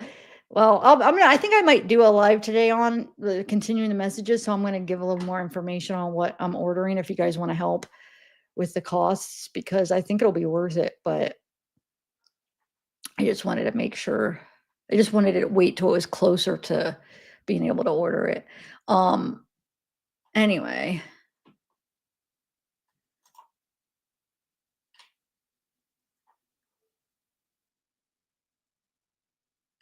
I'm not sure if that's what they were saying no to, though. John, what are you saying no to?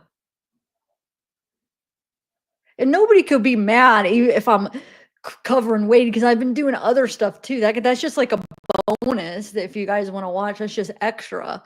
Obviously I've been doing other stuff too. So just look at it like a bonus if anybody's mad. Just extra. This is the stuff I'm doing the Reed case right now. Wade is just a bonus if anybody wants to do the, because I'm only one person. I can't, that's a lot. Um,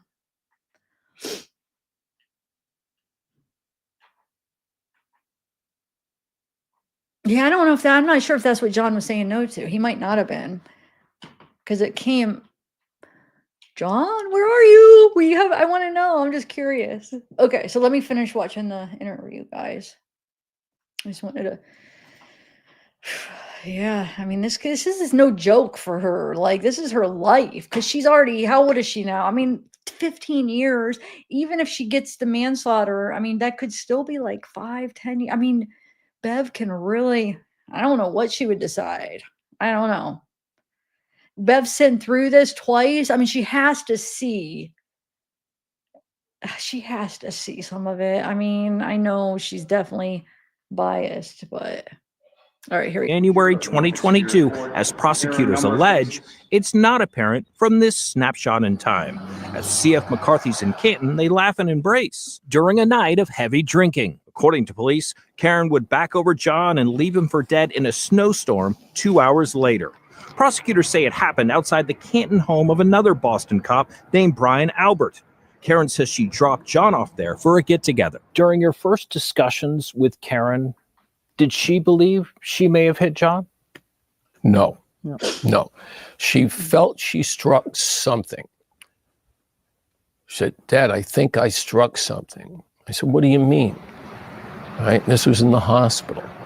Right? He says, I remember, backing up and hitting something. Police find damage to the passenger side taillight of Karen's Lexus LX 570. How the damage occurred is in dispute. The Reeds believe it happened. Wait, could that be it? He just made me think of something.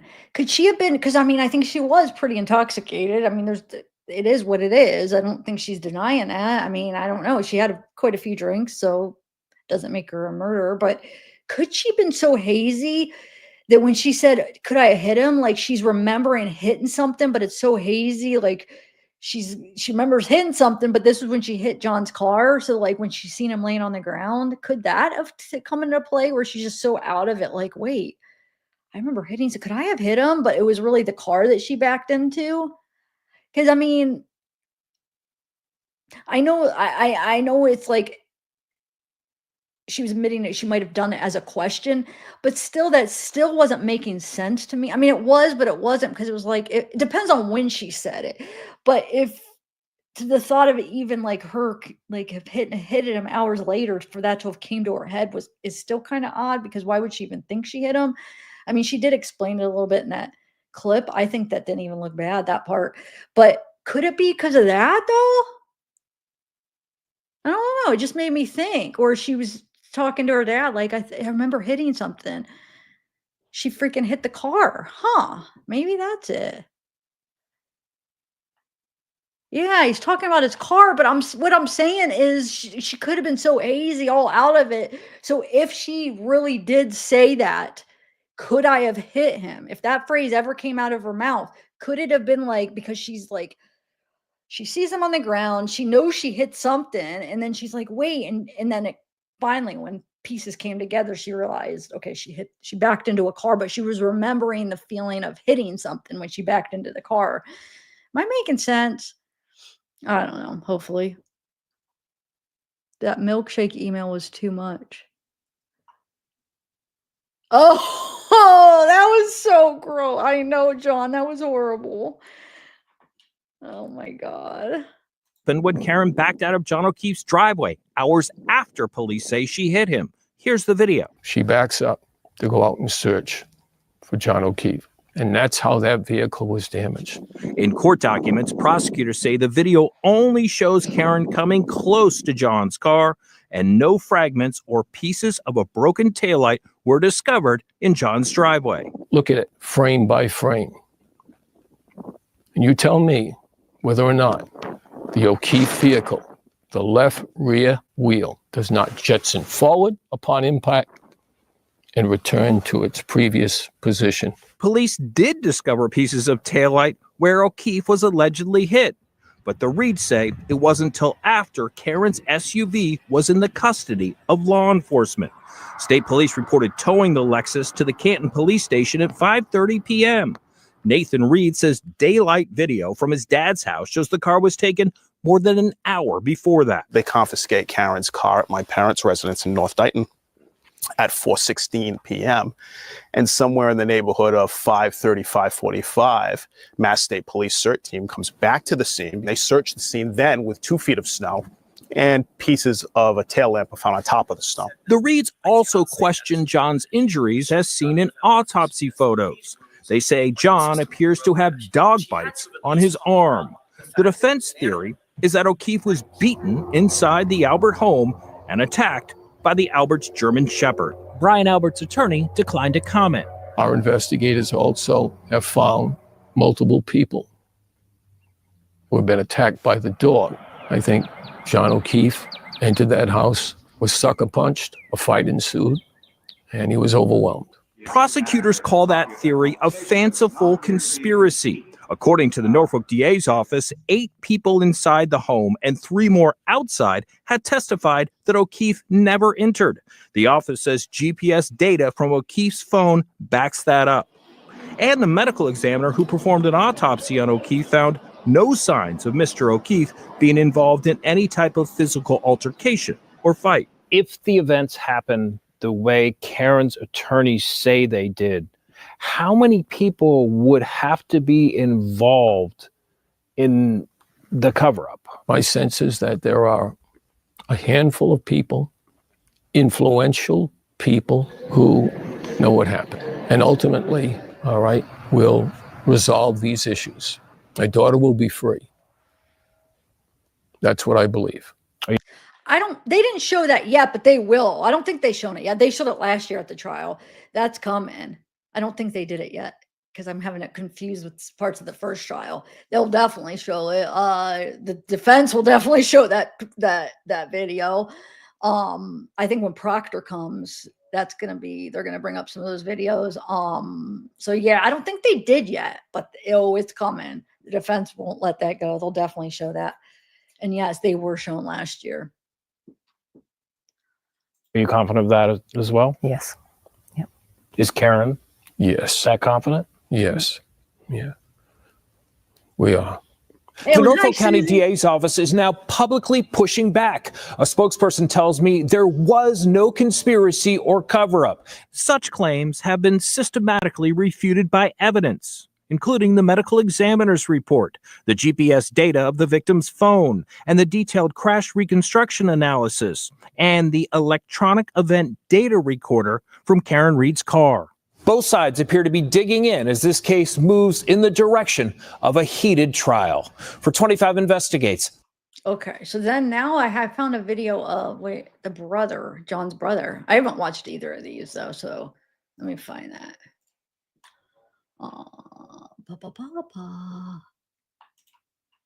It might be, how long is this? Yeah, we're not gonna be able to watch the whole thing. It's 24 minutes. I don't know. Let's see how it is.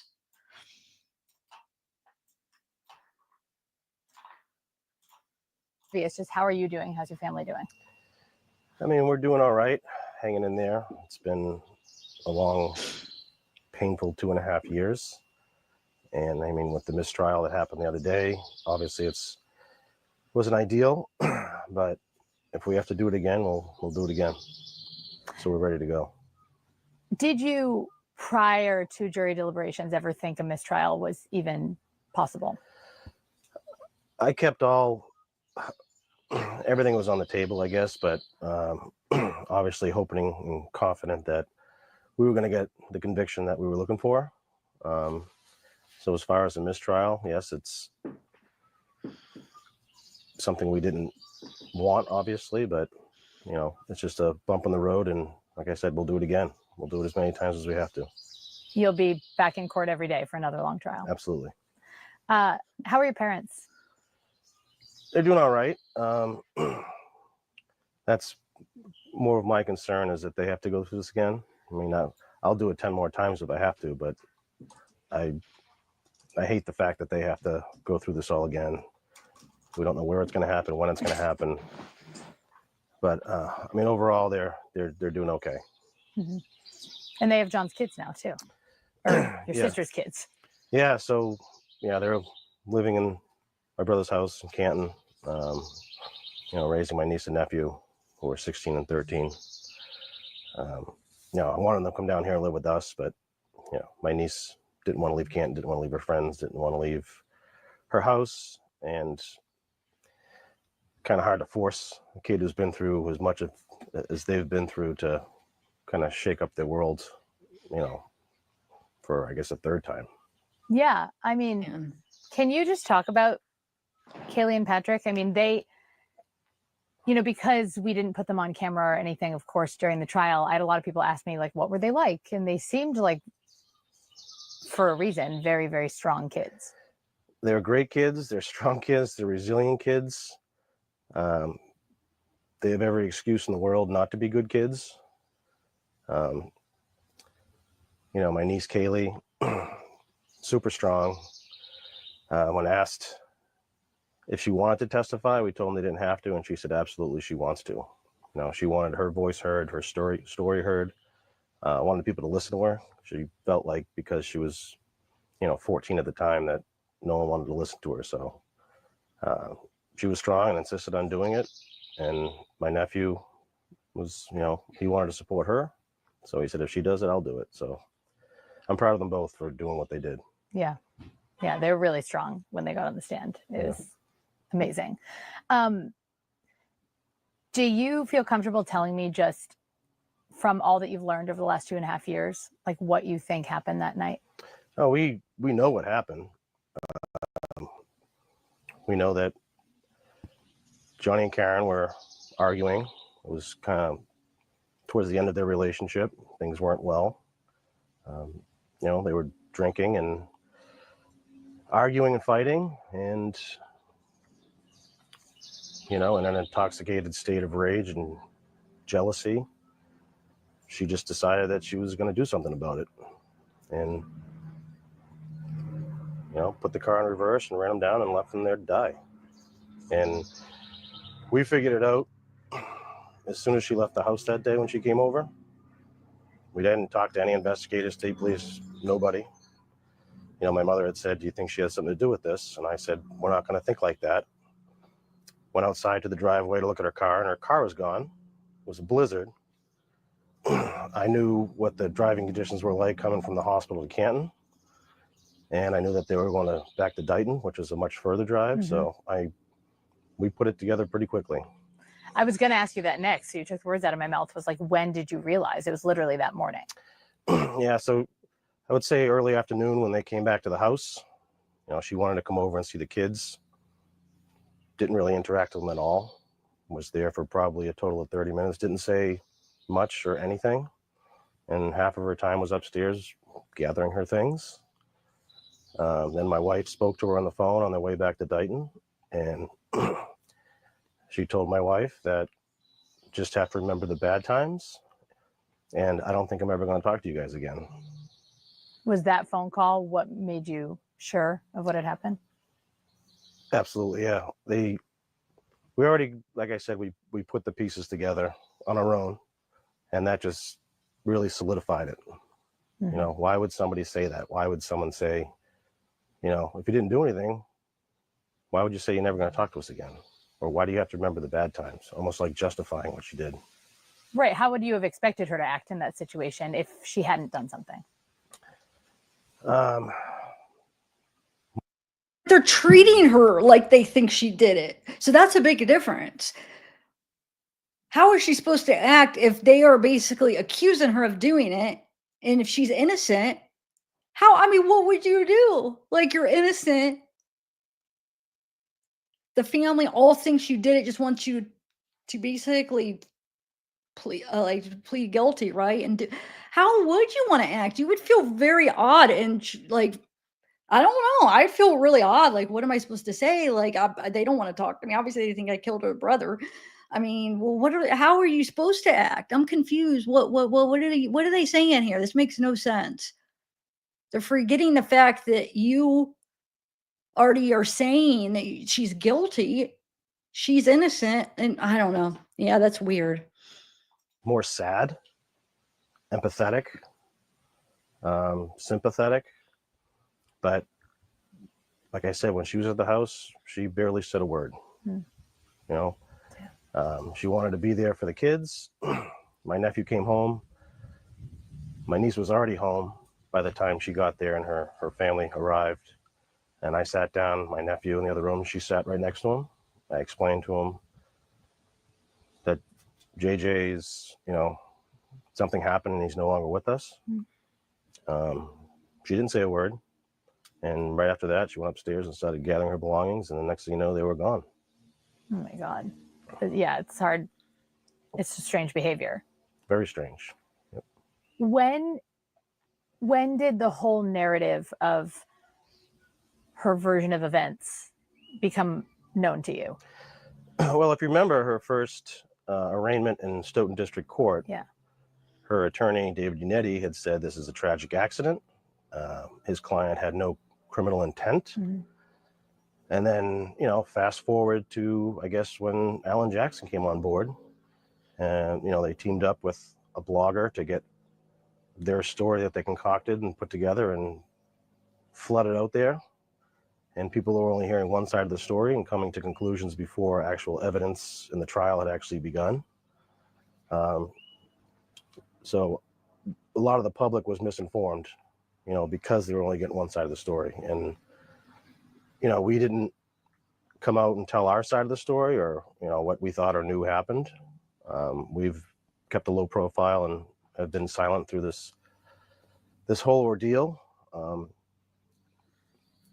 But, you know, now it's time. You know, now it's time for people to understand the truth. And, you know, the jurors, we thank them. They did a great job.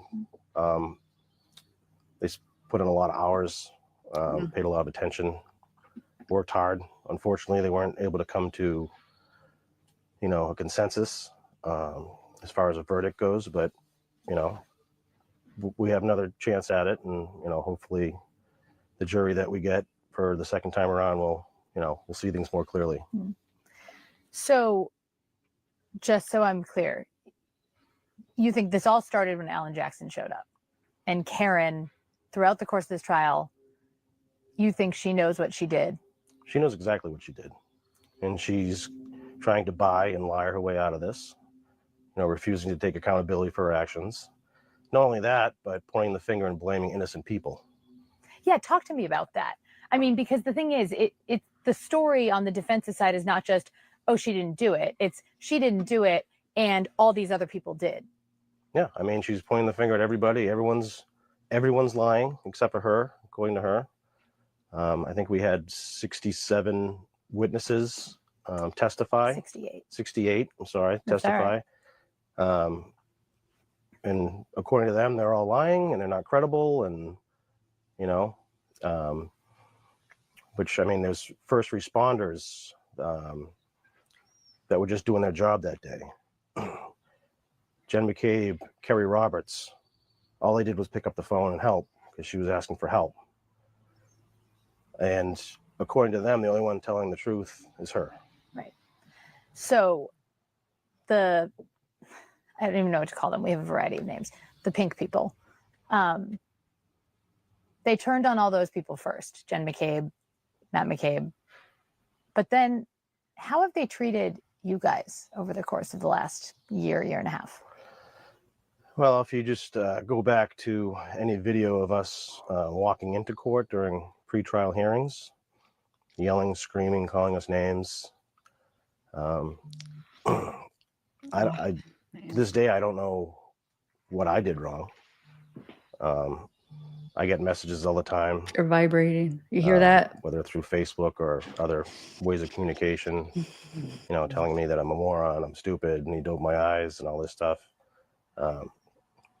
But I ignore those. I don't really care what people say to me because this isn't about me. This is about my brother. And I like to think I know a little bit more of what's going on in the case than, you know, people that are just reading stuff on the internet. And there's been things said about me, accusations about me, all types of things that just aren't true. But again, I just brush it off because this isn't about me. So if these people buy into this big conspiracy, right, that Brian Albert's a murderer or whoever. Okay. If they buy into that, why are they turning on you guys? Has that ever made sense to you? Because we don't believe in a crazy conspiracy theory that holds no merit, no evidence. I mean, we know these people. I mean, Jen McCabe has been a family friend of ours. She was friends with my sister. We've known her for over 10 years. She was very helpful with, picking Kaylee up to and fro when he took over raising the kids. Kerry Roberts, we've known for a very, very long time, right? And at the time, she didn't really know Jen McCabe or any of the McCabes or Alberts. And her testimony corroborated everything that Jen said. And the defense, I think, was scared of her and didn't even want to ask her any questions. They just wanted her off the stand. And I guess the negative or hate that's directed towards me, mostly me and my mother, is because we support these people who are being falsely accused of something they didn't do, right? And their lives have been turned upside down and partially ruined. Colin Albert, who was a 17-year-old kid at the time, his life has been turned upside down and ruined. I've gotten to know the Alberts through all this, and they're all good people. So just because we don't believe in a crazy conspiracy theory and we believe that Karen Reed is guilty of killing my brother, they take it on us. Doesn't it feel sometimes like your brother's forgotten in all of this? Absolutely. All the time. It's turned into the Karen Reed show. She walks through a crowd that cheers her on. She goes out in public, takes pictures, signs autographs. She's just living her life like nothing's ever happened. And meanwhile, my brother's been gone for almost 2.5 years. And I just want people to go back to who the victim is in this. It's not her. It's my brother. What do you want people to know about John? You call him Johnny. Kids call him JJ. Yeah. I mean, my older brother. So, generous, loyal, sometimes a pain in the ass to me. I'm sorry, pain in the butt to me. You can say pain in the ass. Just because he was my older brother, but he just was there if you needed him, took care of the people that he loved, good-hearted guy who didn't deserve any of this. He rearranged and uprooted his life, went from a single the bachelor lifestyle living in Boston to moving into instant dad role. And that's something that obviously everyone admires him the most for, and I do too. It wasn't easy for him at the beginning, but he learned to figure it out, and we all helped as much as we could without getting in the way. Just an overall good guy. And I assume he chose to do that, right? I mean, your sister's situation is unimaginable. Yeah. So then, after my brother-in-law passed away, we had to figure out, all right, what do we do? And at the time, my wife and I were like, all right, we'll take them in. At the time, we had a 3-year-old and an 8-month-old. So we were trying to figure out how are we gonna do this? Our house was small. We didn't really want to live in the house that they both passed away in, but we were trying to figure it out the best way possible. And then Johnny just stepped up one day and just said, I got it. Wow. And then pretty much moved in the next day and took it from there for 8 years. So there's a reason that's why so many people describe that's what they admired about him. Yeah. He stepped up. A selfless act, changing your life, to take care of his family and people he loved. Yeah. That's him in a nutshell. I know I asked you how your mom's doing already or how your parents are doing, but I just can't imagine for her losing 2 kids. Yeah. Is she like a different person now? She's a strong woman. I'll give her that. It's unimaginable, just to lose them in the ways that she did. My sister suffering for 5.5 months with brain cancer. Yeah. but at least have had the opportunity to say goodbye. And then, you know, with my brother just being taken from us so quickly and senselessly, I don't know, somehow she keeps it all together. My father, quiet, kind of keeps to himself. But I mean, overall, what they've gone through it's unfair. Yeah. It's unimaginable, but they're strong and they keep moving forward, and just same thing. They do what they have to do to take care of their family. I have to ask you, we got ushered out of the courtroom pretty quickly on Monday. You had a little exchange with Karen. Do you mind? What happened there? So throughout the trial, she likes to turn and look at me and smirk. She's never once made eye contact with my wife, Erin. So when the mistrial was announced, she turned and looked right at Erin and gave her a smirk, and then went over and hugging and celebrating to some extent. And I just said, you know, you're not done yet. Did she say something back? No, but I mean, it was an emotional day, emotional moment, being in that courtroom, sitting so closely. And that's something that she wanted.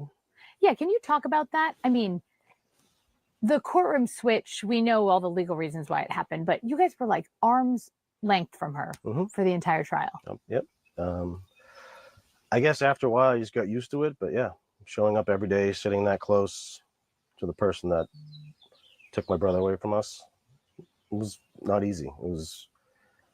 It took a lot to not say anything. But again, it wasn't about me. We were there for one purpose and one purpose only, and that's to get justice for Johnny. What did Adam and Laura say to you guys afterwards? Like, what, looking ahead? Yeah, I mean, they were disappointed in the outcome, but Adam said, he goes, we're just going to do it again. He goes, I'll start tomorrow. You know, so they're confident. They have the truth on their side. You know, unfortunately, if you pay high-powered attorneys enough and put enough lies out there, you know, you start influencing people to the point where there's just no turning back. I think people just don't want to admit that they were wrong or duped. But you know, they're confident, and we're going to go at it again. He being Adam has been like, he's kept to himself a lot, similar to you guys over the course of this. Yep. Do you think that's been hard? I'm sure it's been extremely hard on him. You know, he's not the type that looks at social media or pays attention to any of that stuff. He just keeps his head down and does his job. Good for him. You know, he's not the flashy attorney that wants to be on camera all the time and have press conferences on the stairs like some people. He's just a hardworking, you know, I guess nose to the grindstone kind of guy, and just does his job. You know, it's a very difficult job, but he's never once really complained about it, but, you know, to us anyway. Yeah. And I know it's hard on him. I know it's hard on Laura. I know it's been hard on everyone who's been involved in this. But everyone's determined that we're just going to do it again. Has your circle of like the people who support you guys, has it grown? Has it gotten smaller over the course of all the noise outside of this? So for me personally, I've kept my circle smaller. People that you were friends with or haven't seen in a while, you just don't know where their mind's at. Yeah. What they believe. So we've been forced to become very kind of like defensive, not as outgoing as we normally would be. But I think recently I think we're gaining some more support. I think people have been afraid, you know, to show up to court and I guess counter protest to the people that are outside. I think people have been in fear, but I think that's starting to turn. I think people want justice. They don't want this influence of, you know, social media and public perception based off of lies to, you know, to win or to take control over this. Do you want people to show up with? We'll take all the Support? support we can get. Mhm. Yeah. No, we're not going to turn anybody away. I mean, every time we go to court, we're kind of portrayed as the bad guys. Yeah. And at the end of the day, it's, we lost a loved one, but somehow we're still, I guess, vilified for just not believing in a crazy conspiracy. Yeah. On that note, was it hard for you at all? I mean, there were certainly some moments in the case where there were weak spots exposed, right? Like I think about the solo cups and Trooper Proctor, who now is facing job consequences as a result of this. What was it like for you to listen to those moments that weren't necessarily benefiting the state's case? Well, as far as at the very early stages, I mean, a crime scene during a blizzard Yeah. can't be an easy thing to navigate. And yet, they found evidence, they found a sneaker, they found pieces of taillight, obviously you're not going to see everything under a couple feet of snow. Mhm. So I think they improvised the best they could. Every investigation is going to be kind of scrutinized to some degree. But, they did what they had to do with what they had, and with the weather conditions being what they were. They just, like I said, had to improvise and do the best they could.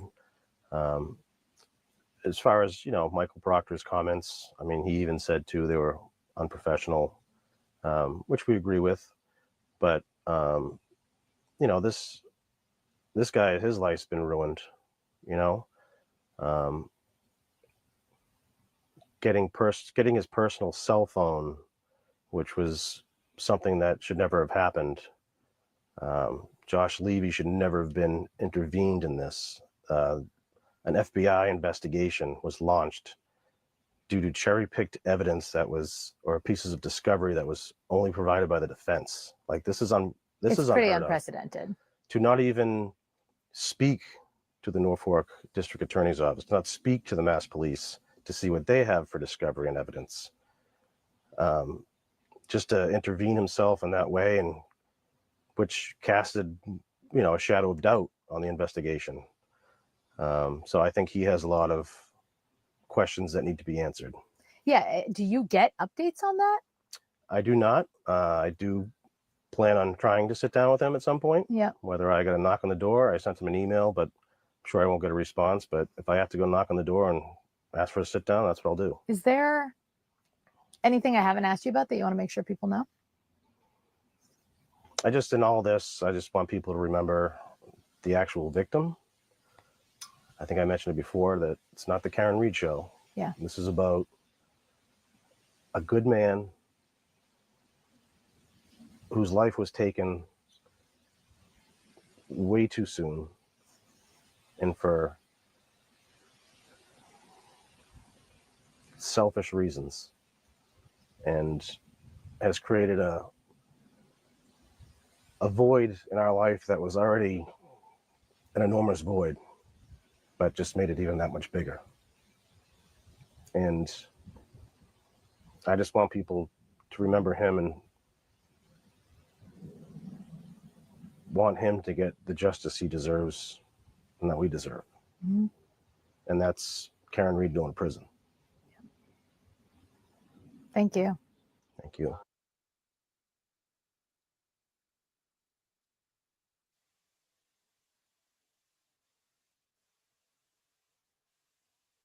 Why?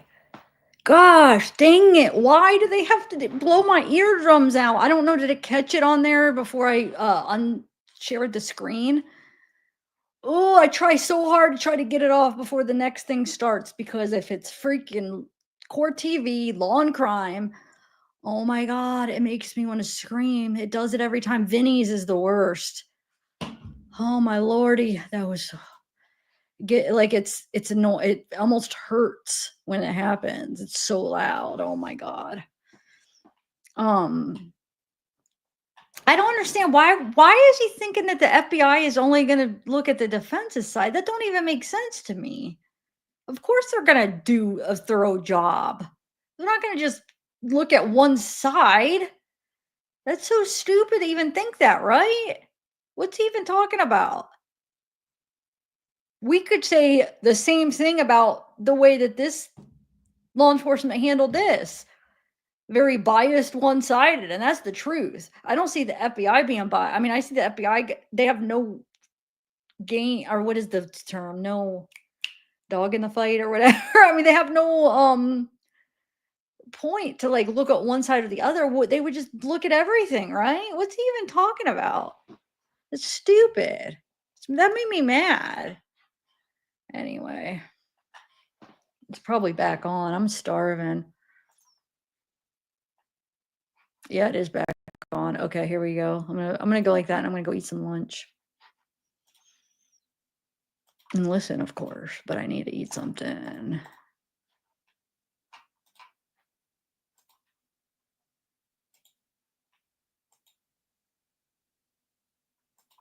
All right. We're gonna catch up because they just started. But oh well, I'm starving. I'm kind of glad we watched those. That was kind of interesting. Both of them. Karen, that interview with Karen Reed's parents made me realize that, because I know I get the whole thing. What if I hit him? What if I hit him? I get that it could be a question. I get why she would ask that, but it's still, it made sense, but it still doesn't make 100% sense because it does, but it doesn't. Okay. So if she, I mean, I get it. And I think she's innocent. I think that would be the reason she did it. But this even makes more, it even helps me make more sense out of it, because if her thing is she saw John walk into the house. Okay. She sees him walk into the house, her story, right? Then she goes home, goes to bed. He doesn't come home. And then she sees him out in the front lawn. Would really her first thought be, did I hit him if she saw him walk in the house? Maybe, but I think it makes more sense of her being so hazy, remembering, wait, I was pretty drunk, so everything's kind of blurry of kind of what happened in a way. And then she remembers hitting something. You know what I'm saying? Like she remembers that feeling of backing into something, and then she sees him laying out there. I just think it makes more sense for her to question it then, like, wait, did I hit him? Like thinking, wait, I did hit something. You know what I'm saying? For her to question it after backing into John's car. I just think it makes way more sense. And I'm glad that I watched that because that helped me realize that. Because otherwise, I mean, it made some sense, but it's just like, why would your mind go there? I mean, I get it. It could, but this just makes it more like, okay, yes, you remember hitting something and you're like, wait, did I hit him? Could I have hit him? And then you're trying to like replay everything like, wait, but she probably can't think straight. You know what I'm saying? She probably can't even really remember like, wait, what?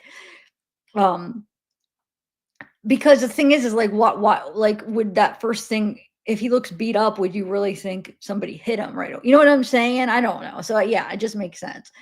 And then maybe not realizing like, okay, wait, you're so frantic, not even be able to put together like what happened that night.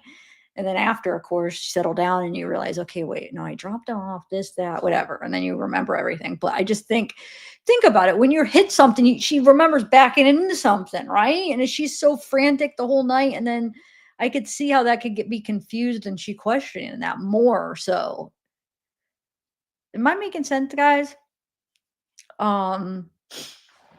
It just helps me. I don't know. It just helps for that little missing piece. I mean, I get Sarah, what you're saying. I get that. And that's what I was hanging on to. Like she just was just all out of it. But I just feel like this helps even more because I didn't think of it like that. But I think, when their dad said that, I'm like, that's definitely like a huge reason why she's like remembering she hit something. Could I have hit him? What was that? Like, yeah, like I remember back at like, wait. Yeah. I mean, and then the brothers interview, dang it, man. If he's trying to say, like, even at the time when they went and told the kids, like, I'm sorry, they were already looking at her like she was guilty by that time.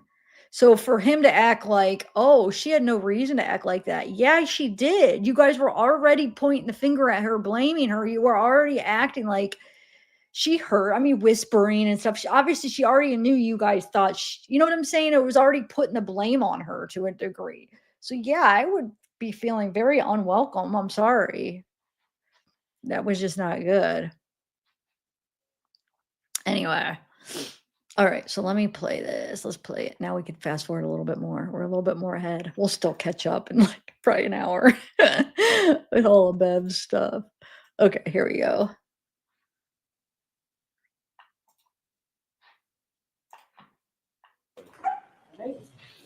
No objection, Your Honor. Thank you.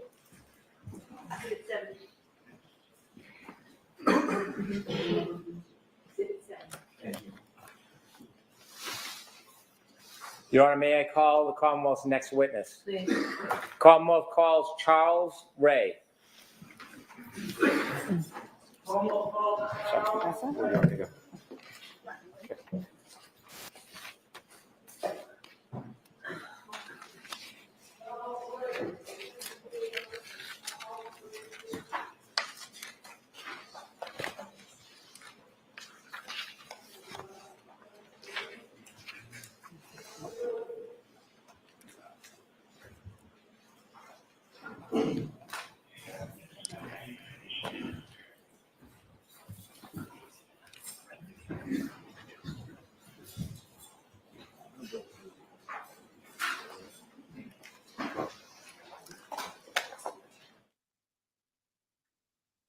Man, I really wish yesterday would have been a good day. That was so much more interesting than today. I'm going to end up picking the wrong days. I know it, guys. With my luck, I'm going to always pick the boring days. I'll try not to. That's why I like to know ahead of time, but I don't know. I don't have the inside scoop. Yesterday, I was really interested. If we could, we'll call a different witness. Who are they going to call? Who was that person? Who? Kevin O'Hara, please. Who's that?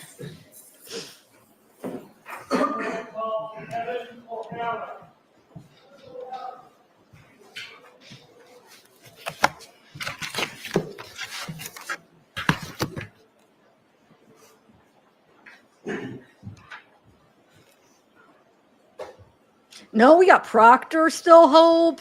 Our Arca, yeah, that was just they haven't actually called them in front of the jury yet. No, we have, I feel like we have some interesting people coming up, but I get what you're saying. I think Proctor's, wonder when they're going to call him. Is that a dog? Sound like a dog barking.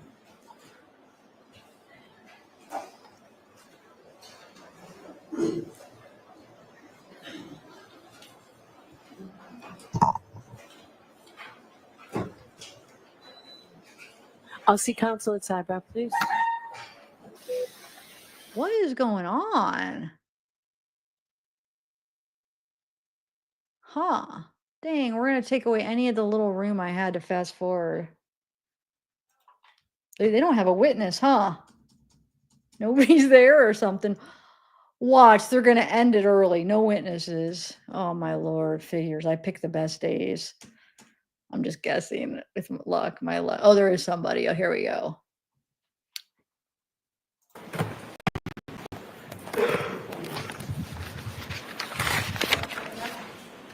Raise your right hand, please. You solemnly swear the evidence given to the court and jury in the case now here is the truth, the whole truth, and nothing but the truth, so help me God. I do.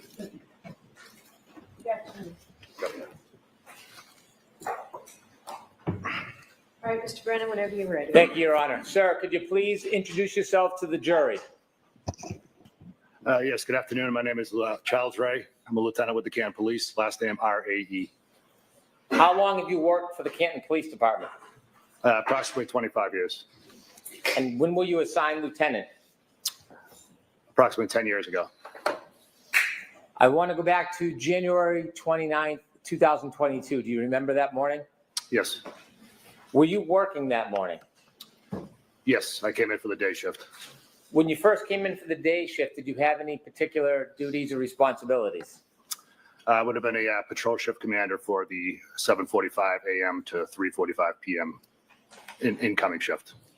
Had you learned about an event that occurred at 34 Fairview Road? I had. Were you part of that response or group of officers that went to 34 Fairview Road? No, I was not. Your role that morning was unrelated to 34 Fairview Road?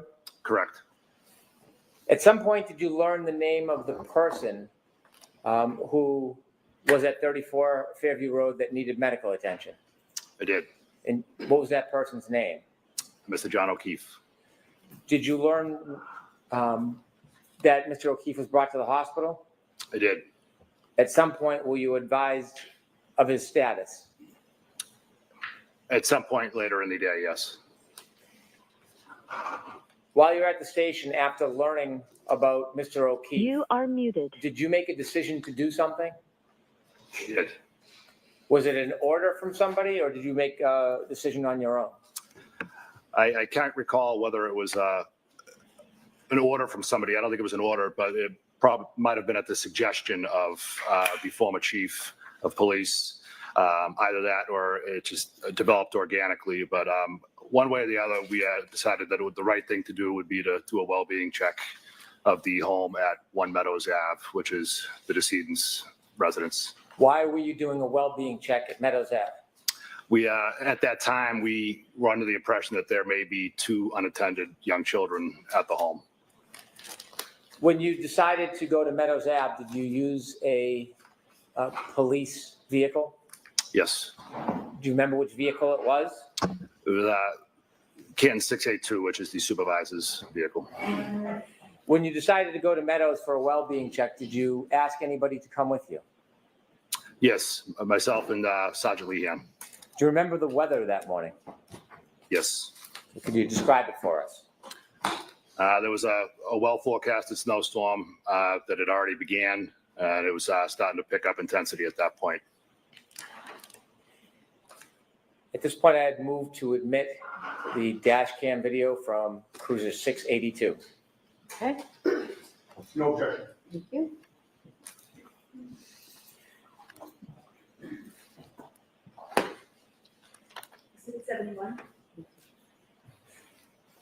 Did you travel from the police station to Meadows? Yes, Do you remember about how long that took you? a few minutes. Who was driving? Sergeant Lehan was driving. And where were you seated? I was in the passenger seat.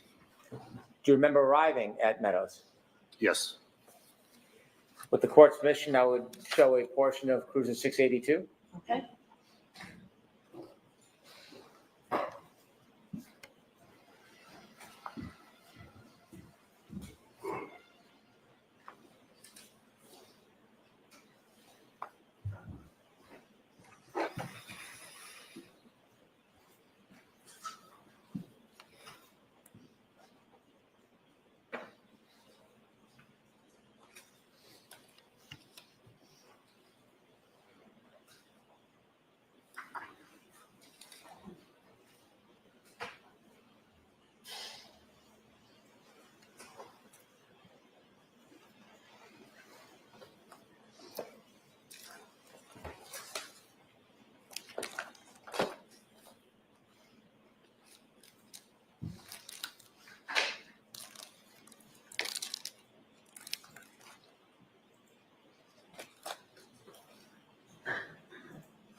Could you stop, please, Ms. Gilman?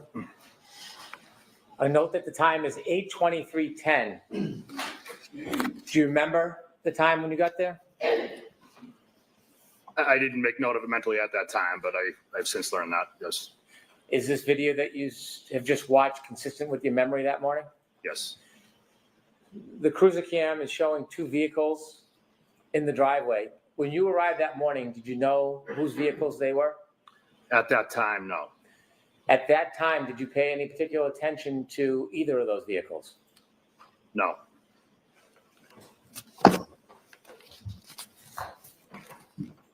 If I could show Exhibit 10, please.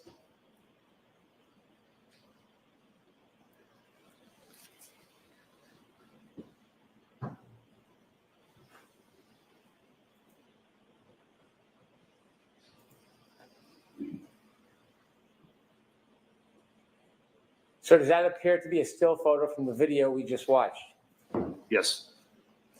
And could I have Exhibit 11, please?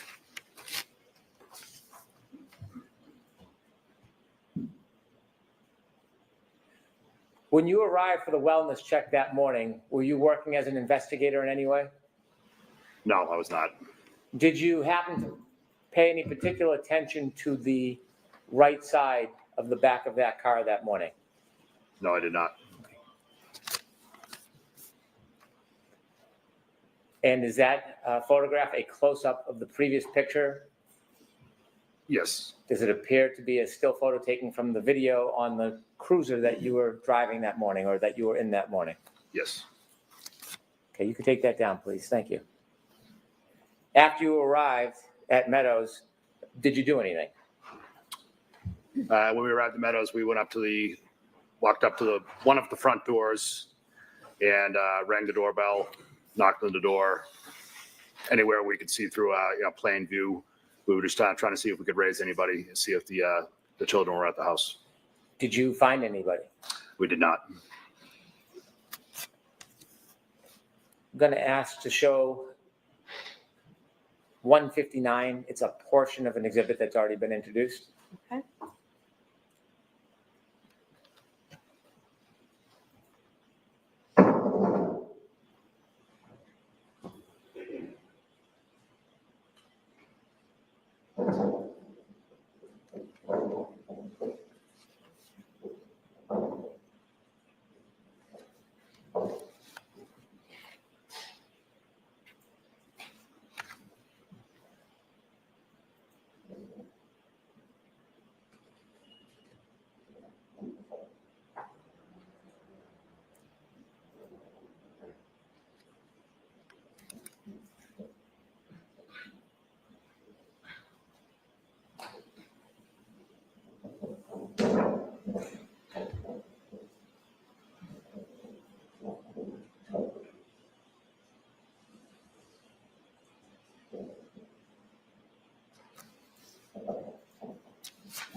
Thank you.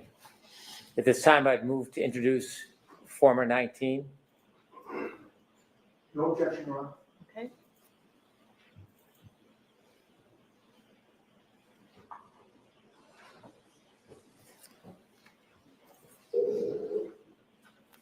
Exhibit 72.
Thank you.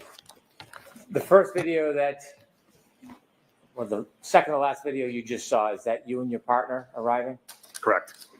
In the last video, who's in the doorway? I was on the right side of the frame and Sergeant Lehan was on the left side of the frame.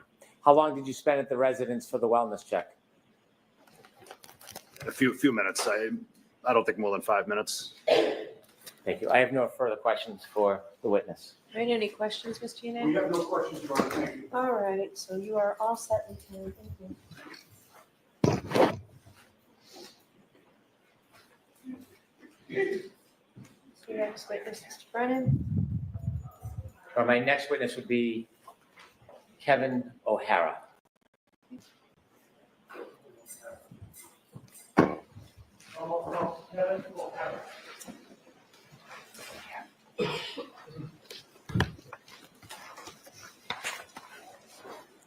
You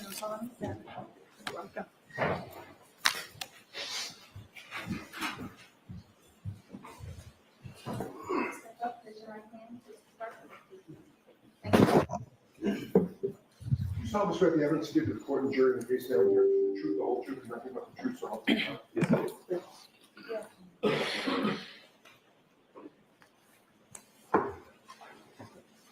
All right, Mr. Brennan. Thank you, Your Honor. Good afternoon, sir. Good afternoon, sir. Could you please introduce yourself to the jury, spell your last name for the record? My name is Kevin O'Hara, O'Hara. Where do you work? I'm a lieutenant with the Massachusetts State Police. How long have you worked for the Massachusetts State Police? 23 years. When you began your career, what was your role with the Massachusetts State Police? I was assigned as a trooper, a patrol trooper, working out of several barracks across the state. Did you have to have any special education or training before you became an official Massachusetts State Police trooper? Yes, I did. We went to a 6-month academy in New Braintree. How long were you on patrol for? I was on patrol for 17 years until I became a sergeant in 2018. So 16 years, became a sergeant, then a lieutenant. In those 16 years, did you have any additional training after basic academy? Yes, continued training throughout the years, additional training. Eventually, I wound up joining a search and rescue team, went to search and rescue training. Tell us a little bit about search and rescue, what you did and what you do. I'm the team commander for the State Police Special Emergency Response Team, which is known as CERT. I'm also the search and rescue coordinator for the state of Massachusetts. As a team, we conduct monthly trainings, at least twice a month, where our team will come together and train. We've been to trainings all across the country to hit national training standards. Do you have any particular roles when you look for certain types of things? So for CERT, we have 3 main mission types. We will do lost missing person searches, we will do evidence searches, and then we also do crowd control and security at large scale events such as the Boston Marathon, the July 4th celebration. We get assigned to Gillette Stadium for all the events down there as well. You mentioned that you work, part of your work is looking for missing persons. Yes, sir. Did you receive any specialized training, have any special experience looking for missing persons as far as training technique? Yes, we get certifications through NASAR, which is a National Search and Rescue Organization, NUSAR, which is a New England-based search and rescue group. We will train several different types of trainings to, improve our search techniques, including man tracking, probability of detection, critical separation, which is how we'll line up as we're searching certain areas. We've also gone, as I stated before, to national trainings where we've now really use a lot of statistical-based searching in our searches. We'll use live tracking maps now, so we've really advanced the way we search for missing persons. When you're searching for a missing person, is there a routine or does it depend case by case? We'll start off with a set normal way we'll deploy. More than likely, we'll start with a canine, searching high probability of areas, trying to get people out as quick as possible. And then eventually it may turn into a line search or a grid search. You said that you lead the CERT team? That's correct, sir. How many CERT teams are there with the Massachusetts State Police? Just one. How do you decide what different cases or situations to get involved in? Is that your request? It's not at our request. We'll receive requests either internally through other members of our department or externally from outside agencies. So can you take us through very basically how would a typical request come to you? Most of the time I'll receive what I call a courtesy notification. I'll get a call from someone that I know on the department or a local police department asking, giving the particulars of the case and if we'd be available and what I think about our response. If we are available, if we're not already on another mission, we'll then start the approval request process, which I have to send up through my chain of command. I have to send that up through a captain, which then will go to a major who's in charge of the special operations. And then he may have the final say. It may even go higher to him to Lieutenant Colonel of Field Services. If the request is internal through another member of our department, it also has to go up their specific chain of command as well. Sometimes getting an external request sometimes goes faster because there's not that second chain of command, to go through. In 2022, how many full-time members were on the CERT team? At that time, we had 55 members, which were, excuse me, sir, we had one full-time member, 55 total members on the team. So the members on the CERT team, did they engage in other roles with the state police at the same time they're a member of the CERT team? Yes, it's an additional duty. They have a primary assignment either at a barracks or some other assignment throughout the state. If you decided on accepting a mission or you were assigned a mission, who determines how many people from the CERT team would attend? That would be determined by myself and the captain from Special Operations. You mentioned back in 2022 there was one full-time member and 55 part-time members of the CERT team? Yes, 55 total, correct, sir. As we stand today, how many full-time members of the CERT team? Currently, we're 69. We did have 71. We've had a few members leave the team recently. Are those full-time or part-time members? I'm sorry, that's full total members. We have currently 5 full-time members, so we increased on both ends. Are members of the CERT team who work for the Massachusetts State Police drawn from different geographical locations around the state? That's correct. We try to split east-west the best we can geographically, just so we have as quick a response time as possible. We'll break it down further into the northeast part of the state, the southeast, central, west, but main breakdown for us is east-west, basically using 495 as our boundary. If the CERT team's assigned a mission and there are members that have chosen to participate, how often would you go to that scene or involve yourself in that particular event? When I was the only full-time member, probably 99% of the missions I would go to. Now we have a few other supervisors on the team. I have a full-time executive officer who's also a lieutenant, but my role hasn't changed too much, still 90 to 95% of the missions. I want you to take us back to January 29, 2022. Were you contacted or was a request made for you to consider and accept the mission?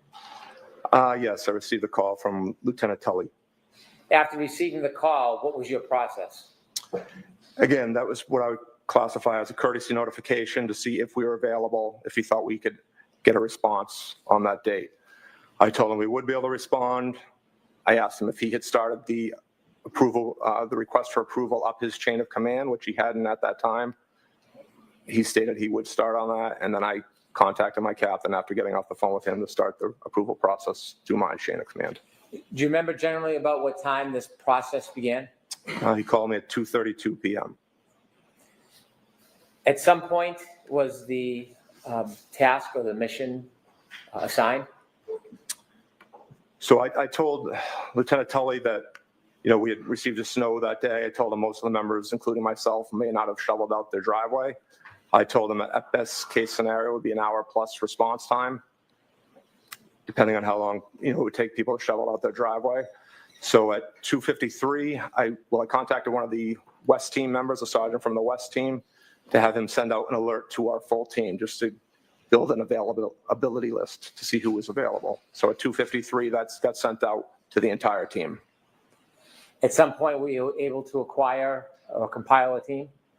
Yes, Sergeant Simpson was able to put that list together. And what time did you start to begin your way towards Fairview Road? At 3:48, we sent out an alert for the deactivation of our team, including notifying the team which members would actually be responding. I had just finished shoveling my driveway. By the time I changed into my uniform, got all my equipment together, I left my house at 4:13 p.m. When you left your house, were you in an assigned cruiser or a personal vehicle? Signed cruiser, sir.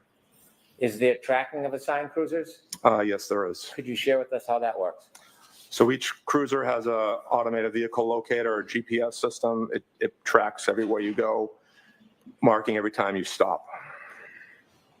And did the vehicle you were driving have that system? Yes, it did, sir. Before you left to head towards Fairview at 4:13 p.m., had you already defined what the mission was going to be? Yes, I knew we'd be conducting an evidence search. Did you have any idea of how you were going to do that? Yes, I spoke to Lieutenant Tully just to get an idea of the area we'd be searching. I determined how many members we would need to respond to that search, which at that time I figured we would need 8 members to respond. Normally, as the team leader, I'll function more of an incident command role behind the team, documenting some of our efforts. So we dispatched 8 members to the scene. Unfortunately, due to the snow, one of my members was not able to respond, so we only had 7 members officially arrive on scene, including myself, which changed the dynamics a little bit of our search, but nothing major. How did it change the dynamics of your search? Well, like I stated, normally I would stay behind the line of searchers, documenting what they do, more of as a command role. But because we were 1 member short, I wound up participating in the search, more hands-on than maybe normal. Did you ultimately actively participate in the search firsthand? Yes, I did, sir. Tell us about when you first arrive at 34 Fairview and you get out of your cruiser. What's the weather like at that point? Still snowing. What's the temperature like? Very cold. Visibility? It was windy, but no real issues for us to see as we were working. Was there a particular area you were looking at? Yes, once I spoke to Lieutenant Tully, we wanted focusing on a specific area to search. What time did you arrive at 34 Fairview? 4:56 p.m. Did any of your team arrive before you? Just prior to my arrival, 1 member arrived at 4:54 p.m. And do you remember who that was? It was Trooper Jason Bousselet. Were there other members that arrived after you? Yes, there were. Did you wait until the entire team was there before you began? No, we did not. The other members that arrived, do you remember who they were? Yes, I do, sir. Do you happen to remember when they arrived? Yes, I do, sir. Could you share that with us? Trooper Blake Bearden arrived at 5:21 p.m. Sergeant Charles Luis arrived at 5:24 p.m. Sergeant Michael O'Brien arrived at 5:24 p.m. Trooper Scott Viscardi arrived at 5:34 p.m. and Sergeant Anthony Carrier arrived at 5:41 p.m. When you first arrived at Fairview and you looked at the scene, did you have any personal knowledge where any person had been in that area? No, I did not. Did you learn generally that a man was found in that area? Yes, I did. Did you have any photographs or precise location of exactly where that person had been found? No, we did not. Did you have a general area that you were directed to? Yes, sir. Any landmarks you can share with us in the general area where you were going to be focused on? There was a flagpole in front of the residence. There was also a fire hydrant in front of the residence. Who made the determination of the scope of the area that you would search? I made the final markings of the distance we wanted to search, but we were guided by Lieutenant Tully's information he was able to provide for me. How did you decide the depth and the broadness of the area you were going to search? He informed me that there was a vehicle involved in the incident. He told me where that vehicle had been parked. So we wanted to make sure we started prior to where that vehicle was parked, which was almost adjacent to the front door of the house. If you were to look at the house we were at 34 Fairview Road, you don't say there was 2 front doors, a main front door and then a secondary front door at, closer to the garage, whether that's a mudroom or a den.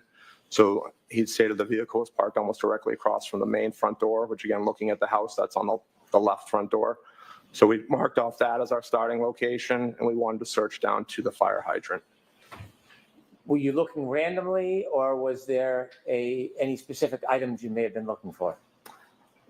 No, we were instructed that it was believed that the vehicle may have had a broken taillight, so we were looking for taillight pieces. We also were informed the victim in this incident was missing his shoe, so we're going to be looking for his sneaker as well. What tools did you and your team bring to begin the search? We brought shovels. We also brought push broom. I brought a couple of garden rakes, and we also were all equipped with headlamps, hiking lamps that you would wear. Were the headlamps the only lighting you had for the search? Once we began the search, we wound up turning a few of the cruisers around just to put some extra headlights on the scene. Were the cruisers parked so they were facing the yard? They were parked on the street, just covering the streets. They're not angled towards the yard at all. I want to ask you some questions about the tools you brought. You said you had shovels, some garden rakes, and brooms. Yes, sir. What was the purpose of the brooms? Just to help us sift through the snow very carefully. We want to be slow and methodical as we went through the area. How about the shovels? Were you concerned that if you used the shovel, you could hit an item and break it? Yes, but we went as slow as we could, layer by layer, as we moved down throughout the snow. When you use shovels, were you digging like you would dig vegetables in a garden? No, sir. Could you explain a little bit about the process before we get into the actual search of how you as a team would look through snow? Would you just pick it up and turn it over, or was there a process in place? No, eventually we wound up going again. Our searches, we'll call it a grid search, but it's a line search where we're all lined up. Again, talking about critical spacing. If we're searching for a particular item on a search, we may use a replica item to say, okay, how far can each member be away from each other? Because this was such a small search area, our members lined up almost shoulder to shoulder. Once we were on a line, we would slowly move forward, each member taking out snow, sifting, small layers, sifting it out at their own feet with a right flank along the curb in front of the house. That snow would eventually get moved out to the street where I was standing. I was the left flank on our line. I would then re-go through that snow, make sure we didn't miss any items or by accident carry an item that we were looking for over towards the middle of the street. Once I was satisfied there wasn't anything there, I would take that snow and throw it across to the other side of the street. Before you began the search, did you have a chance to look around at the surroundings, including the street, the berm separating the street from the yard, and the area you were going to look at? Yes, I did, sir. Did you see any evidence that there had been any plowing before you arrived? Yes, the plow had come through the area. The plow had not gone curb to curb, so we had a good 3 to 4 foot embankment coming off each curb. So at that embankment where the snow had come to, there was higher levels of snow before it dropped down to the normal snow depth that the rest of the area had received. Could you describe a little more simply what you mean that the plow didn't go curb to curb? So again, the plow had probably only done enough distance for maybe 2 vehicles to safely pass each other, not enough to go all the way to the curb on each side of the street. As we wound up parking, the responding members, as they wound up parking in the snow closer to the curb, and at the end of the night, several of the cruisers were stuck. We had to push them out. When you looked at the snow that appeared to have been pushed by the plow, did that snow that had been displaced reach the berm, the separation between the street and the yard? No, there was 3 to 4 feet between the edge from where the plow was to where the curbing in front of the house was located, sir.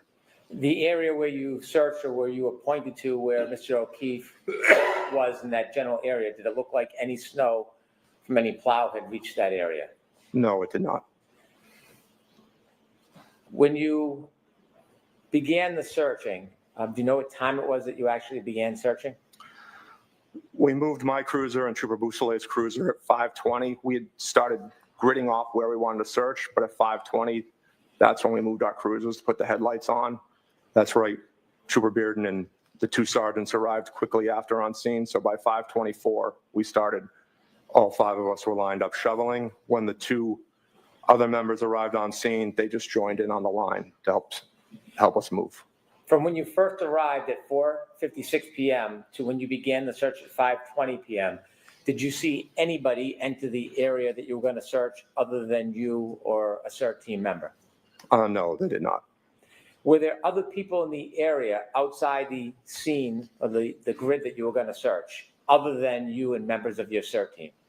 Lieutenant Tully arrived on scene. Was there anybody with Lieutenant Tully? At one point, he had several other people with him, maybe I believe 5 throughout our search, maybe 5 different people, including him, were on scene. Were those people part of state police? At least 1, maybe 2. Unfortunately, I don't recognize all 2,500 members in our department, but there were probably about 5 total people on scene, sir. Was there somebody who was picking up any evidence that you may find and putting it in bags and preserving it? After we found located evidence, it was documented on scene by the detectives. So you yourself were not documenting? No, and again, that's maybe a little change in the dynamics. If I had been more of in an instant commander role, I probably would have documented time, location, again, for our internal records. That does, primary record will always be at the hands of the detectives. But because I was actively searching, the detectives handled all documentation. Did you see somebody from the state police putting evidence in bags after it was pointed out to you? Yes, sir, they did. When you began the search, what part of the street or yard did you begin with? We started where we were informed the vehicle was parked, which again was by, almost directly across from the front door of the house. And we began working south towards Chapman Street. During the process of the search, if somebody were to find a piece of evidence, what was the process? What would happen? He would notify myself and Lieutenant Tully, and we would stop our operation until that was documented by the detectives on scene and collected.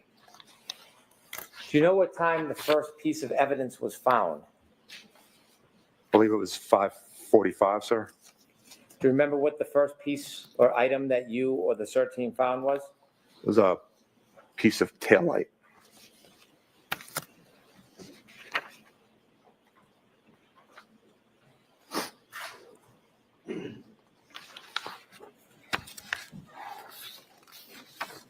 May I approach, Your Honor? Yes.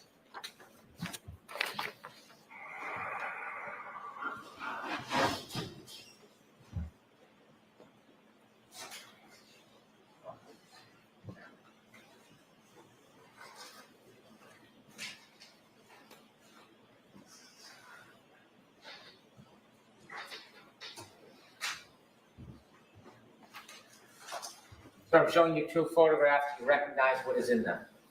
First one, Yes, sir. what is that? It is a piece of clear lens from a taillight. And the second photograph?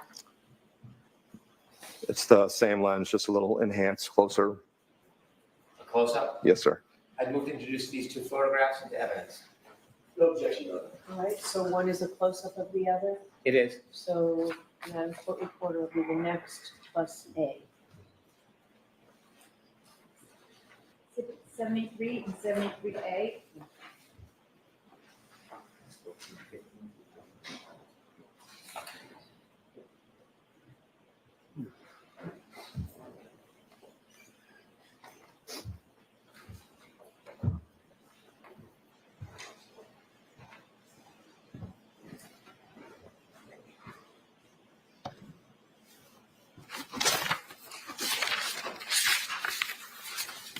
Briefly see those photographs.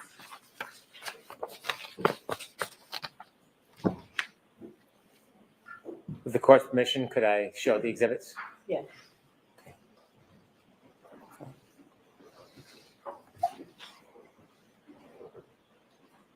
We see exhibit number 129, please.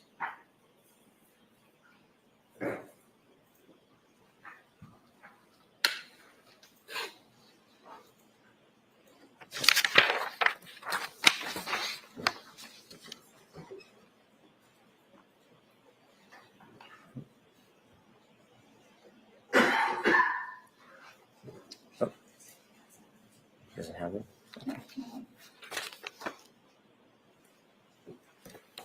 All right, I'll move on at this point. Okay. And that was at 5:45? Yes, sir.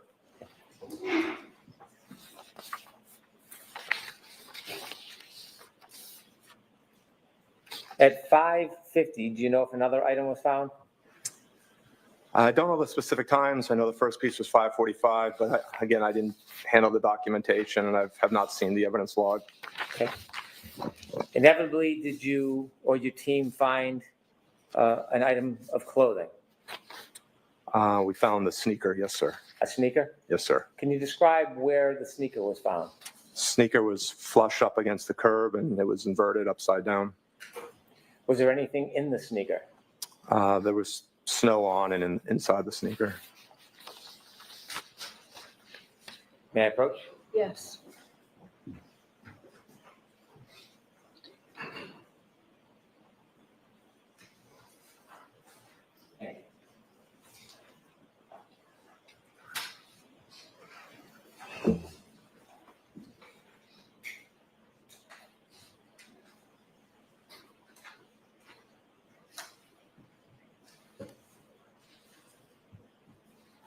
Sir, I'm showing you 3 photographs. Do you recognize the first one? Yes, sir. That's a photograph of the sneaker we recovered. And where is it located in reference to the berm? It's directly up against the curb. Can you take a look at the second photograph, please? What do you see? It's a close-up picture of the same sneaker we located. And third photograph, please. Again, just a close-up, different angle photo of the sneaker we located. Thank you. All right, I'll move these 3 photos into evidence, please. A little bit, thank you. All right, Madam Court Reporter, 74A. please.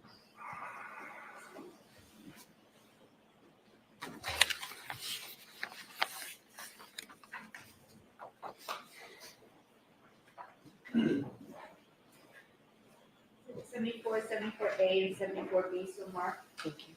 Thank you.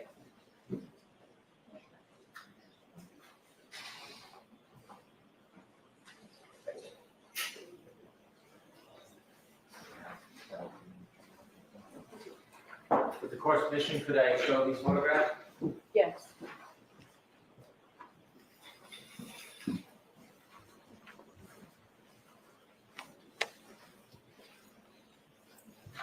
Could we get more of a close-up, Ms. Gillen?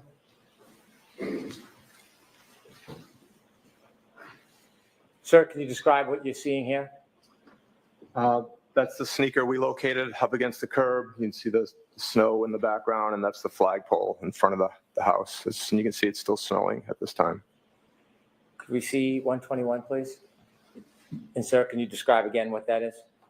Just a close-up photo of the sneaker we located up against the curb. Is that curb the black area to the right? Correct, sir. How high is that curb? Not sure, sir. Several inches. 122, please.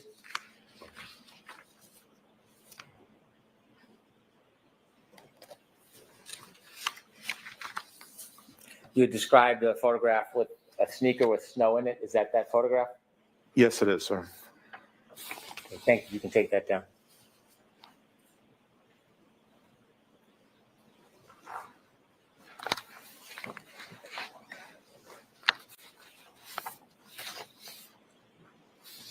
That night, do you recall if there was any other pieces of taillight recovered?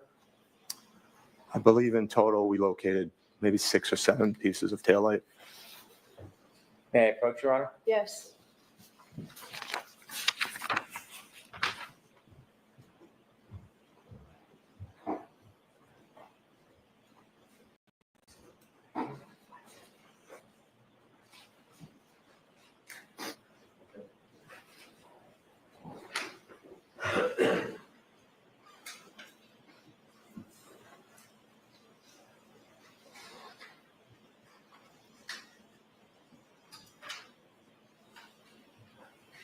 Sir, I'm handing you 3 photographs. Thank you.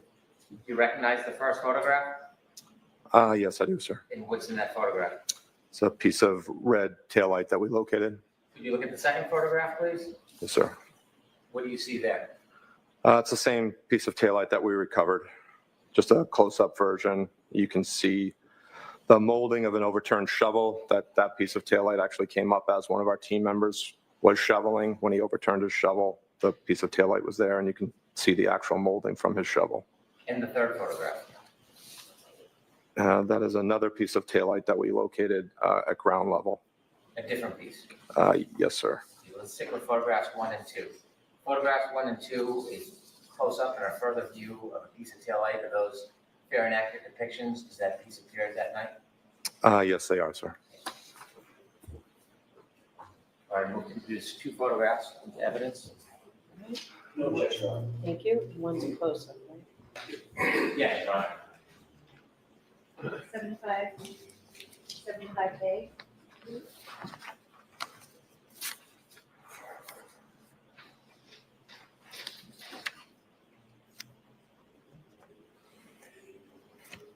So when these items were found, did you examine or study the depth of those items when they were found? I did not, sir. Gave them a glance when our team members told us we found something. And then Lieutenant Tully took over documentation. I returned to my place, on our line.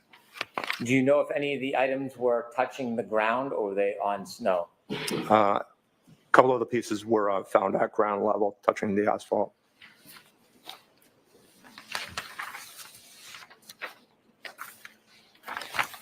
And you said there was another item found that we just talked about?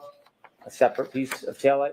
Yes, that photo you showed me was a separate piece of the taillight we located, sir. May I approach? Yes.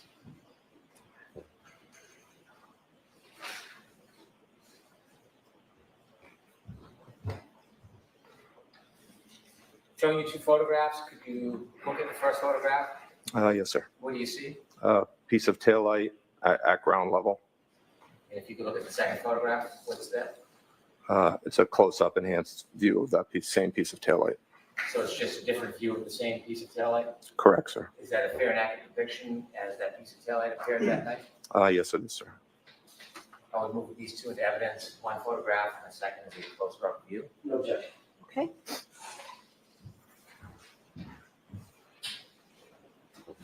Exhibit 76 and 76A.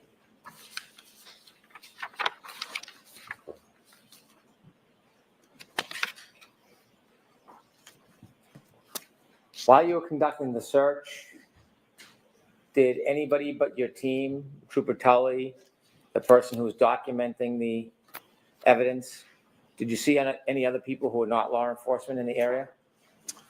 At some point during our search, the media arrived on scene, began filming us or taking photos. Was there anybody from your department or a different department that was managing the crowd?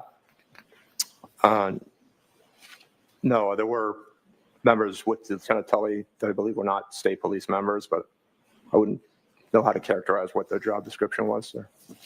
At any time, did anybody enter that area or scene, the grid that you and your members were working on, other than your group and Trooper Tully and the people with him? No, correct. Once we marked off our area, no one came forward of our line. That whole search area was fresh, undisturbed snow as we moved through the area, and no one moved past our line. Even when Lieutenant Tully and the member who works in his unit came to collect the evidence, they didn't move past the point we had searched up to at that time. Why were you so careful about anybody coming onto your grid? We don't want to disturb our scene, but we also don't want to move forward unless we're all moving together, acting in unison. Given you had brushes and rakes and shovels, did you get through every piece of that area? We didn't go all the way to where I had marked off originally, because after we'd found everything that was collected, we had gone approximately 8 to 10 feet without finding any other evidence. Lieutenant Tully and I had a discussion. I think we determined we'd found everything we were going to find that evening, and we decided to suspend the search. Was it a search that took up the whole front yard and street of that area?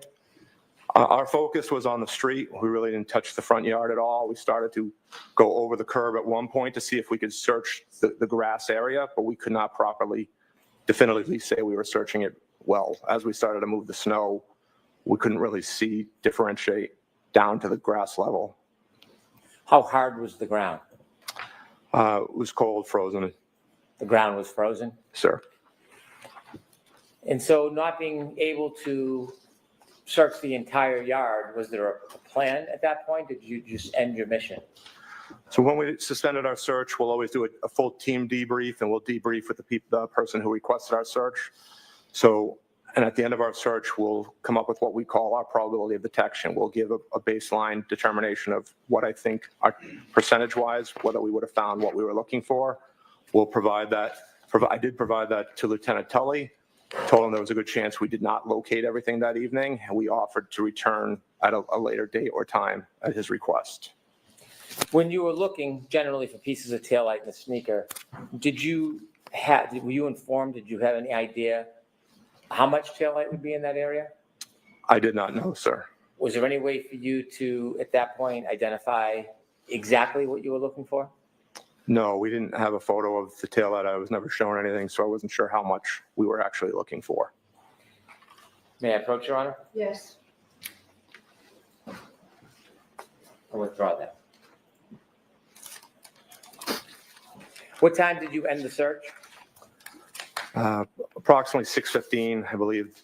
I was the last one to leave, which was 6:23 p.m. when I left.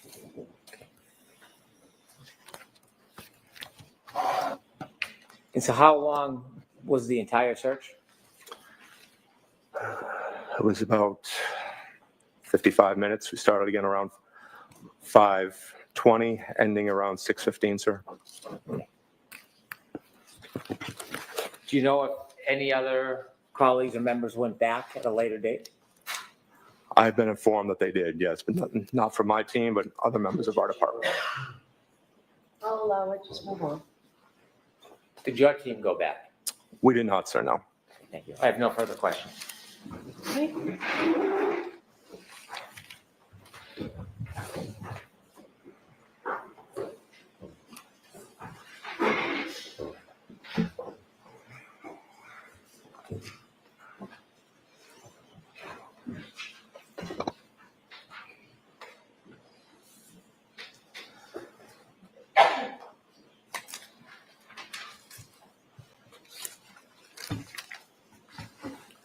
Good afternoon, Lieutenant. Good afternoon, sir. When you first arrived at the scene, was there crime scene tape up? No, there was not, sir. Was there any barricade up at all? No, there was not. Was there any evidence that the crime scene was being secured at that time? There was no police presence on scene, sir. Okay. So that when you arrived, the scene had been left unsecured. Do you know how long it had been left unsecured? I do not, sir. So before you arrived, at least, and before your presence was known, for some time before you got there, that scene could have been accessed by anyone, to your knowledge? Well, I think the weather played a good help in us with the scene security, because with that being fresh, undisturbed snow, and with the man tracking we do, we would be able to determine if anyone had access to that area. Of course, of course. But you don't have any personal knowledge of anybody actually securing that scene for onlookers, bypassers, anybody that wanted access to it, they could have had it? Not that I'm aware of, sir. Okay. You indicated that Lieutenant Tully first contacted you but exactly at 2:32 p.m., correct? That is correct, sir. At that time, your team was not stood up. In other words, you were not activated because that was an initial call by Lieutenant Tully, not an activation call, correct?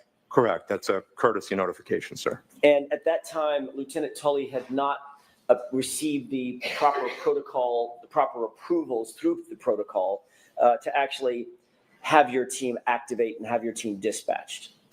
Yes, I think he'll normally, when we get activated, before they start the process going through their chain of command, they'll call me just to see if we're available and if we could actually respond instead of wasting other people's time calling us if I were to say, no, we are already assigned on another mission at this time. Right. So around 2:53, you indicated that one of your subordinates, Sergeant Simpson, notified the rest of the team that get ready, but we have not been given the green light, correct? Correct, sir. Building an availability list of who could respond. Okay. That was just a kind of a precursor, if you will, for lack of a better phrase, to make sure that you had the available personnel so when the green light, or if the green light came, you could activate. Correct, and to help start giving people the heads up to start shoveling their driveway. Like I said, as soon as I received that call from Lieutenant Tully, I hadn't shoveled my driveway yet. Okay. I went out and had to go clear my driveway and my cruiser. And the end of my driveway, we usually get plowed in by our plows. We had several feet of snow at the end of my driveway, sir. Lucky you. Yes. All right. Did Lieutenant Tully inform you in that first phone call that colleagues of his, Massachusetts State Police colleagues of his, were already en route to Dighton to retrieve or seize the SUV? He did not say that, sir. Did Lieutenant Tully inform you that Massachusetts State Police had actually contacted the Dighton Police Department for their assistance in potentially seizing that SUV?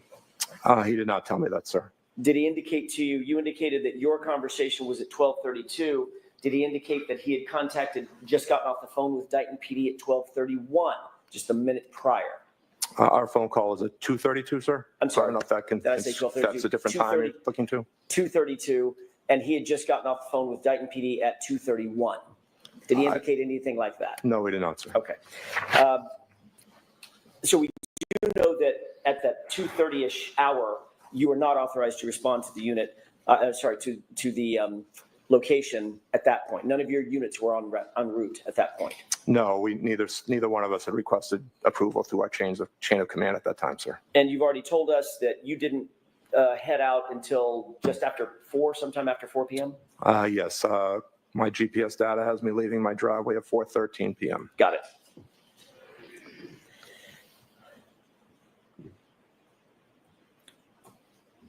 Once you were at 34 Fairview, you arrived first, correct? No, sir. I'm sorry, I mistook that. Tell me who did arrive first. Trooper Busalil arrived at 4:54, and I pulled in just after him at 4:56, sir. My mistake. When you first arrived, you were awaiting others of your team to arrive as well in their personal vehicles or their marked vehicles, correct? They were still en route at that time, yes, sir. When you got there, you did not know at that point where you were going to be directed to search, correct? I did not know, sir. All you knew was a residence and an address, correct? Correct. As your team members arrived, were they arriving in personal vehicles, cruisers, or some combination thereof? They were all arriving in state-issued cruisers. Okay, so all 7 of you arrived. There were 7 total, correct? Correct. We, again, initially started 8. One member was not able to get off the end of their street due to plowing, so we were 1 member short from the original dispatch. Understood. Lieutenant, when you arrived, given the fact that you did not know where you'd be searching, you've actually indicated previously that the flagpole, the fire hydrant, et cetera, that part of the lawn, that part of the yard was behind you as the cruisers pulled up and you parked your cruisers waiting for everybody to get there, correct? When I arrived, I parked almost at the end of the driveway of that residence, sir. Okay, was your tail facing the flagpole or was your nose facing the flagpole? Tail was facing the flagpole. So sir. you pulled up to the driveway, I'm guessing from Chapman? Yes. Heading north? Correct, sir. Yes, from Chapman. Okay, so you pulled over to the edge of the driveway, sort of on the wrong side of the street, I'm guessing. Same side as 34 Fairview, sir. Understood. So the area and the grid area that you ultimately decided to search and ultimately were directed to search, that was all behind you? Yes, it was. And it was dark out, obviously? Yes, it was, sir. Getting dark? It was dark. It was winter, so it was dark at Okay. 5 o'clock. Your focus was certainly not on the area behind you at that point, correct? While As we a were matter of fact, your driving, sir? focus wasn't really anywhere, was it? Because you No. didn't know where you were going to search. Correct, sir. Okay. Ultimately, your team members began to arrive one by one, and each one of them would stay in their car, or would they get out and come coordinate with you, like at your cruiser? No, as they arrived on scene, they would come out because Lieutenant Tully had already arrived on scene. He was technically the 3rd member of the state police on scene. Okay. So once he got on scene, I was already out talking to him, and I was marking off the area we were going to search. Understood. He ultimately, at some point, did direct you to a location behind you, which you were not currently focused on, toward the flagpole, the fire hydrant, you said. Yeah, I wasn't focused on any area at that time, sir, no. You marked those the areas out that Lieutenant Tully directed you to with some sort of grid coordinates, or was it just sort of a mental grid? No, I wound up marking, stepping it off in the area I wanted to search, sir. Did you use any string or rope or anything like that to physically grid the area off? No, I just marked a line in the snow, sir, where I wanted to start and where we wanted to end. And you did that with footprints? No, with the shovel, I made a mark where we wanted to start and end. I see. So sort of dragging a shovel in the line. Oh, in the just snow. where the berm was, sir. I knocked the berm down, made an obvious impression of where the shovel was. Okay. At the starting location where ideally I wanted to end. Perfect. You indicated that the area that you were searching was relatively undisturbed snow. You said that in direct examination, correct? It was undisturbed, yes, sir. But the street, everything from the berm in, the street had been plowed, correct? To a point, yes, sir. All right, and so that would be disturbed snow. Yeah, to a point, yes, sir. And what was the point? To where the snow that got plowed in, it all rose up just like the end of your driveway would. There was a good 3 to 4 foot high barrier on each side of the street.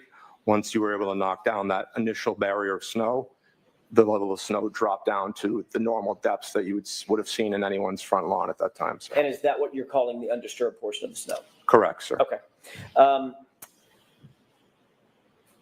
Lieutenant Tully told you that you were going to be looking for a man's shoe, a sneaker of some sort, or a shoe of some sort, correct? He said sneaker, yes, sir. And he told you that you'd be searching for red plastic potentially from a taillight. Is that right? I said taillight pieces, yes, sir. Did he indicate that some of them would be red, some might be clear, might be a combination of the two? He didn't indicate a color either way, sir. He did direct you to where he believed you should search. It was his direction that sort of gave you your grid coordinates, correct? He indicated where the vehicle had been parked and where the victim's body had been located and suggested that was the primary area to search. Did he tell you whether or not he knew from personal knowledge where where John O'Keefe's body had been? He did not, sir, no. Did he tell you whether he had personal knowledge where any taillight material might be? He did not know, sir. Did he tell you that he had any personal knowledge where an impact site might have been? He did not know. Did he tell you that he had personal knowledge that there had been an impact site at the location? No, he just said he believed the incident involved the vehicle. Okay. One of your goals when looking at the search location was to obviously remove the snow as methodically as you could, correct? Yes, sir. You wanted to not only remove layers of snow, but then ultimately expose the layer beneath it with as little disturbance as possible. Is that right? Correct, sir. I think you noted that the plow had not plowed all the way to the curb, so the snowbank was sort of in the street, not in the yard, or at least a few inches from the curb line and not in the yard, correct? Correct, sir. As I stated, as some of the responding members parked, they were thinking they were parking in a safe spot in the street, and their cruisers wound up being stuck at the end of the night. And you and your team had some experience doing searches in snowy conditions, being from Massachusetts, I'm guessing. Missing person searches, we've never been out for an evidence search in this specific type of conditions, but we have done missing person searches. So this was the first time you and your team had executed a search of this nature in these kinds of conditions for these kinds of items? In blizzard conditions, yes, for an evidence search, yes. But you did indicate on direct examination that although it was blizzard conditions and the winds were high, and we've learned that windy conditions sort of define a blizzard in some respects, the visibility was relatively good. Yeah, with our headlamps, we had pretty decent visibility. I want to ask you a couple of questions about the techniques for conducting a search like this in some sort of snowfall. Obviously, as a specialist in searches, one of the things that you put as the highest priority is documenting exactly where the search is conducted, what techniques are used to conduct the search, and what, if anything, is found and exactly where it's found, correct? Yes, documentation of your search is important, yes, sir. You'd also want to document the time that things are found, correct? Yes, you want those documented. And you'd want to document the relative locations between and among items that are found. How close are they to each other? How close are they or far are they from a stable landmark, a static landmark, correct? So we will mark items, sir. Okay. Measuring in between distances, they do get stamped when we mark our items. Measuring them would be at the discretion of the investigators themselves. And obviously that would be among the best practices to clearly document how a search is conducted, correct? Correct, sir. Another way to document the evidence or the search is to do it through either video evidence or photographic techniques, right? Just photographing, forensic photographs of where things are found, contextual photographs moving into close-up photographs, correct? That would be at the discretion of the detective, sir. And in this case, that discretion lay with Lieutenant Tully, correct? Yeah, he was the incident commander, correct, sir. You indicated a number of hand tools that you brought with you to the search to make sure that you had the tools necessary to get through the snow and get to the items that if there were any items out there, to get to the items you were looking for. Is that right? Correct, sir. And you did, in fact, remove layer by layer of snow and sort of sift through it as best you could, correct? Yes, sir. That also included some shovels where a shovel full of snow might be gathered and then turned over, correct? Yes, sir. All right. That was done somewhat methodically, is that right? Yes, it was, sir. And you wanted to make sure that you weren't missing anything as you were digging through the top layers of snow and getting down to something closer to the surface, correct? Correct, sir. And at that time, what was the level of snow, if you can estimate it? How much snowfall? I believe the area, not living that far from that location myself, was anywhere from 15 to 18 up to maybe 20 inches in certain towns. And again, this is after 5:45, 5:48 in the evening of January 29th. When the first item was discovered, it was 5:45. Okay. Yes, sir.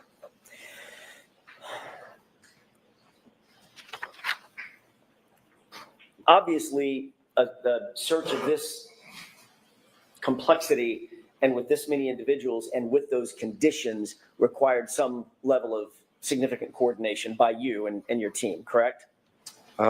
Yes, sir. You had to account for all the personnel who were there, is that right? Correct, sir. That included, I'm going to go through a quick list: Bearden, Beausoleil, Carrier, Luis, O'Brien, O'Hara, you, and Biscardi, is that right? Yes, sir. So there were 7 individuals, as well, Lieutenant, as 7 vehicles to account for, to make sure you're not driving over the wrong areas, walking over the wrong areas, standing over the wrong areas, correct? Correct, sir. And not only did you have to account for those 7 officers, each of whom arrived in their own vehicles, you also had to make sure that those vehicles were positioned in the right spot to make sure you don't drive over the area that you need to search and might be impacted by your cars, correct? Yes, sir. After Lieutenant Tully arrived on scene, the remaining cruisers never came past the initial location of where we believe the incident occurred. Before he came on scene, the cruisers that were there were down toward the driveway, closer to where you were, and you, of course, were positioned with your back to the location that ultimately was searched, correct? Yes, sir. That was 2 of the 7 cruisers, yes. Okay.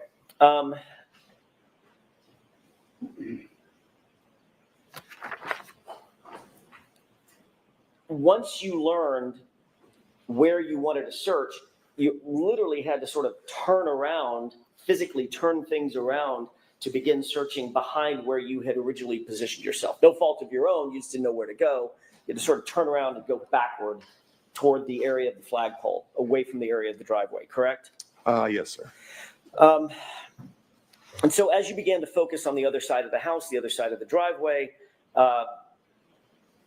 you had to actually reposition a couple of the cruisers. You didn't have to, but you chose to reposition a couple of the cruisers to turn their lights back around, correct? That is correct. At some point, you've indicated that there were other individuals who you noticed were at the scene. Is that right? Yes, there were non-CERT members on scene, sir. Okay. And those non-CERT members included, or they numbered, at least 5 individuals, not including Lieutenant Tully. Is that right? I believe that includes Lieutenant Tully, sir. I believe it was 5 total. Okay, so 5 does include Lieutenant Tully. There were 4 others that were non-CERT members, correct? Correct, sir. And those were members, I think you've earlier testified that those were members of either Massachusetts State Police or Canton Police or both. Is that right?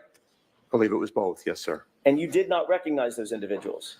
I recognized one of the state police members. I believe a second one was also a state police member that I'm not familiar with. Okay. And then two other members that I believe were Canton Police, but again, not familiar with them. And these individuals were, obviously, it's dark.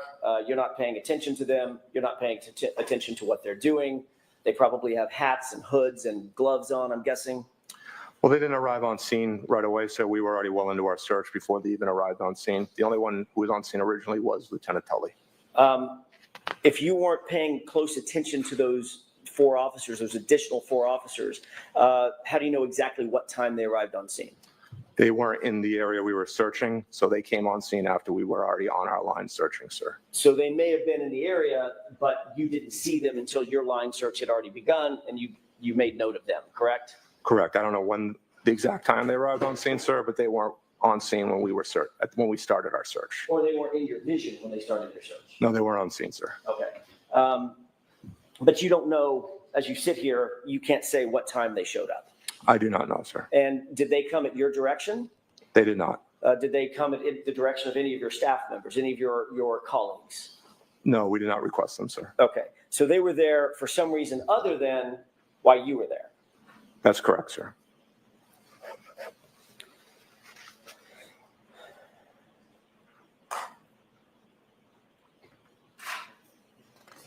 I may have just a moment, Your Honor. Yes.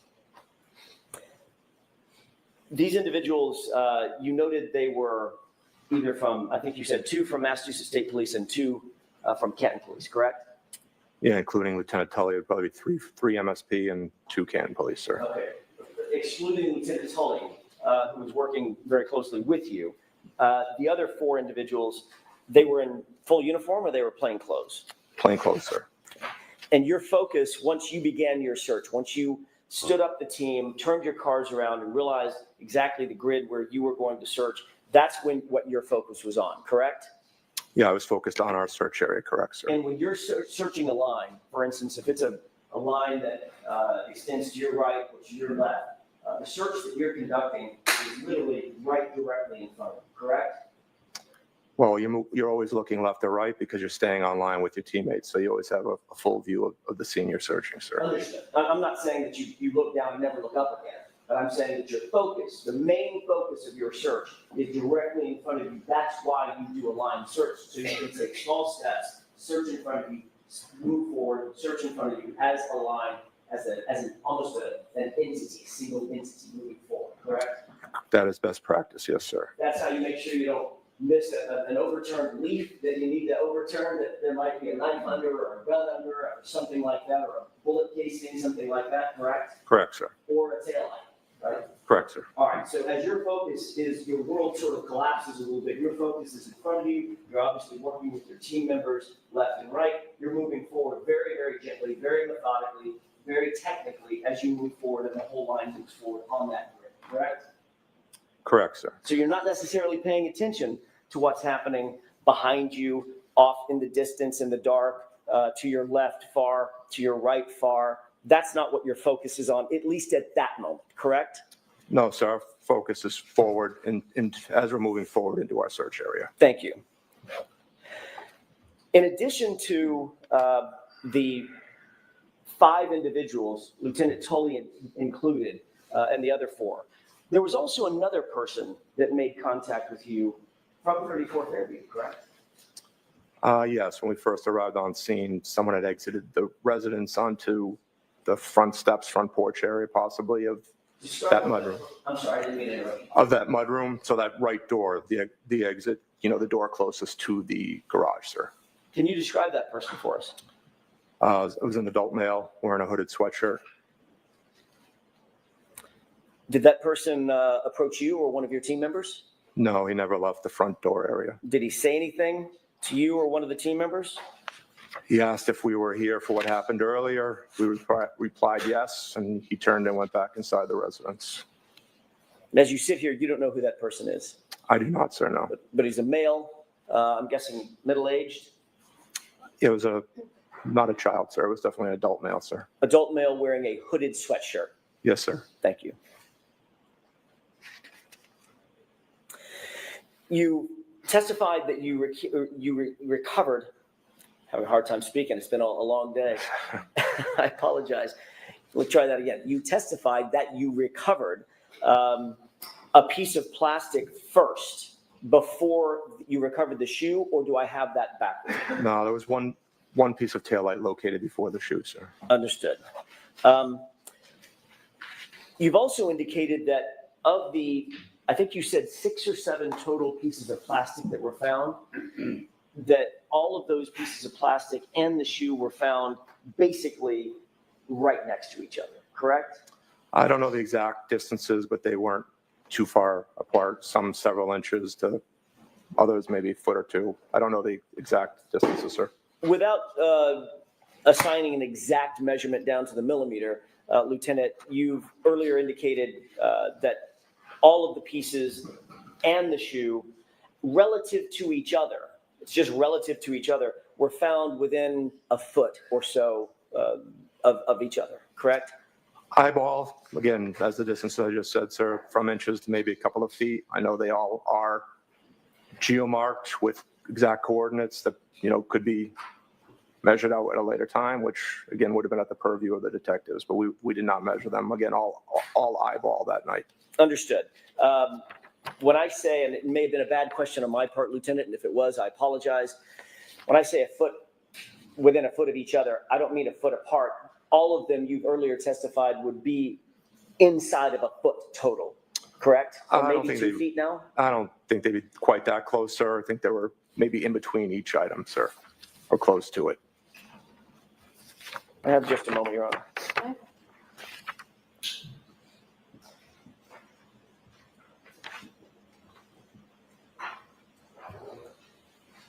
Okay. I know this isn't necessarily a memorization contest about your prior testimony, but do you remember testifying about this specific issue? Here I go again. I can't speak. This specific issue about a year ago, back in 2022 at a grand jury? Yes, I did, sir. Okay. Do you remember exactly how you described where everything was with relative, maybe fifth, is that a fact at the grand jury? Okay. Relative to each other, do you remember how you testified exactly? I believe I said within a few inches or a foot away. Yes, sir. You have excellent memory. You've rattled off times and dates like I've never seen before. So it's exactly what you said. So within a few inches of each other, maybe a foot is what you said, correct? That's what I said. Yes, sir. Okay. So if it's maybe within a foot, this is an 11 and a half by 8.5 piece of paper, maybe an area a little larger than this, correct? Correct, sir. Okay.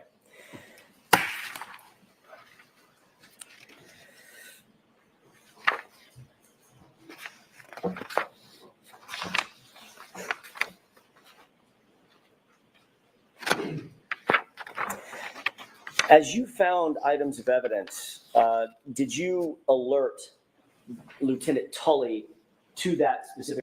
Much later on, possibly at this location when I learned that information, sir. And you don't know, as you sit here, you don't know whom it was that recovered those additional pieces, correct? No, I've never seen the evidence log, sir. And you don't know when those additional pieces were claimed to have been recovered? I do not know.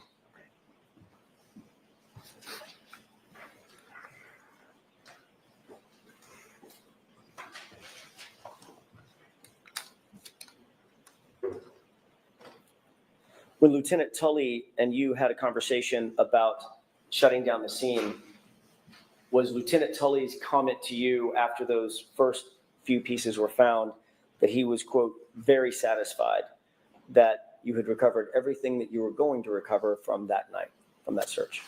Objection. Sustained.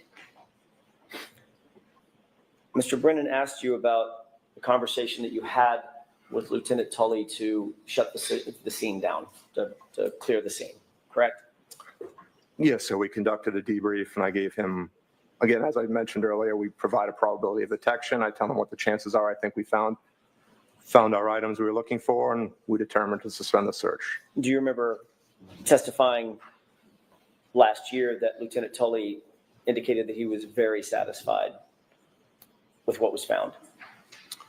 I don't know if he used the word very satisfied, but he was satisfied that evening that we had found everything we were going to find that night, sir. Ma'am, just a moment, Your Honor. Okay.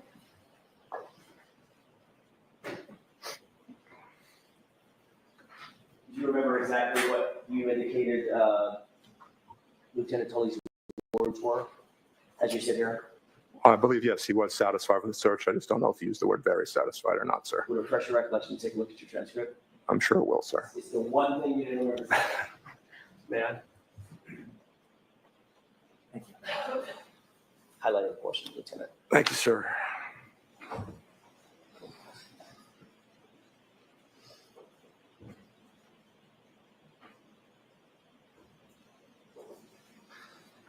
I'm just going on the date. Is this from last year or would this be from the grand jury, sir? June of last year. Okay. Yes, sir. So it does state here that I stated he was very satisfied with the search. Yeah, refresh your recollection, that was the words that he used, or at least you remember him using at that time. Yeah, I believe, to the best of my recollection, sir. Yes. Thank you. Thank you, sir. Thank you, Lieutenant. May I have just a moment, Your Honor? Yes.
Lieutenant, there was one other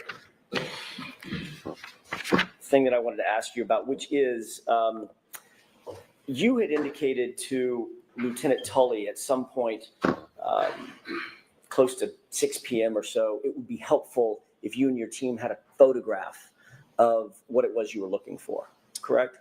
Yeah, I believe after we found the first piece or two, I asked him if he had a photograph that we could look at just to see how large of an area, how large of a piece we were looking for, sir. Yes. Fine. So that would just timing wise, if you found the first piece at 5:45, first piece or two, maybe 2 or 3 or 4 minutes later after that, maybe 5 minutes later. So let's place it at 5:50, close to 6, something like that. Yeah, probably between 5:45 and 5:50 possibly, sir. And you said to him at the time, it'd be helpful if we had a photograph of what it is we're looking for, correct? Yeah, I said that would help, yes, sir. And Lieutenant Tully told you that the vehicle did not have a photograph because it was still en route from Dayton being transported to Canada, right? He did say he did not have a photograph and it was being towed back. Okay. Thank you, Lieutenant. Thank you, sir. Okay, Mr. Brennan. Thank you.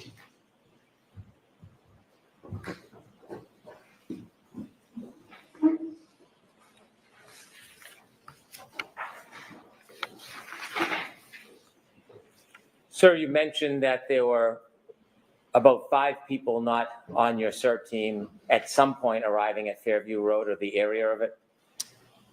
Yes, that's correct, sir. 3 of them were Mass State Police. You mentioned Tully and 2 of his colleagues. Correct, sir. Did you see anybody taking photographs of the items that you found? Yes, Lieutenant Tully was taking photographs while we were there, sir. And did you see somebody putting the items in bags? Yes, they did, sir. Was that one of the 2 people that were with Lieutenant Tully? Yes, correct, sir. And you mentioned there were 2 Canton police officers. Were they part of the search? They were not, sir, no. Were they on the grid? They were not, sir. Did you ever see them in the area on the grid? I did not, no, sir. They were there. Were they involved in any way in the crowd?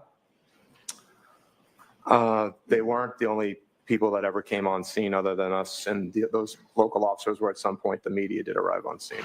When you say on scene, is on scene different than on the grid? Correct, just in the general vicinity, sir. Did you know what the Canton police officers were doing? I do not know, sir. Did you ever see either of them ever come on your grid? They did not know, sir. Did you ever see anybody place or toss or throw anything onto your grid? I'll allow it. Did you ever see anybody place or toss or throw anything onto your grid? I did not know, sir. Did you ever see anybody intrude on the grid and leave an item? Choose a different word. Did you ever see anybody physically intrude upon your grid? No, no one did that, sir. You were asked about best practices memorializing. The person who was taking photographs. Hold on for a second. Slow down a little, Mr. Brown. You mentioned best practices of memorializing items. And you also mentioned Lieutenant Tully was taking photographs. Yes, that's correct, sir. Do you know if those photographs were time and date stamped? I believe they were, sir. Is time and date stamping with photographs best practices in memorializing things? Yes, they are, sir.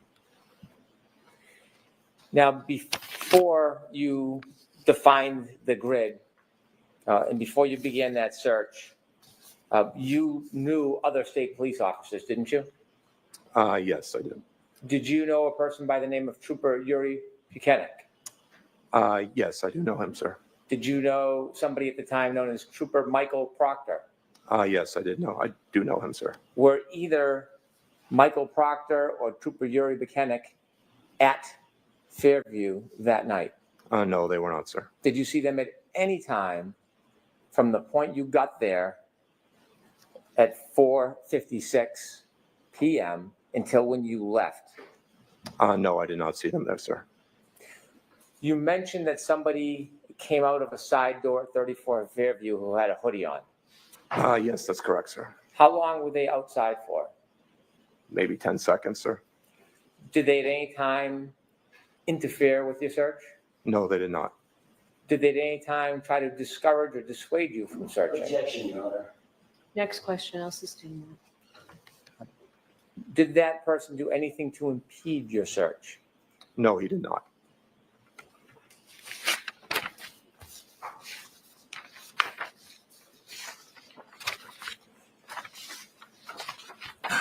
You were asked about your conversation with Trooper Tully, Yes, sir. and he mentioned, or you characterized, he was very satisfied that what you had found, everything you were going to locate at that time. That's correct, sir. Did he ever suggest that he expected that you would not find anything else? No, he did not. Did he ever suggest that there was no other trace evidence there? No, he did not. Was there a discussion that he or you or other people may come back to search further at a different time? We offered to come back at a later date, and he just accepted our offer, but we were never contacted to come back, sir. When you offered to come back, was that based on your assessment that it was a difficult area to search? Correct. Again, as we talked about probability of detection, we'll base that on 10 different categories, give him a baseline percentage chance of it. Would we have found what we were looking for? I told him there was a good chance we did not locate all the evidence, asked him if he wanted us to come back at a later date, sir. And when you mentioned that you couldn't finish the search because of the grass, tell us a little bit about what made it difficult because of the grass. Even using the push brooms, we couldn't properly move the snow off the grass as we were moving it. And with the dark, even the headlamps, I didn't feel like we were clearing it enough to continue searching it. I think our best efforts would be to focus on the street, because I was more concerned about eventually the plow coming in, clearing curb to curb and moving any evidence that was on the street. My thought was, if with the grass not being able to properly clear it, at least that would be contained to be searched at a later date as the snow melted. And given those assessments, is that some of those reasons why you offered to come back? Yes, sir. I've shown you some photographs you've identified about some of the pieces that you found or the pieces that you found that night. I'd like to show those photographs to the jury. Okay. If we could show Exhibit 73, please.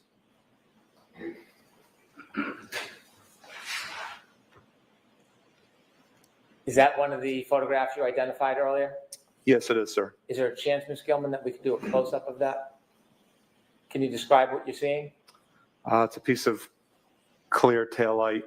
It's got rigid edges, some indentations on it, distinctive markings. Did all of the pieces you found have those type of markings on it? Not sure if they had those exact same markings, sir. I'd have to compare the photos. Was there different colors of pieces that you found that night? Yes, we also found pieces of red taillight as well. Could we see 73A, please? Without blowing it up, if you could go back. Is 73A a picture from further away of the same piece? Yes, that's what it appears to be, sir. Was it easier to see these pieces that night in person than it is in photos, or was there any difference in the ability to identify these pieces? Objection, Your Honor. Sustained. When you saw the piece from where you were standing, did it look any different than it does in this photo? No, it doesn't, sir. Could we see 75, please?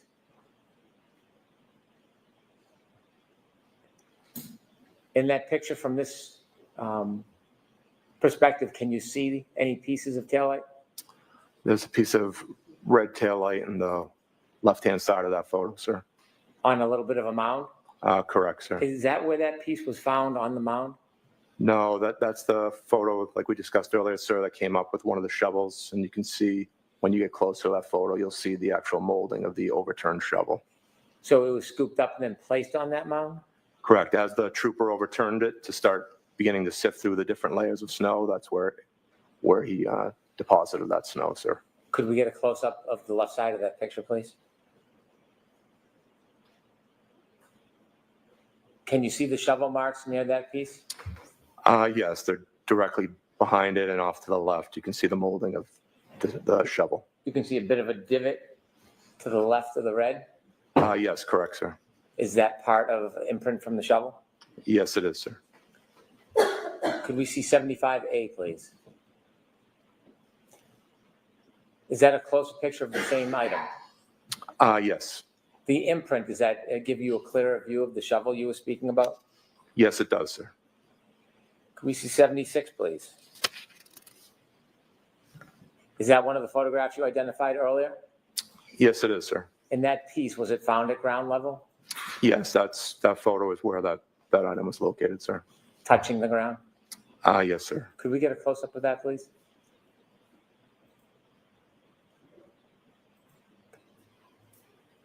And if we could have 76A, please. Is that a picture of the same item? Yes, it is. Just zoomed in, sir. You can close that, please, and turn the lights on. Thank you. To be clear on the timeline, your colleague arrived, first colleague arrived at what time? 4:54 p.m., sir. And you arrived at? 4:56. You mentioned that it looked like fresh snow.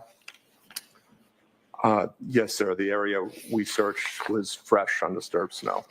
And when you got there at 4:56, when you described fresh, undisturbed snow, is that your impression when you first got there at 4:56?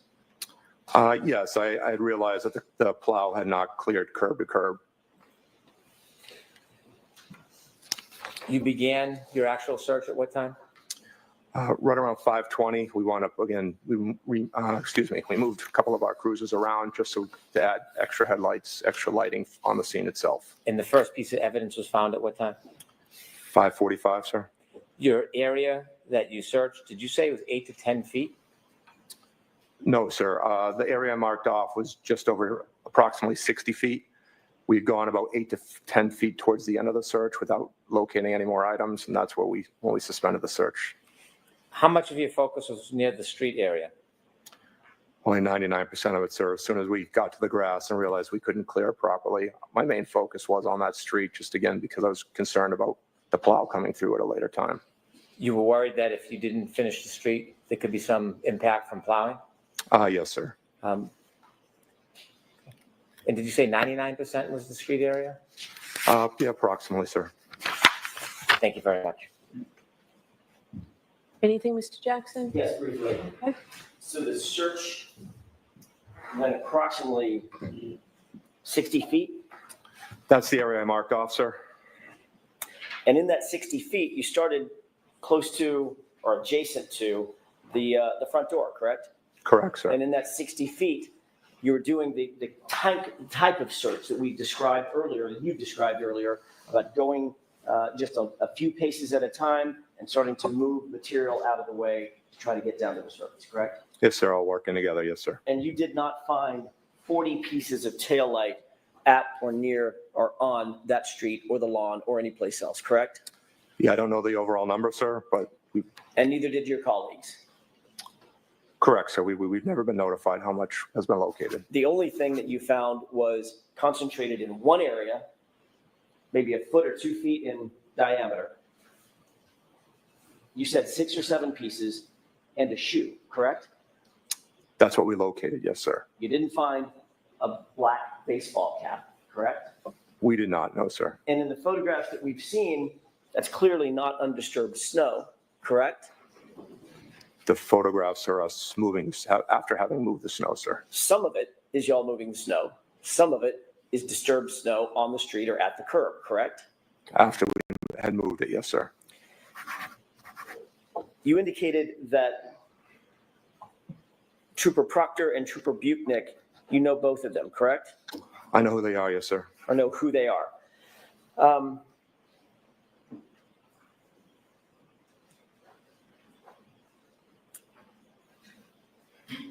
When Trooper Tully told you that the vehicle was en route and could not provide you a photograph at, let's call it 5:50 p.m., did he tell you that the vehicle had actually been secured at Canton PD about 1.5 miles away at 5:35 p.m.?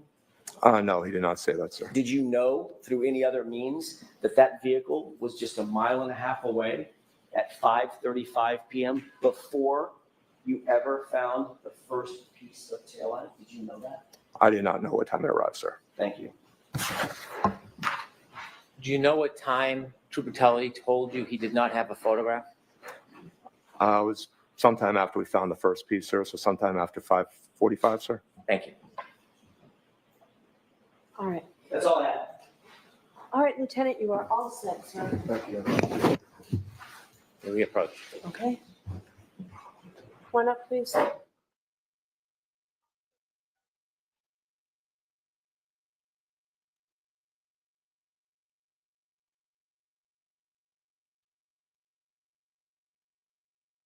Wait, are they done? I'm sorry, I can't stop eating this. It's so good. I love my smoothies. I froze it last night. I usually eat half of it. I'll make like 2 so I could eat half of it when I make it, and then I'll have the next day so I don't have to make it 2 days in a row. I have a question though, because I think I was downstairs or something when that was happening. This was like an hour or 2 ago, whatever. Before this guy came on, that other guy that came on for like a split, 5-10 minutes. Why didn't they cross him? Did they not, or did I miss that? Because that I think would look really bad for the defense. That makes me nervous. Whether we are on track, usually, I haven't reported I'm gonna have to it you rewind as it. much, but I can tell you now that we are definitely on track, maybe a little ahead of schedule, which may just mean down the road a little bit, we'll be back on track. But because we're on track, a little ahead of schedule right now, we're done for today. So we'll let you leave for today with those same cautions. Please do not discuss this case with anyone. Don't do any independent research or investigation into this case. If you happen to see, hear, or read anything about this case, please disregard it and let us know. Be very careful with your social media use. We'll see you tomorrow. All right, to the court, please. Close the door for follow me. Goodbye. Jenny? I want them to go through that. That didn't look good though. That showed her taillight was. That confuses me a little bit, guys. See, I didn't get to watch last year or the whole trial last year, so I missed little details like that. Was that guy that? If you guys remember, the guy I was talking about was the guy before this guy. that went over for the welfare check 8 in the morning that morning. So Karen's car was already back at John's. It was before it was towed. That's confuses me a little bit. Jury's actually the court, please be seated. Oh, what's All going right, on so here? counsel, since we have ended a little bit early today, I would like you to go through those exhibits that Mr. McDermott brought to your attention at sidebar and make sure all the redactions are appropriate so we can at least square away that issue. Okay? Yes, Your Honor. All right, thank you. Okay, let me continue this. So that's not looking good. So there's a couple. I mean, I was running scenarios over my head really quick how that could be possible, and Proctor could still plan the evidence. Number one, I'm just trying to remember if it was at Carrie's house or Jen's house that they said she was picking the taillight off after she hit John's car. That could be a key. That could be really important because if that's the case, maybe that's where he got the taillight pieces. Because we see before it was towed, there was it almost looked like the whole thing that was off at the end was off already. But remember, we had Carrie and Jen. She went over their house, right? Or how did that work? She went over Jen's. How did Carrie get home? I'm trying to picture one of the places they said she was picking off the pieces, right? Where was that at? Help me out. Remind me. So what if the pieces were in that person's driveway and then that person he got them from that person's driveway or something. I know it seems kind of far-fetched, but there wouldn't have been much left for him to pick off after that. I don't know. I'm a little bit confused. You guys saw that, right? The picture was that at the first trial? That bothers me a lot. I don't get it because it did not. But we do know, though, like I said, she was picking off pieces, Carrie said, right? So, but the reason why it concerns me, because then that makes it hard to picture the Proctor planted him, because if they were at somebody else's house, how did they get at 34 Fairview? That many, all of them get there. Unless if it was Jen's, maybe he went to go interview Jen that next day and then grabbed him off the driveway and saw him. I wouldn't even put it past to do something like that. I don't know.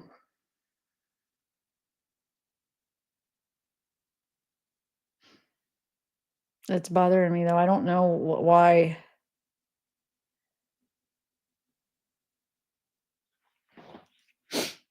I gotta do a little bit more research and look at in the end, I have a question. In the end, when all said and done and they had her car, it was just that right side of the tailpiece that was off, right? Or was the whole thing? Did it end up being the whole thing? I don't think it would be, or the state would not have shown that picture because then it would have showed that more was missing. So it probably was just the whole side of it. I gotta go through either Jen or Carrie's. If anybody could tell me offhand, can anybody remember? Or I'm gonna have to go through it. Where she was when it was Carrie's testimony. She said, maybe even Jen's too last year. I don't know. And Carrie's testimony though, she was describing her picking off the pieces and like, oh my God, this is gonna catch her. She thought it was gonna catch, but she was picking the pieces off. Remember, Karen was. She's like, I think I hit something or something. Does anybody know where they were at when she did that?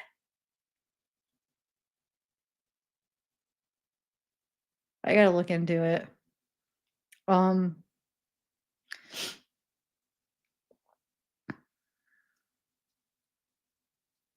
Because if they were remind me now, she went over to Jen's, but how did she get with Carrie? Why am I forgetting that? Did she go over and pick up Carrie too? Nobody's answering me anything. That's not good then. If you're saying that was in John's driveway, we already know there was no pieces over there. Wait a minute. Hold on. That don't mean crap because they were all over there too. There was a chance. Did any of the freaking cops could have got pieces off the driveway over at John's? Think about that. Any of those places. They could have if they were that corrupt covering up. They were at Jen's house. They were at John's house. I mean, they could have freaking picked up pieces anywhere and been like, oh, there's the pieces. I don't know. So I guess it doesn't.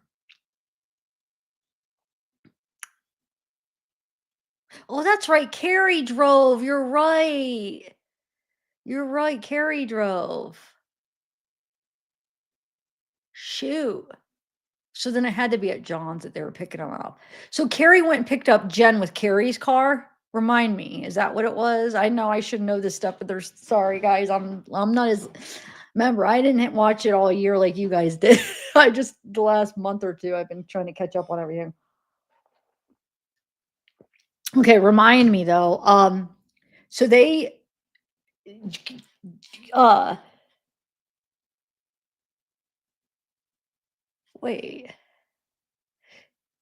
You're saying okay, wait. So Carrie went over to John's and met Karen at John's house. Is that what you're saying? I know. I need to know this there because it's not really clear. I'm gonna have to go listen to their testimony again. I don't got time for this. I was hoping somebody could clear it up for sure. I don't know. Oh, I don't like that coffee either. I knew it. I gave my brother though. I had like 3 sleeves of this peanut sesame because I love peanut and I love sesame. So I thought I would like the coffee. I didn't like it. I gave it to my brother, but I had the sleeve that I already opened. I hadn't tried it, and I tried it like this was probably last month. And I sometimes my taste changed. So I was like today, I was like, just now, I'm like, you know what? Maybe I'll like it. I'm gonna remake it and try it. Oh my god, I don't like it, but I'm gonna take one more sip because I'm out of cream. Oh, it's gross. I can't. Anyway, let me see. But Carrie was driving her car, and I'm pretty sure Karen said she was picking out pieces back at John's. Carrie was driving her car. Was driving whose car though? Carrie's car, right? I am in the chat, Laura. What do you mean? That's worse though. See, that's not good. I don't know, guys. What the heck? How did those pieces get over there then? Because they were already gone that morning. You saw it at 8 that morning. That was a pretty clear shot of it. Dang it. I don't know. I'm gonna have to go over everything because that did not look good. I want to know though if that's why I want to know if that was the first trial because was that new evidence they realized, oh, that body cam from that guy, or was that always there? So wait, are you saying Karen's car?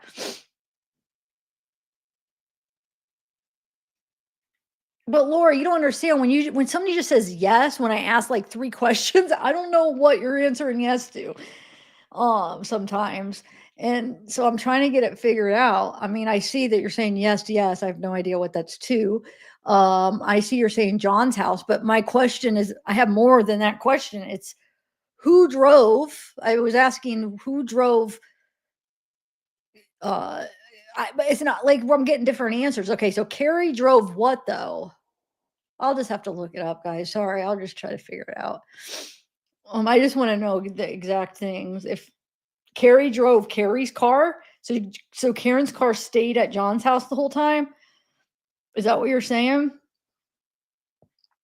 I don't know, man. Now I'm really confused because that was that thing. I don't think you guys realize how huge that 5-minute testimony was right there because that's making me start to doubt everything I thought I knew now.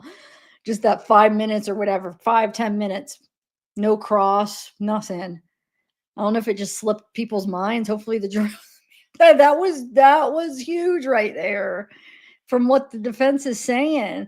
That's probably why they had nothing to ask them. Like, what are they going to say to that? There's nothing to say. I don't even know how you argue that. I wish they would have came up with something. Help me see this defense because this is making me start to doubt what I'm thinking now. I don't know. I was hoping. Are you sure they didn't cross and I missed it? I'm hoping that I missed something. That's not good, guys. You guys realize how bad that looks right there? Dang it.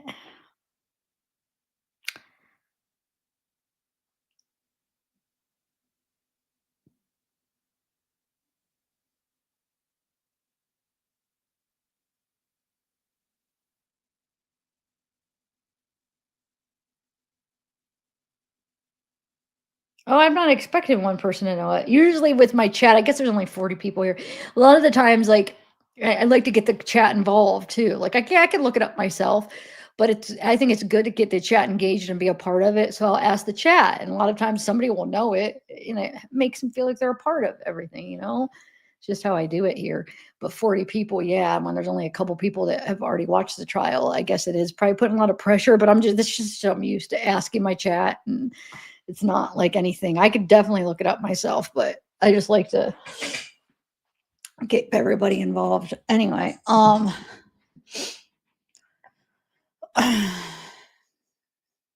okay, thank you. So you're saying that Karen did drive to Carrie's or Jen's? That's what I was thinking too. But I'm thinking that too. So that's making a little bit more sense. Proctor could have got, but then the whole power, how powerful that was, the mirrored image, but that could have been for other planet evidence. Because if, like, let's say maybe he got the pieces from Jen's driveway, maybe Jen was like, hey, there's some pieces, or when he went over there to interview her, he saw him and picked him up, Proctor, because we know he's shady. So I mean, that still doesn't throw out what I'm thinking totally. But and then the mirrored thing at the Sally Port, maybe that was done for other reasons, like the piece of hair or the blood, or the DNA or something, to plant something on there. So I mean, I could still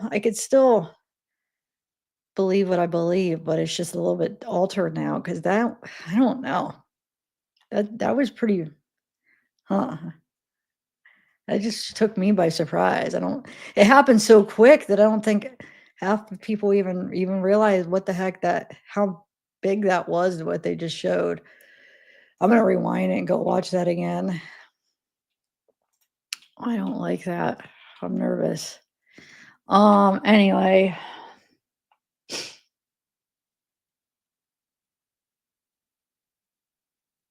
Kidnapping, guilty, or involuntary manslaughter. That does not mean that other characters are not too shady.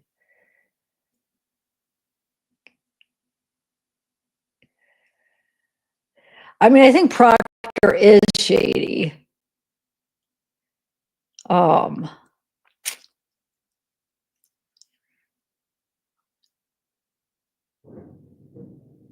my mom's home.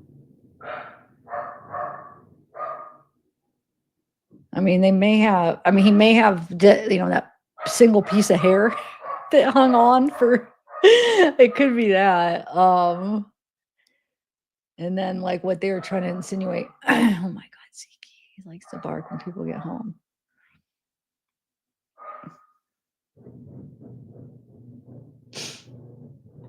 Anyway.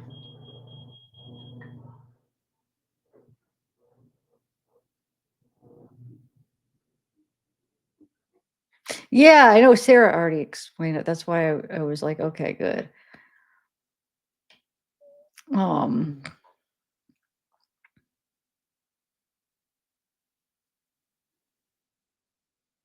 Oh yeah, duh, I'm an idiot. Of course, that's when she hit it. Of course she had to leave that morning. See, I'm not even thinking, oh my God, just don't mind me here.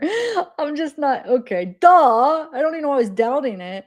Well, because at first you guys were saying it was in this drive, like, she didn't drive, Carrie drove, and I was like, wait. Okay, yeah, duh, that's where she backed out and hit him. So of course she left that morning. Oh my God, that was a blonde moment of there. I can't believe I was, yeah, okay.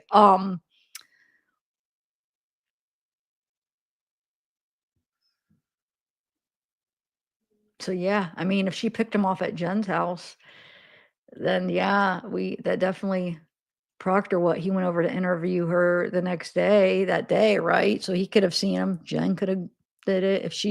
If the story is that she's behind this cover up, she would have the pieces right in her freaking driveway, possibly.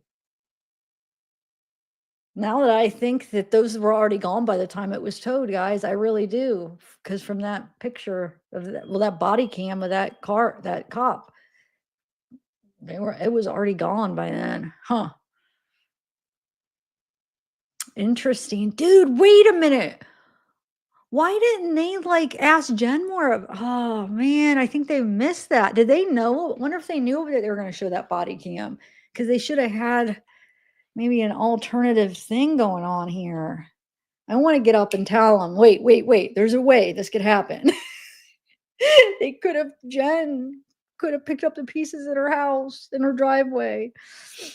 Or Proctor, you know what I'm saying? Because what if people don't think like me? I mean, they're not, you know what I'm saying? People don't think like us, I should say. Like, I'm like, I think because I have to visually picture everything perfectly to make it sense.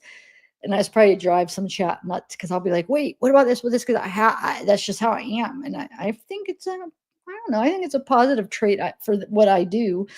But it could drive me nuts sometimes on things. But like, and that's why I've asked all these questions and like, wait, what, hey, on both sides and stuff. So sometimes people think I'm like thinking something where I'm just trying to picture it perfectly. And I'm sure there's not everybody's like that, but, and that's why with the car direction too, it's driving me nuts, because I still cannot picture it exactly. They have not laid it out exactly how that happened yet, which I'm sure they will, hopefully, how they think it happened. So I want to see if their reasoning is plausible, because right now I can't picture what they're saying, how Karen's car got turned around and hit him. You need to tell me, and then I could decide. But yeah, I'm gonna get all stuff ready. I don't want to do it right now because most people aren't gonna watch this video. Nobody watches my trial video. At least I get a little bit more views. If what my point is if I put together something where I put a lot of, like, if I want to put some time and research into it, I want to put it separate from the trial video. So I'm gonna go. I don't know. I was gonna do a Wade reading video today. I don't know what I'm gonna do. The only problem is when I do the trial, it's like I feel like after, like, it doesn't leave me much time because I'm like kind of, I just want to burn out in a way for the day. It's just like, if I didn't, but I have to watch the trial anyway. So then I fight with myself because it's like, I'm going to watch it anyway, but I usually watch it under like 2 times though.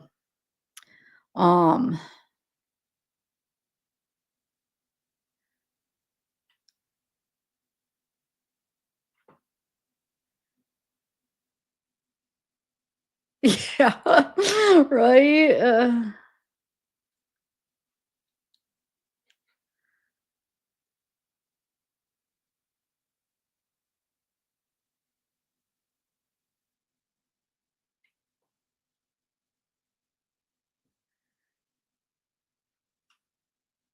Oh, okay. I was thinking you were saying like you were getting like, I was expecting you to know everything. That's what I was thinking, but thanks for clearing that up.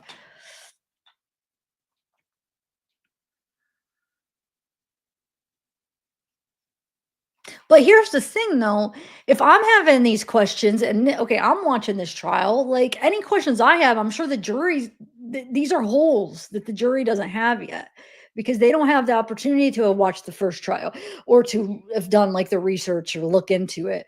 So any questions, you know what I'm saying? There's these holes that they need to fill in. The state has a lot of holes. I mean, but see, I don't know. Or like, there's a lot of people visual. Are they like looking at like Karen's car being the opposite way, for instance? Are they looking at like that's an issue right now? Like, are they waiting for them to describe how it happened? Or are they just like, some people are just like, they don't need that for some reason. I just hope this jury needs all the little details, because if that's the case, I mean, I know the state still has more witnesses, but right now there's some holes that are just not filling it in yet. Yeah, but there's also today that did not look good. I can't believe they didn't ask any questions of that guy. I'm talking about this guy, Casey, right? This guy right here, Charles Ray. He did the wellness check that morning because he was like, oh, he heard the kids were home alone that morning. And he went over there. But wait, who drove Karen's car back though? Wait, now hold on. See, here I am again. If she got like sectioned or whatever, went to the hospital, and the car was at Jen's, if that's what we're thinking, the car was at Jen's, how did her car get back to John's? Does anybody know? See, maybe that's a stupid question, but remember, Carrie went back and dropped her back off, or was she drop her off at John's? Why was I picturing her?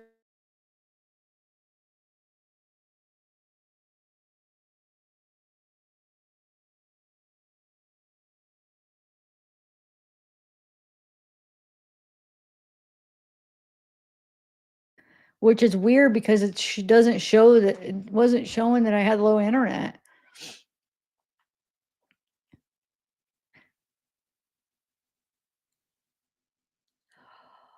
Oh. They went back before they even went to 34 Fairview, right? That's right. They went back there to see if John went back before they went. Thank you. Yes. Okay. Yep. Okay. Now I got it. So yeah, the only other option, either she really did hit him, accident. They got, or there was tail light pieces at John's house. They lied and picked them up and lied about it. Or there was some at Jen's house and they picked up and lied and planted them. Those are the three options because look, I'm telling you.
Could you stop, please, Ms. Gilman? I note that the time is 8:23:10. Do you remember the time when you got there? I didn't make note of it mentally at that time, but I've since learned that, yes. Is this video that you have just watched consistent with your memory that morning? Yes. The cruiser cam is showing two vehicles in the driveway. When you arrived that morning, did you know whose vehicles they were? At that time, no. At that time, did you pay any particular attention to either of those vehicles? No.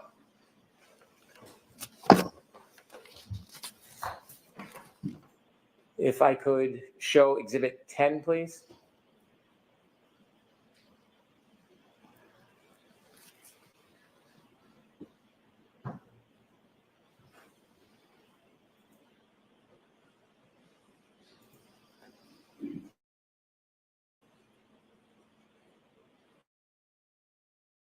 Video we just watched. Yes. And could I have Exhibit 11, please?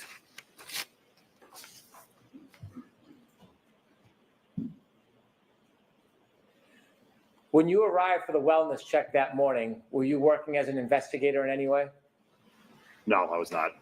Did you happen to pay any particular attention to the right side of the back of that car that morning? No, I did not.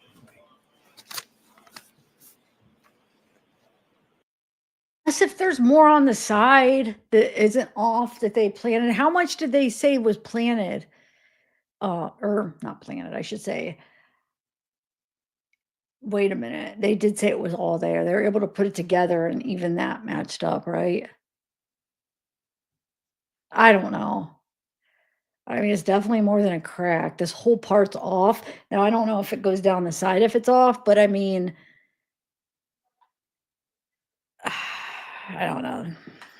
And is that photograph a close-up of the previous picture?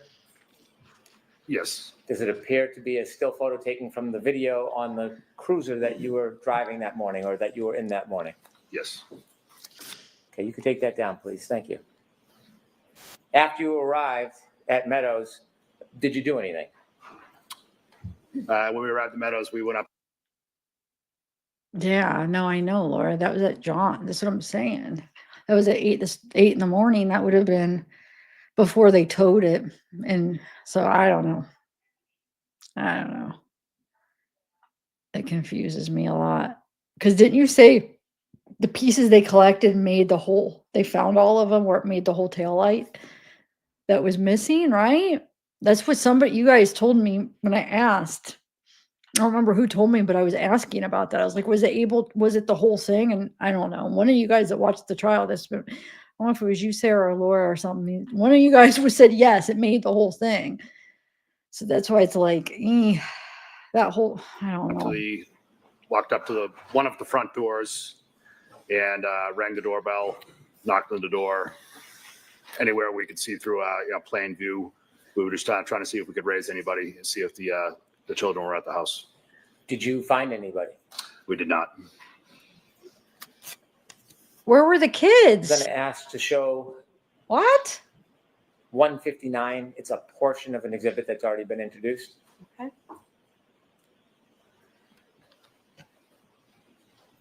Okay. He said they didn't find anybody? Like he means even the kids? Did I miss a part?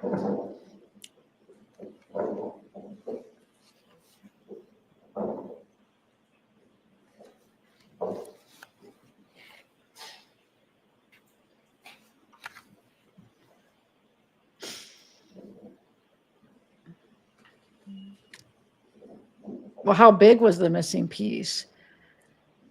Not as big as what was, right? I can't see the side of it, so I don't know. It's definitely missing. I can't tell if it's missing like around the side. It looks, I don't know. I'm confused. I really am. Just when you think you get it, something happens and you're like, wait a minute. That don't make sense.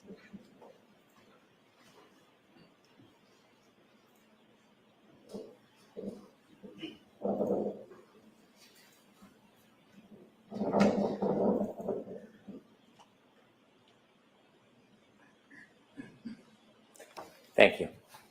At this time, I'd move to introduce former 19. Really, Laura? What do you mean? It's the whole front of it. It wasn't. Why did it? I swear it wasn't. Hold on, let me rewind it. I could be wrong on. It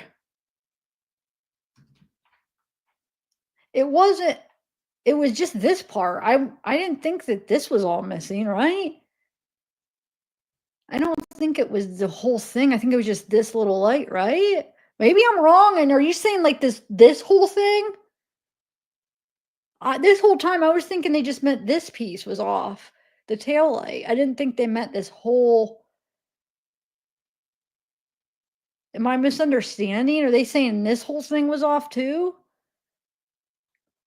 Now I feel stupid. I was thinking, I don't know. I thought I saw pictures after the fact. It was just this part. I don't know, guys. I'm going to do some research so I don't have to keep looking like an idiot. But from what I knew, this was huge, but maybe I'm wrong. Maybe it was the whole piece. I don't know. Why was I thinking it was just this end, though? I know, but maybe because the DNA, the strand, maybe they put the hair and then some DNA on there. That could be. That people think that was planned too, right? Yeah, that's what I was thinking, Sarah. Okay, I was right. Yeah, I don't know, guys. I'm trying to look at it objectively. I'm not one that has my mind made up and then I can't see clearly all the evidence in front of me.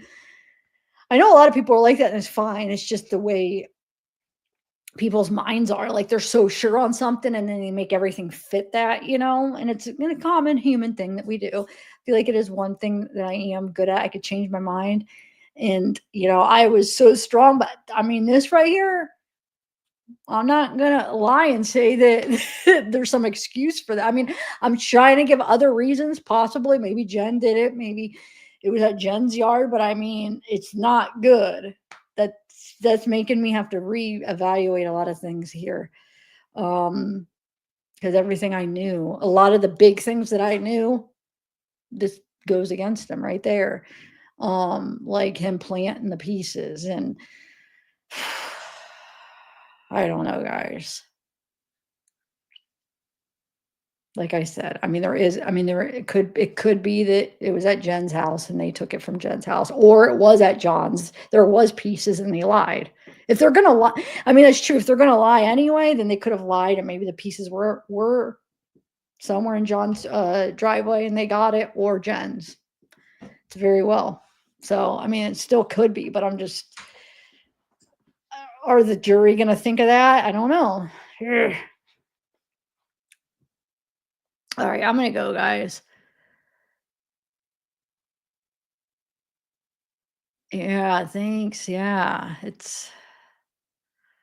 I know, but it does create like, how close was that, the fire hydrant that girl talked about? Because as soon as she said that, my thoughts, you know, I'm thinking, ooh, can that have caused some of the injuries if he fell back on it? I'm going to go to Google Maps and do a little bit of research and see what's going on, because either way, I don't think she did it on purpose. I don't think it's second-degree murder. No matter what I figure, no matter what I come to the conclusion if she hit him or not, I'm sorry, I don't think anything is going to convince me that she did it on purpose, that it should be second-degree murder. No, because I've already kept that in the side of my brain. There's a possibility that she really did hit him, but it was an accident. That part's not like thrown out of my head. It never has been. But I don't know. All right, I'm gonna go. I might do, but I told you, Sarah, maybe for the piece of hair or the DNA that was on there, John's DNA. Maybe they planted that. That could have been a way to invert. That could have been a reason to hide that area because it was on that side. I mean, it could, right? Maybe that piece of hair, that one piece of hair, that would have been, they would have had access to John's body, you know, DNA. I mean, that's the thing. Like, there could be an alternative theory to this. Like I said, the pieces could have been at John's. And then, like I said, then that problem is, well, why did they invert it? And then Proctor planting the stuff that doesn't make sense. Well, maybe there was something else he did and it wasn't the tail lights. Maybe it was the DNA and the hair. I don't know. I don't know. Oh, no, it would be planted for the Sally Port thing.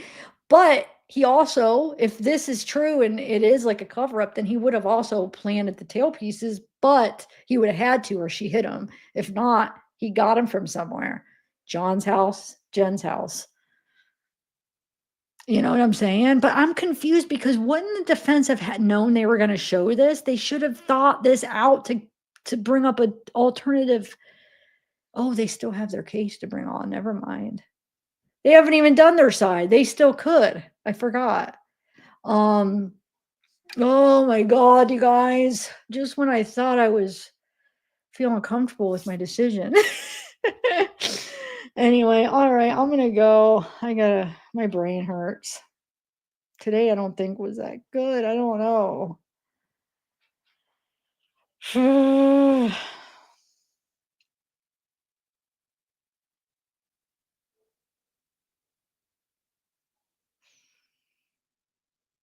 Yeah, I hope they do an alternative theory of where that tail light, but I feel like if they were going to pick up on that, they would have said something to Jen and Carrie and stress the part of her picking it off in their driveway or yard. But can they recall them as their witnesses? Do you know? Since, okay, so the state has their witnesses and they already did the cross. Can they call them as their witnesses? Probably not. Could like, let's say they realize, oh shoot, wait, and then would they be able to recall Jen or Carrie as theirs? I'm trying to think because at the end of their testimony, didn't they say, nope, you're done? You're not going to be called, or did they do that with them? They do that sometimes with witnesses if they want to be recalled. I don't know if they did that with them. Anyway, I'm sorry. I'm like, this is my welcome to my brain over here. Yeah, court's over. I'm not happy. I don't know. I'm more confused now. Dang it.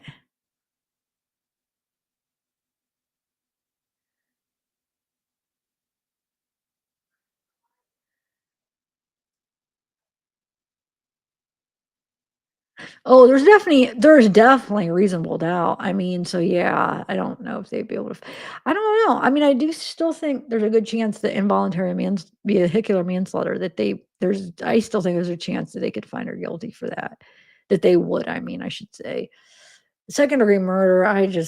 That's just doesn't seem appropriate for this. No matter what, hit him or not, that's not the right charge. I'm sorry. All right, guys, I'm gonna go. Mama Mia, what time is it there? It's probably like 5 in the morning, 6, 7, 8 in the morning. What time? Thanks for staying the whole time. You're a trooper. Mama Mia's in Australia. I'm sure most of you guys could hear her. I mean, we've been talking to her. Yeah, she's in Australia, but they're like 12 and a half hours difference, right? You got that half hour. It's so freaking weird. I never knew half hours. I never knew that I thought the time differences were all within the hour. No, Mama Mia enlightened me a couple years ago. Thought she was messing with me. It's like, because she's sometimes just messes just to have fun. And I thought, like, nah, you're messing with me. Then I finally looked it up. But what time is it there? 5:38. Oh my God. Yep. I don't know. My head hurts right now. Yeah. Wait, is that 13? Are you 13 and a half hours? Or 12 and a half? Wait, why is that?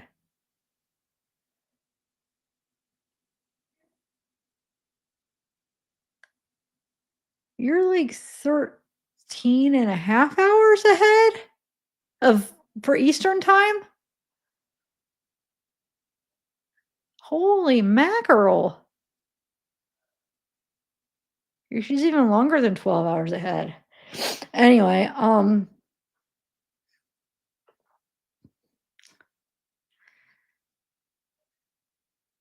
but daylight savings is on hour increments though. I don't know. I don't get it. Yeah. I'm worried too. I mean, I think there's a good chance she might for involuntary manslaughter. And then I'm worried about what is the judge going to decide? She'll probably give her the max. I don't think she likes her. Well, I don't think it's a big surprise to think that. I mean, look how I'm talking about the judge. It's obvious that you don't like her. I'm pretty sure, unless if she just doesn't like her defense, but it's obviously she's favoring the state. A lot of the times I feel like the judges do though, but not, I mean, there's more extreme cases and yeah, this is more obvious, but, at least it comes across that way for some reason. It always comes across like the judges favor the state more. But this is like a little bit ridiculous, I feel like. So, but I don't know. I don't know if it's against her or her defense. Because I mean, we're only seeing her, seems like she's I guess it would be her. It's like favoring.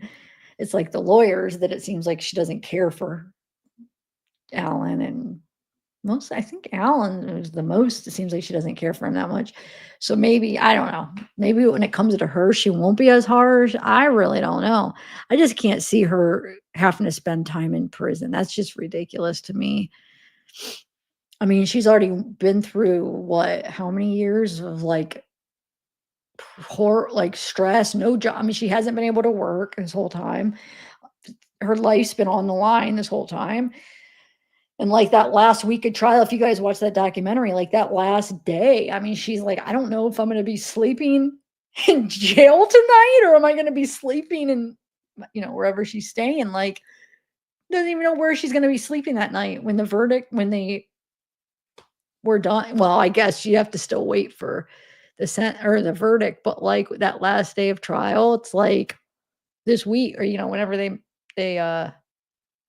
or maybe she meant when they came to a decision. I don't remember, but like even though like obviously they're going to come to a decision, she thought. So it's like, man, when they come to a decision, she could be in jail. Like I could be sleeping in jail tomorrow. Just crazy. And not just like for a week or two. This isn't like you're going to get out on bond. Once you get sentenced, there's no bond or bail. Like that's your sentence. You could get out on parole or wait, what is it called? Yeah, parole. But it's like you can't pay. That's before you get convicted. So it's like, oh my God. If that's your sentence, you're in there. Dang it.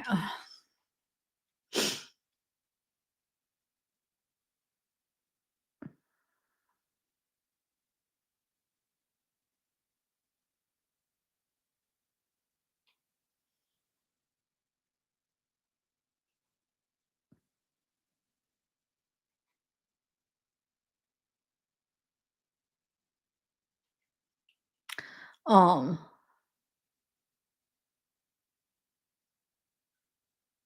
wow.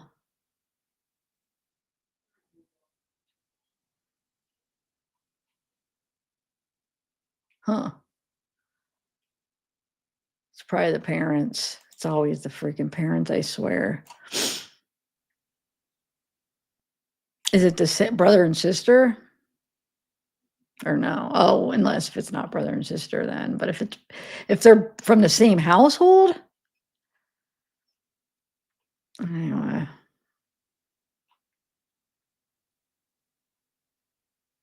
Follow your heart, but take your brain with you. Oh.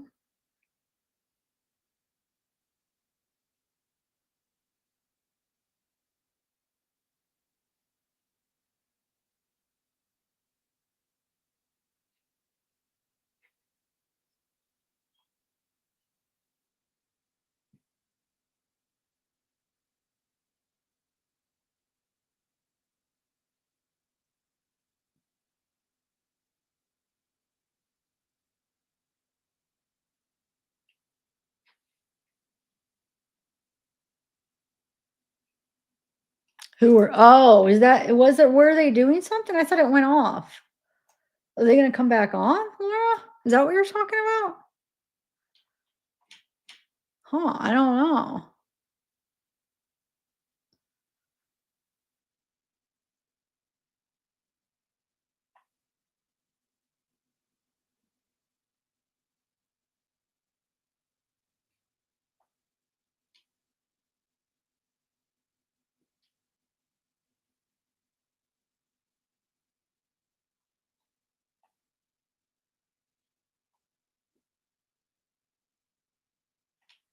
Yeah, I don't know.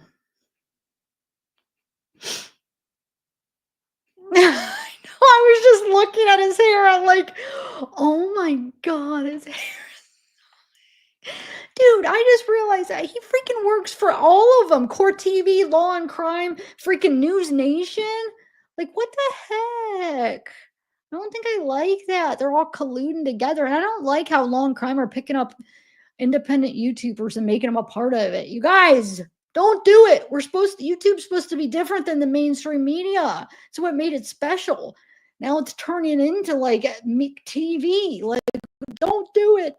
If you have a channel, don't merge with them. That makes me so mad for some reason. It's turning into what like we were trying to get away from by having YouTube. I hate that. They're picking up like a different, they're all pretty soon they're going to have all the big YouTubers are going to have a show on there. It's like every time I turn it on, there's another person. I don't mean just on guests. I mean, they have like a show. Well, the way Law and Crime does it, it's like, it's not like they do like, it's all on their channels. It's the same channel, but it's like they'll have like different like segments or series type thing. So it's not even called anything. They just pop up and they do it like maybe once a week, once a month or something. And it's like their show. It's not like a guest. I'm talking about where it's just them on there, like Jesse does it. It's like, I don't like that. I'm sorry. It makes me mad. It's supposed to be different.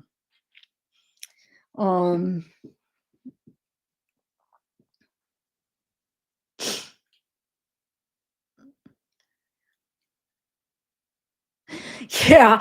Well, they do have guests. Now that's different. I get to having the guests on. I get that. That doesn't make me as mad as Mommy. They actually have, I'm not going to name any names, but I mean, I see them pop up. It's just like, I'll click on a long crime and there'll be another one. I'm like, I'm thinking, wait, I didn't click on this person's channel because I'll know who they are. And it's like, I'm talking about it's them up there, not a guest. It's they're on long crime doing like it's Jesse.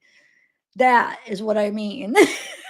Now, guests, they have all kinds of YouTubers on as guests, but no, there's probably like 5 now, maybe that have their own like separate show on with Law and Crime.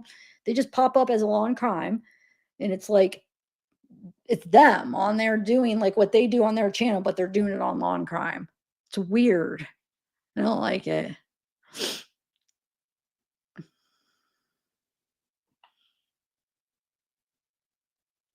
He's yeah. Yeah, he was on it for the Delphi case a lot, I think, right? Yeah. It sucks because they will not like they've even used, I don't know, it's crazy. It's like they will never probably ever use anything I do or ask me because of the whole autopsy crap, which is pretty crappy because one of the people that they have on have their own show on it actually did the same thing that I did, but nobody said anything about her. She's on Law and Crime, but it's just, I don't know, it's just ridiculous. The standards, the different standards for different people, or I don't even know if that's what you call it, but it makes me really mad. Even though I do watch them because they have access to things, I mean, because it's like they got their hands in everything now. So it's like, I don't know how to explain it, but it's almost like if you want to watch a trial, I mean, I guess I could watch it with the local channel and stuff, but a lot of times local channels won't even do the trials. It's just them. Sometimes they do though. I don't know.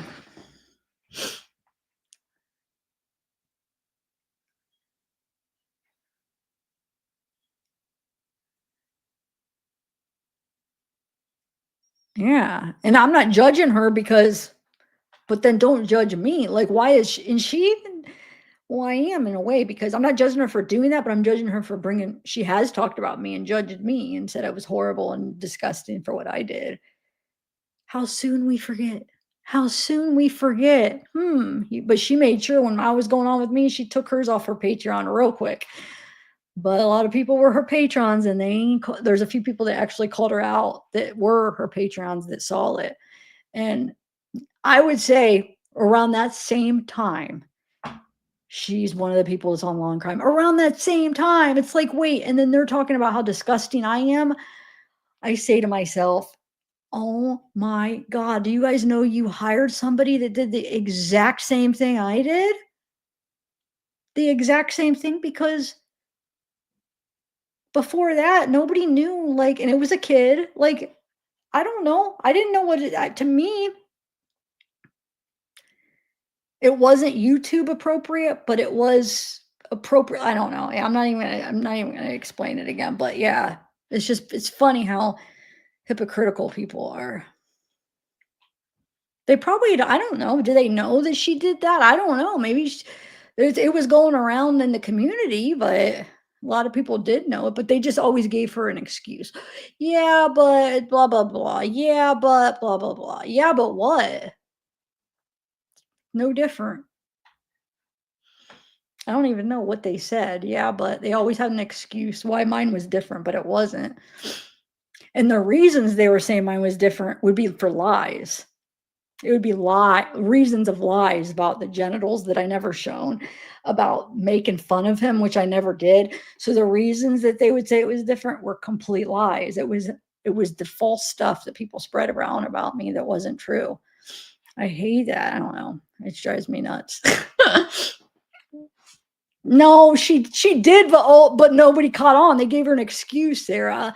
I heard people, they would call her out. There would be a couple people that said it wasn't fair, but it didn't spread.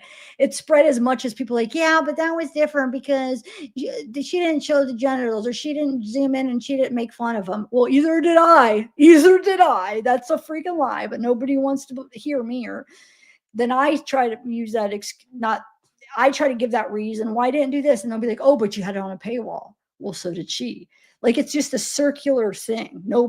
They just won't do it. It's like they want to hate me and they don't care. If it's based on lies, they just are going to do it. Same reason why the 2 channels freaking did it to begin with. They were trying to take me down since the Kylie case. And they finally found something that stuck. And they're the ones that contacted his mom. They contacted mainstream media. What's his name from News Nation? I don't know. It makes me mad. She took him down after, though. All the crap, but mine's down too. She took him down because she's like, shoot, she knew, like, oh, shoot, she's getting a crap. Like, I better take mine down. That's why she took him down. That doesn't count, you know?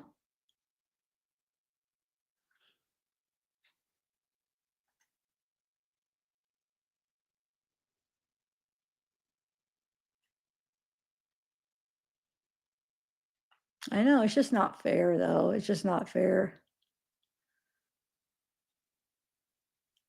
Well, this would have been like 3 years ago, maybe 2 years ago. Not when she put it, no, let me take that back. It doesn't mean she put him up 2 or 3 years ago, but I'm pretty sure that's when she took him down when that stuff happened to me. I don't know when she originally put him up. And when you're a Patreon, if you don't go back, like you know what I'm saying? Like you get the new stuff and you have to actually go back and look through it. So I can't tell you what year she put him up there, but I know what year she got called out for it. It was right after it happened to me. So I don't know. Whenever that case was going on, it might have been a couple of years before it happened to me.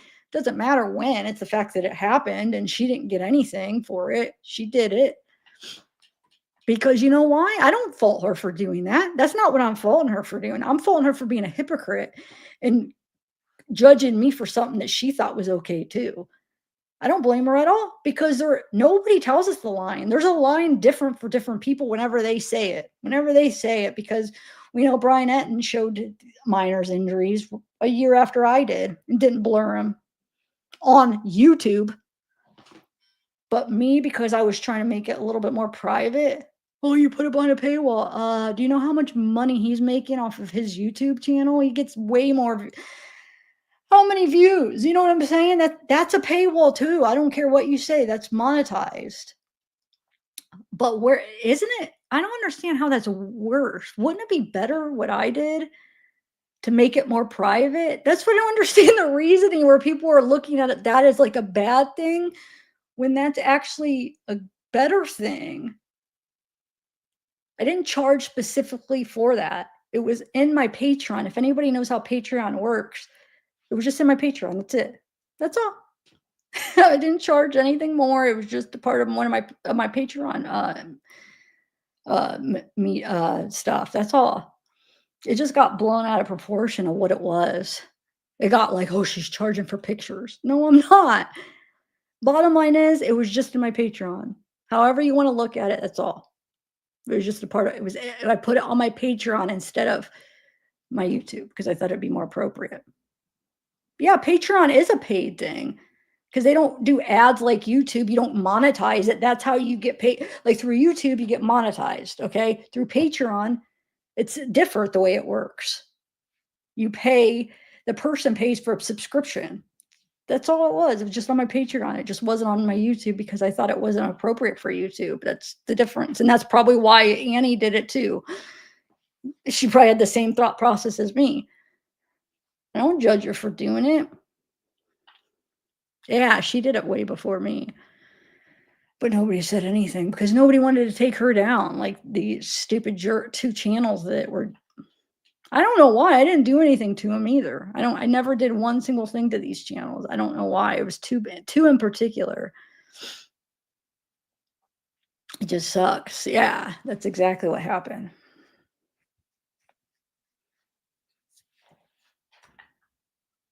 And the best, here's the best. There's people that still have it up on YouTube, the same pictures from the same trial up on their YouTube right now. And there's up. Nobody said anything. They haven't got any crap because it was during a trial. They showed them during a trial. And there are some people that chose not to show it, and there's some people that do. Respectable people. One of them is a lawyer that's very respectable. He still has it up on his channel, but he hasn't got one single thing. You know who else? Denver News has them up on theirs. Same pictures, guys. But nobody will listen to me when I try to freaking tell them. Nobody, isn't it seem unfair? Those 2 channels. There's a few other ones. I know there's another channel that had him up for about, it's a guy. He had it up and he's a respectable guy. I'm not going to name him. I won't call him out, but he had it up for about a month, maybe almost a month. But then he ended up taking it down because I think he got scared. But it was the trial. It's a part of the freaking trial. But I chose to I thought, you know what? I talked it out with my people and we decided Patreon would be the best. I talked it out on a live with everybody, what would be the best way to do it. And we decided Patreon would be better than YouTube. Wasn't appropriate for YouTube, so I did it on Patreon, and then, yeah, that's what happened.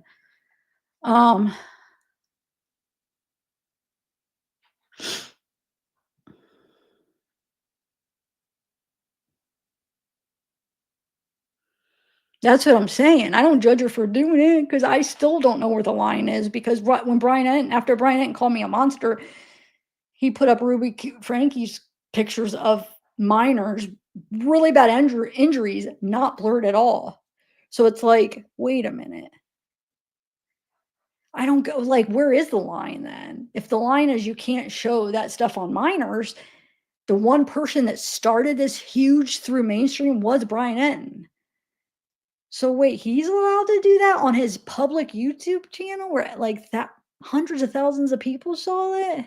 I don't get it. Like, I don't, so yeah, it still confuses me. Where is the line? Because I thought, okay, what did I learn? Minors, or okay, I guess we can't show minors pictures of, in the trial if they're victims or whatever, but he did. So it's like, wait a minute. I don't get it. I don't. Because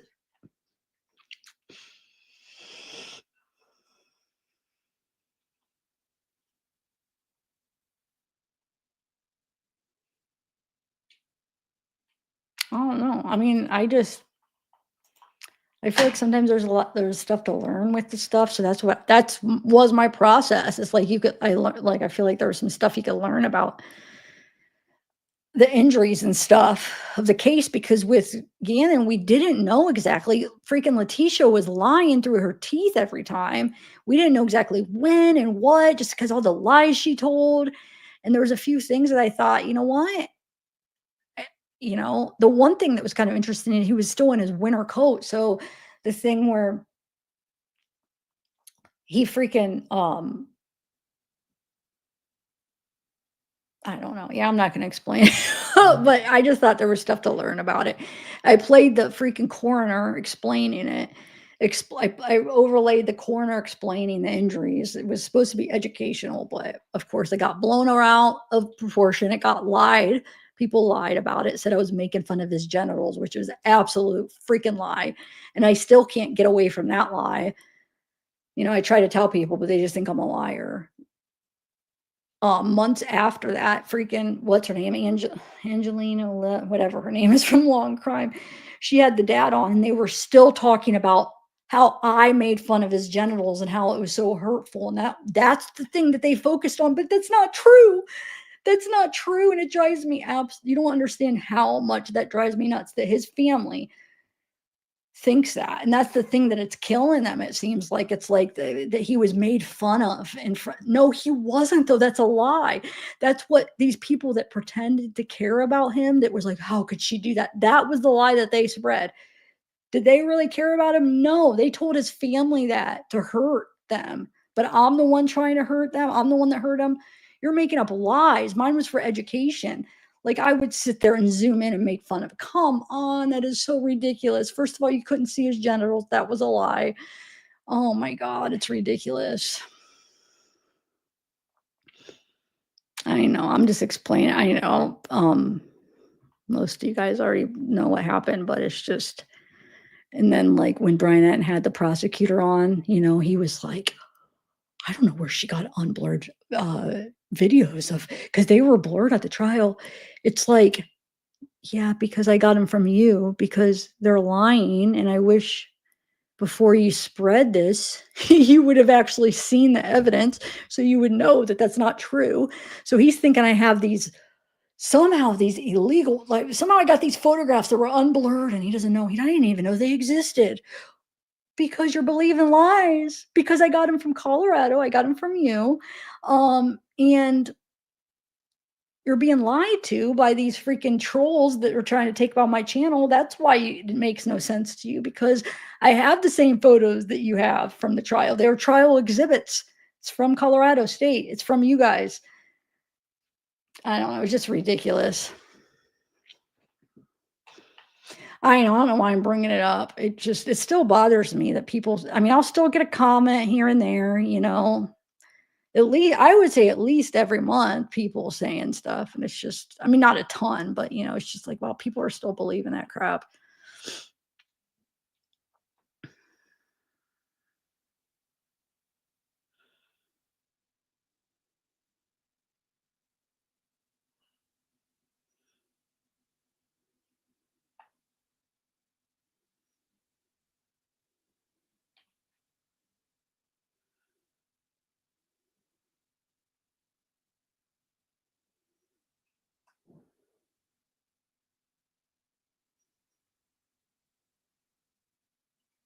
Oh, but did they blur him though, Sarah? I don't know if they blurred him. They may have blurred him, but I know Brian didn't blur him, because that's where I first saw it. I was like, whoa. Like, I was watching it, like, as I think it, why do I think it was the one with, well, I don't even want to say who, because I respect her too much. I'm not going to put her name into this, but I don't know if Long Crime blurred him, but I know Bryant for sure didn't blur him. Now, I don't know if he did him and edited it, because I know he edited, what did he edit? There was something he edited on the one he did about me way later. The damage was done. But I don't know. I know originally he didn't, because that's where I saw the unblurred ones. I was watching something of, you know, because I wanted, when that all came out. So I don't know. You're saying Long Crime didn't have them blurred either, though? I don't know. I mean, I believe you. I didn't see theirs. Huh. It wouldn't surprise me, because everybody's freaking hypocrites, it seems like. Whose calls, Laura? Oh, you're talking about Letitia? She's just like listening to like fictional stuff. Like her, well, I guess that's the same as Wade, though, if you think about it. Well, Wade's a little bit different, because Wade is like, well, I don't know. No, I know what I'm talking about is when you say calls, I'm thinking like her calls with what's his name? What's the dad's name? When he's trying to get like what she said. But I know more of her calls came out that were probably just more like social calls. I don't know. I haven't listened to them either. I just listened to the calls that came in the discovery files that I ordered that was with her husband or her ex. What's his name? Gannon's dad. that were a part of the trial, because guess what, guys? That's what I got, was the trial stuff, the trial exhibits. That's exactly what it was. Anyway.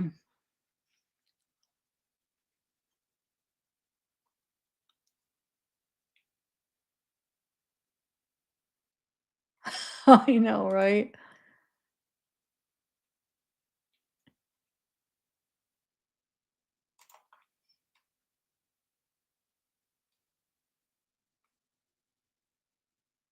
What documentary, Marnie? Are you talking about the Ruby's Kids ones?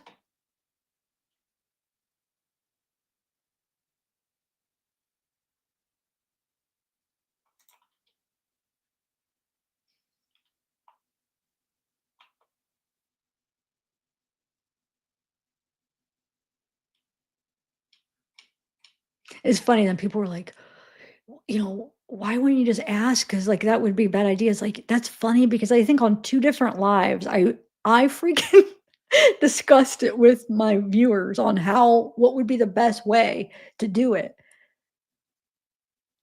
So I don't remember anybody saying, don't do it. It's a horrible idea.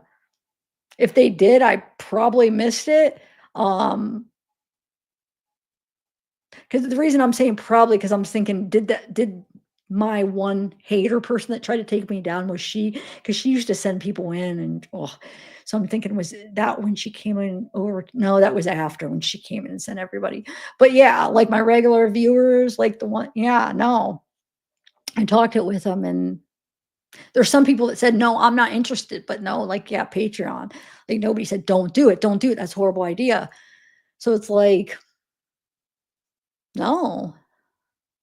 No, I'm not saying like everybody wanted to see him. That's why, we discussed it, and I would say maybe it was probably half and half, but the other half didn't say like, no, no, no, that's a bad idea, So I was trying to get like, okay, what's the best way? So I did try to discuss it because I wasn't sure. Like, I don't think they're YouTube appropriate. Like you can learn, like I feel like I learned a lot, like all the little mysteries of what she did to him. I feel like it kind of like, helped seal in those holes that I need. I'm like a visual person. I like to know every single detail. So it kind of like filled in those holes. Not every single thing, but it filled in some holes for me. And I know there's a lot of people that are like me. So it's like trying to discuss it. Would that be something that would help you? Yes. Okay. How should I do it? Patreon, YouTube, I'm leaning more towards Patreon. I don't think they're even YouTube appropriate. And that's what we decided on. So I don't know.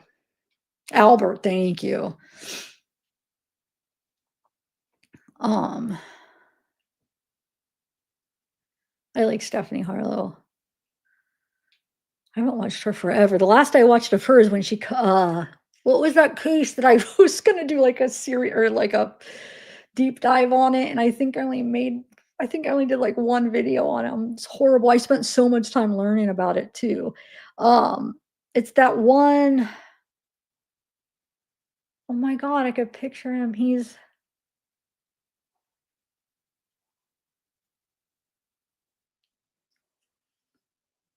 got out. The guy that got out.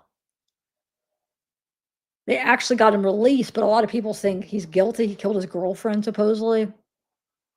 He ended up getting out, and there's like a bunch of controversy around it. A lot of people don't think he should have got out. I forget his name, but it was like they were in high school,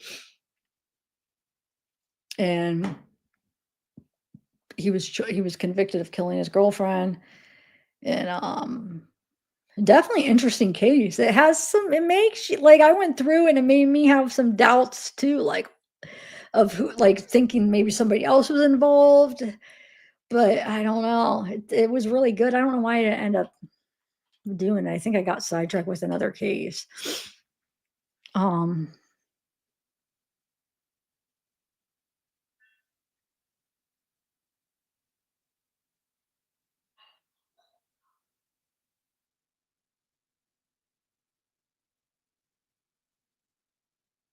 No, they are horrible, but I mean, am I not, does that mean I'm not allowed to cover them? I do think they're important to cover. You know what I'm saying? In my opinion, it happens so often to kids, poor kids. And I just think it's important to, cover some of those because I mean, it's crazy because 9 times out of 10, it's the parents. It's just so crazy. But a lot of times it starts off with them being missing and, or not knowing like what happened. And then the more attention you get on it, I mean, I think it could help and do good. And then, with Letitia, I mean, then they try to fight it and it's just crazy.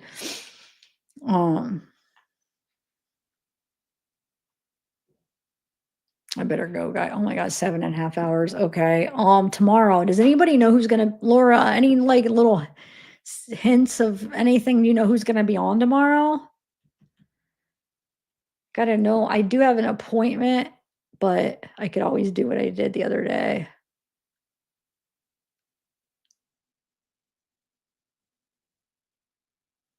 Oh, whoa.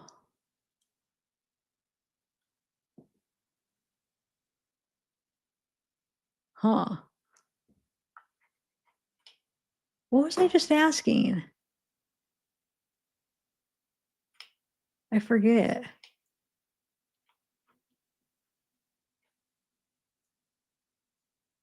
Well, I just got sidetracked. What was I? I was just asking something of another case. Oh, tomorrow. Does anybody know what they're doing tomorrow? Let me see. Oh, no, nobody said anything. I think my appointment's at 10:30 tomorrow. So, I mean, I could still do what I did last time. 10:30, yeah. Dang it, I know I'm gonna choose the wrong boring days to choose the days I go live. I just have the worst luck. When's Proctor gonna be on? I almost want to like save like the defense. I'll probably want to go catch all of the defenses, huh?